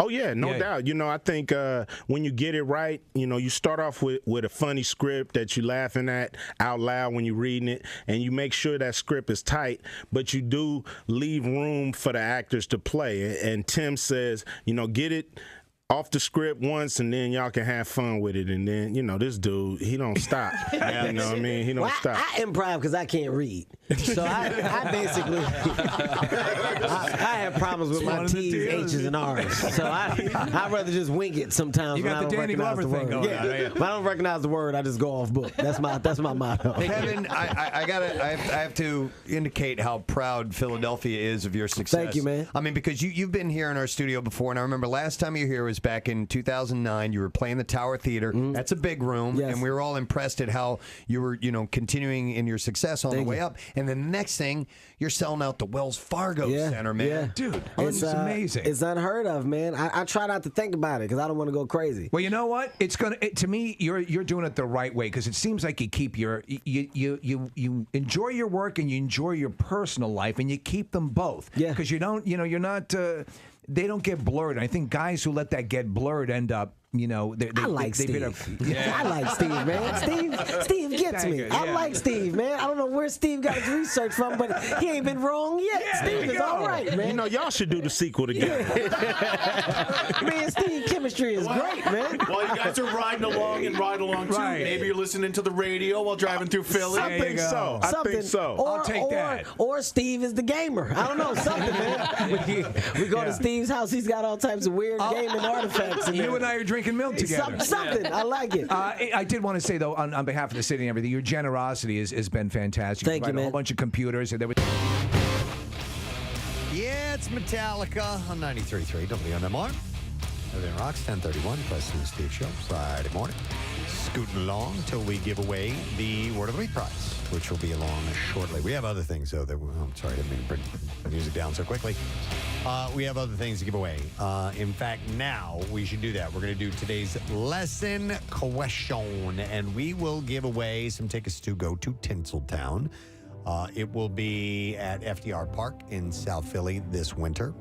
So the question I pose to you is, there's an unproven theory that the people who live on the dark side of the moon all sound like what animals? 215-263 WMMR. Guessing will get you nothing. You had to have heard it earlier. It's kind of been a theme this morning, too. There's an unproven theory that the people who live on the dark side of the moon all sound like what animal? 215-263 WMMR. Call right now. The trash business is a gold mine. 93.3 WMMR with Preston and Steve's Hollywood Trash. All right, it's brought to you this morning by Monster Mania 57. This weekend in Oaks, Pennsylvania with Alice Cooper. Scream Reunion, the stars of Five Nights at Freddy's and more. Tickets are on sale now at monstermania.net. What's going on this morning, Steve? Well, controversial actor Armie Hammer injecting humor into his return to Instagram, saying he had to negotiate some landmines before reactivating his account. The 37-year-old actor joked, by the way, I seriously enjoy eating human flesh, and I'm not even remotely kidding because I'm a cannibal. Oh, my God. I don't hear the joke in that. Former NFLer Croy Bierman has been ordered by a judge to turn in his Rolls-Royce for repossession. Bierman has been pleading with the judge, saying the Rolls-Royce is his only way to deliver food for Uber Eats. Hey! And finally, Rob Reiner believes JFK's assassination 60 years ago was not the work of a lone gunman, and he plans to provide an additional name on his podcast. Amazingly, Reiner's been dropping hints that the second gunman was Dick Van Dyke. That's your Hollywood Trash. That guy's beloved. It's unbelievable. All right, we'll see if someone knows the answer to this. There's an unproved theory that the people who live on the dark side of the moon all sound like what animals? 215-263 WMMR. We'll go to Tom, see if we can get that answer. Hi, Tom. Good morning. Gadzooks. Gadzooks. All right, Tom, the people on the other side of the moon, they sound like what? Owls. Owls. Who? Yeah, hang on, Tom. Got yourself 4 pack of tickets for the Tinseltown Holiday Spectacular. Coming to South Philly and FDR Park this winter, visitors of all ages will feel the magic of the holiday season as they stroll through a spectacle of lights, dine on festive treats and beverages, and meet Santa Claus. Santa Claus! And much more. Tickets Oh my God! are now available on tinseltownholiday.com. Use the code WMMR20 and you will get 20% off. Now, Preston and Steve's Music News on 93.3 WMMR.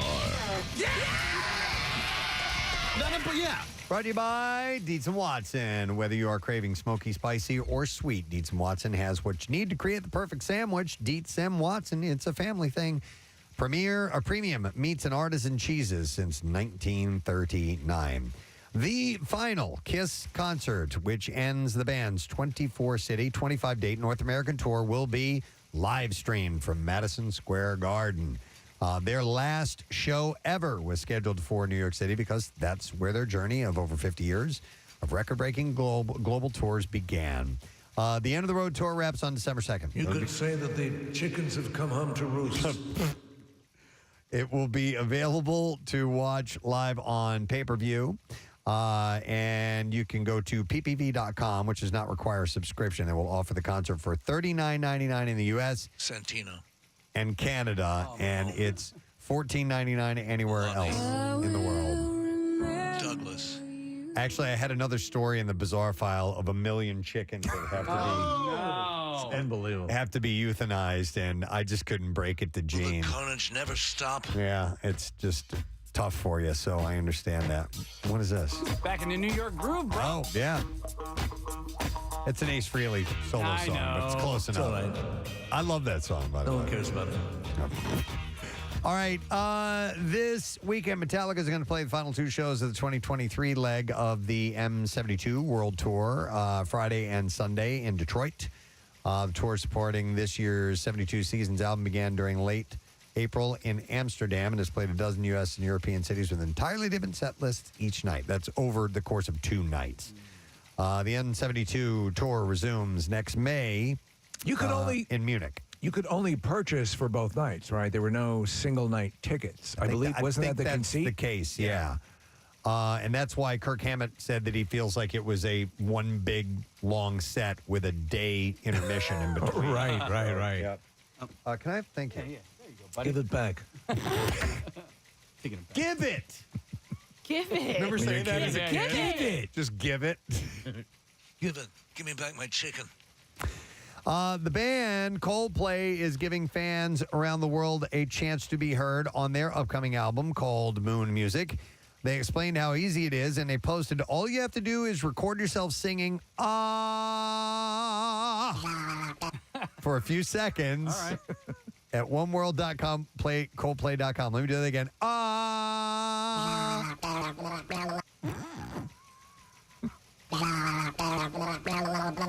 That's my uvula. I have very strong control over my uvula. Is there a video that you can watch to, like, so you know what key to sing It in, says or- you can either copy the note on the site or sing a G or C in any octave. Okay. I love that. I have a feeling you will be doing this. I might. Do it. Because You're a big Coldplay fan. After a week, they opened submissions. Coldplay revealed that more than 120,000 fans from 204 countries, states, and territories have uploaded their voices for the upcoming new song. You have until Monday to submit your voice for inclusion in the band's website. Listen, I love a good harmony, but when you can get like a lot of people to harmonize all at once, it's amazing. It's an amazing. There's a band called Wolfpack that had the entire Madison Square Garden singing a 3-part harmony. I was like, I don't know how you do this. So, Preston, at a certain point, the sheer volume of people. You'll still be able to differentiate the notes. Right. You'll still hear a chord, probably, but it looks super simple, Casey. You just go to the website, you click a button, and then you sing. That guy's gonna make it. There's a great video I need to show you. It's of Herbie Hancock. It was John Hancock. John Hancock. Nope, it was Bobby McFerrin in front of a crowd explaining the pentatonic scale. Yeah. And he's bouncing along and he's having the audience sing the scale. It's really, really cool. I gotta watch that. And they end up harmonizing Yes. it at points. It's really, really cool.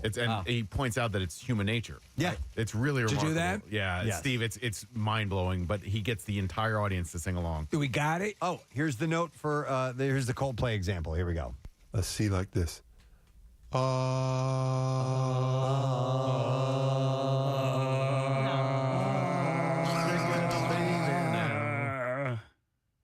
Safe flight replay.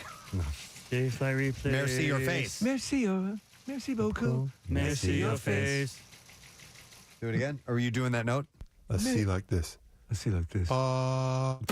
Merci beaucoup. Merci your face. It's like this. Merci beaucoup.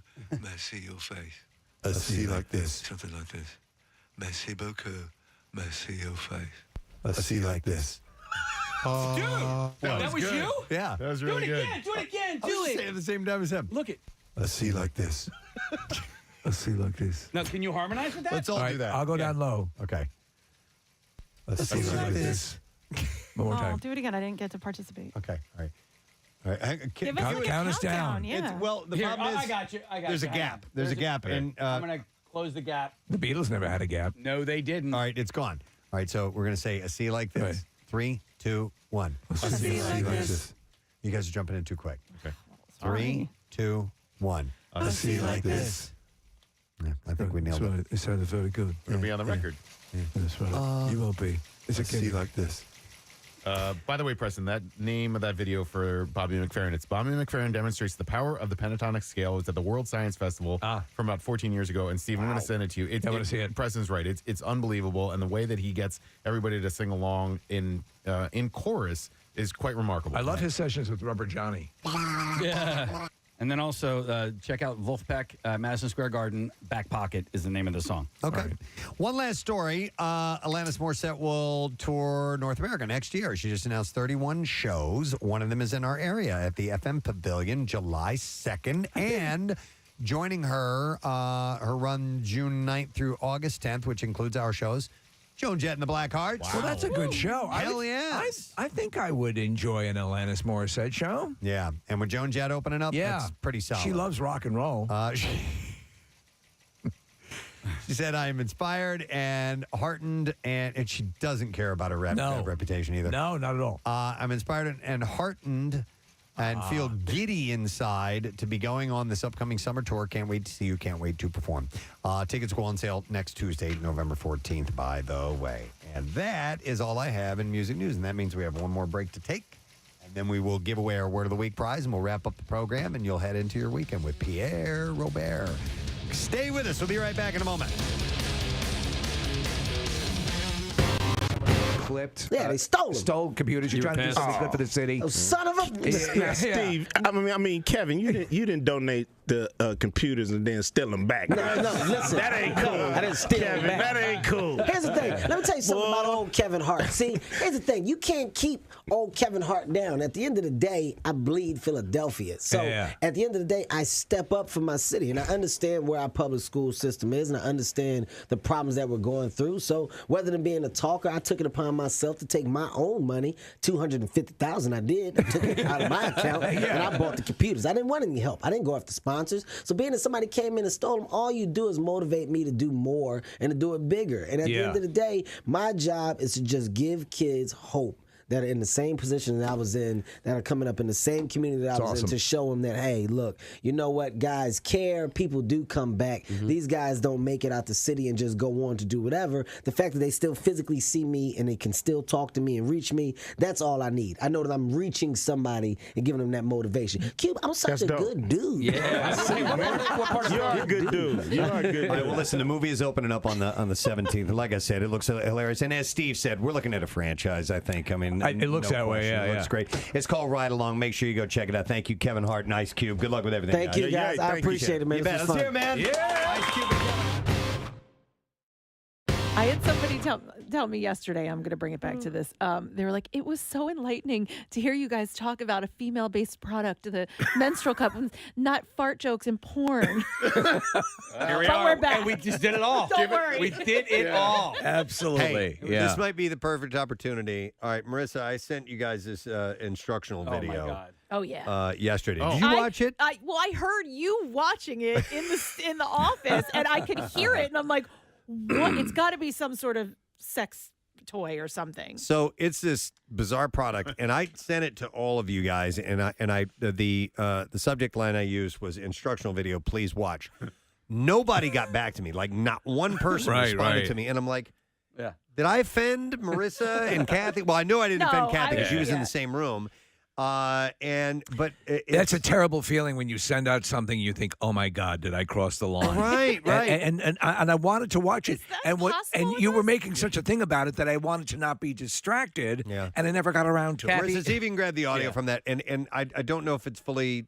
If we can play it or not, but there are specific body parts. I don't think it talks about insertion or anything like that, but it is this quote-unquote massage piece of machinery that is one of the most involved-looking things I've ever seen. If it's indeed made for, it has to be. Back here is the carburetor. Oh my God, Yeah, it's complicated. Oh, It is. yeah. And it is there for pleasure, right? You know, if you make it all the way through, okay, you know, because things go in things and other things go in other things. And there are some things that and we've talked. I remember one time we did. I think we were doing an appearance at maybe Risque's store or whatever when it existed, and there were things in there I would have thought were actually involved in construction that were that. There's no way that is a sexual thing. But Kath, when you were talking about sending things to people, and I have done that, I've sent things to you, and I'm like, oh, I shouldn't have done that. And then I go, oh wait, no, she has sent me the picture of that guy sitting on the on the side of his bed with his giant penis. with his giant thing hanging out. I'm like, okay, I think I might be safe here. I love when they will insert. They will have like a dignitary at some meeting, like a parliament, and they will insert that picture in one of the frames behind him. Dude, the latest one, it was a COVID test. Yep. And I sent it to Kathy. I'm like, dude, I think I came back positive, and she's like, dude, I got this like 3 days ago. I didn't say that. I sent you a screenshot of the text that Preston sent me I had that already said, sent I it think to I her. tested positive. There was only one person I wanted to send that to, and that was Kathy. Yeah, listen, I bought Kathy for one of her birthdays, like a butthole polisher one time. Aw. Right? Yeah, I thought it was nice. Right? Yeah. So you can't cross the line with her. No. I don't think so. No, I don't get offended by anything. I don't think it's all funny, but Yeah. I don't, right? You know what I mean? Yes. But I don't get offended if you get me a butt plug. Like I've lost, Right. I traded in, and I've always said this. I say of offensive things all the time. I do not have the right to get offended. You know, it's just it's my deal. Right. If I dish it out, I have to be able to take it. Right. But if Kathy ever wanted to like get us fired, Oh my God. Jesus. Oh yeah, there's so much ammo. It's not even. Then all you have to do remotely is funny. show the text from her on the phone. Held on to it. You'll be reinstated. I will also my mind. I will also think of the time that you put a Sharpie in my butt crack, and you don't remember that, but I do. I'm No. like, yes. Did I draw on your butt? No. I was like bent over, and my crack was showing, and you were like, Wow. Okay. Do we have it over the audio? No, I don't. Are you editing it? It might Marissa? have. Yeah. Oh yeah.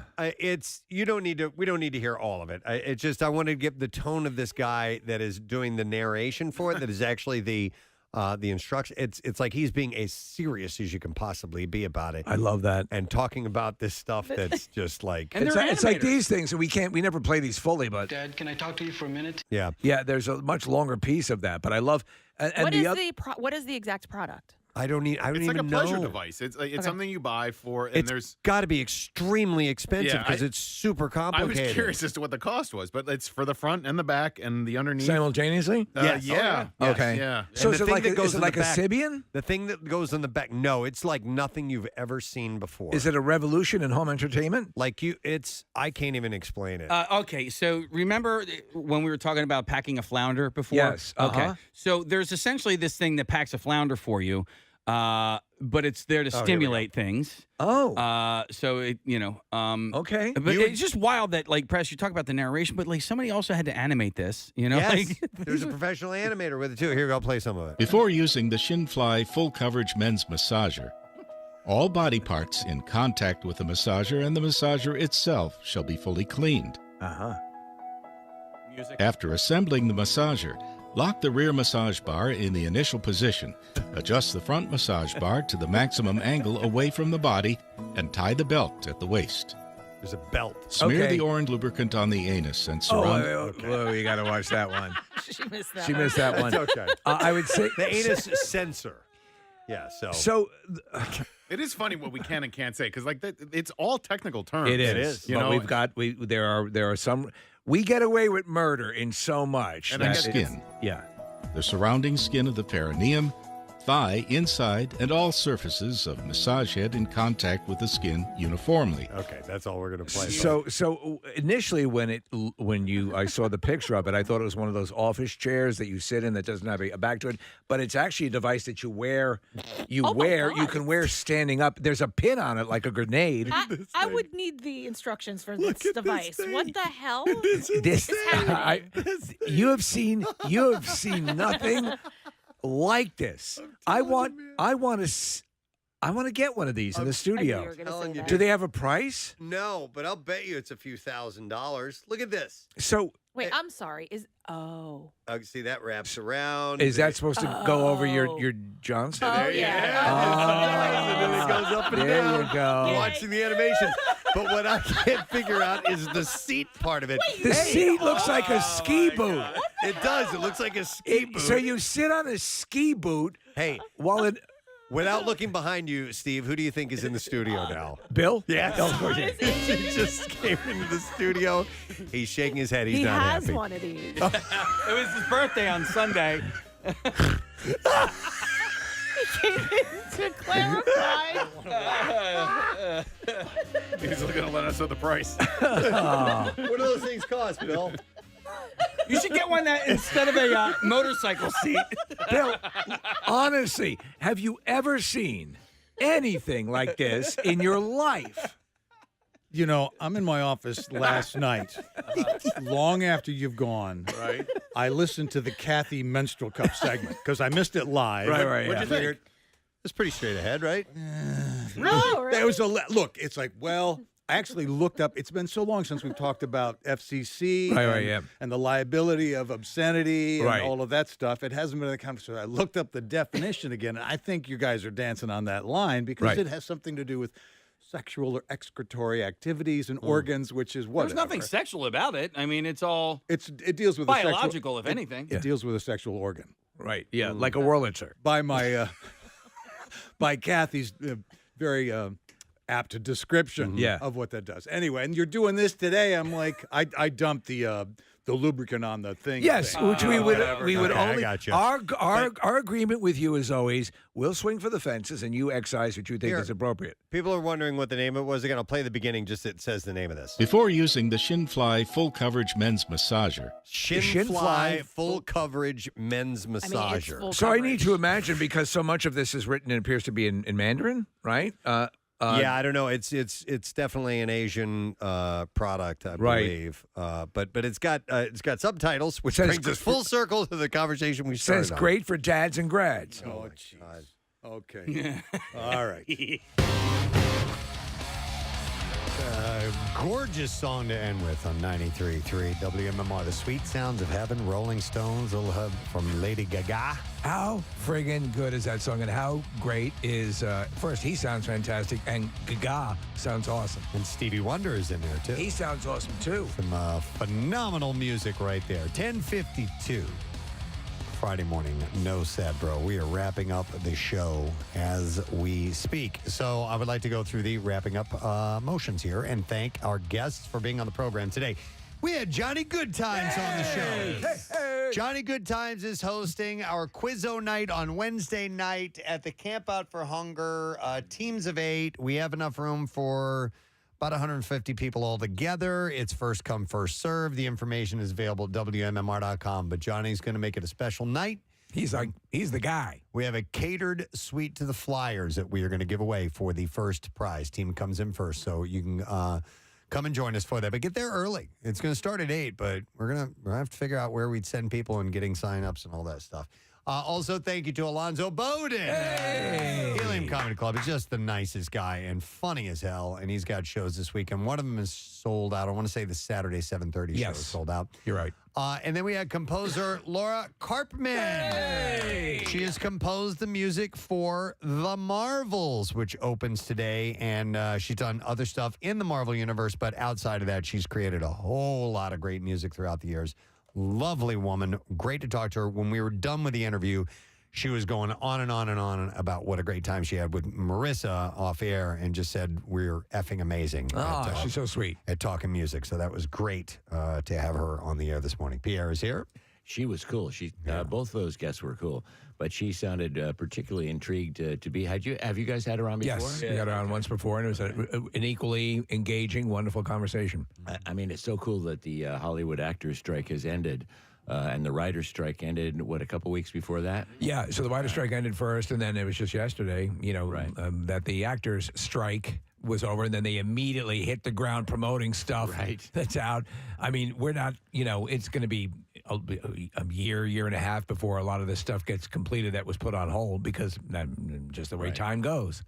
But at least it will get back to somewhat normal. It's good stuff. Ish. Good stuff. Excellent. Good stuff. All right, we'll do the letter and move along, right? All right, here we go. Preston and Steve on 93.3 WMMR. Now, the Daily Letter. The Preston and Steve Show is brought to you today by the letter N as in no. All right, I haven't done this in a while. Caller number 1. Whoa! Man, you crazy. Whoa, you Super crazy. Guzzo.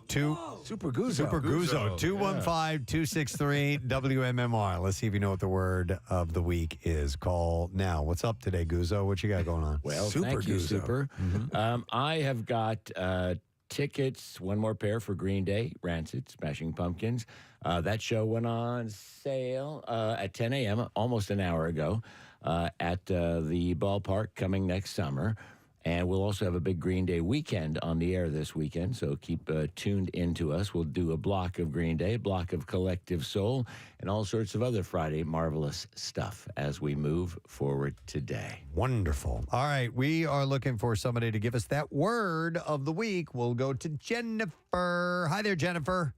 Good morning, it. Good morning to see you, Jennifer. What is our word of the week? It is lemon. Super Guzzo! You heard the man, Jennifer. Super Guzzo. And we have a pretty straight ahead prize for you, $500 from the Bagster. All right?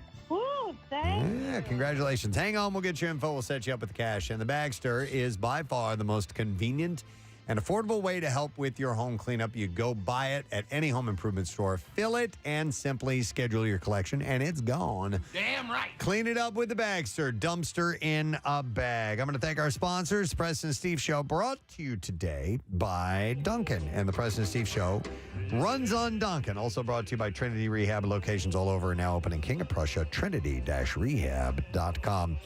Next week on the program... We have anything? Oh, yeah. Do we have anything? The Camp Out for a Hunger. Yeah. Planning stuff, getting ready. You plan stuff, you get ready, and then we'll see you together there. All the details, WMMR.com/campout. Pierre's going to be there. Brent Porsche, Jackie, a lot of the staff members showing up. So it's about collecting food. We want to see you come down. You bring the food, and you get all the benefits. Yep. Come and see us. That's it. We're done. Rage on. Have a great weekend. We'll see you then, gang. Bye-bye.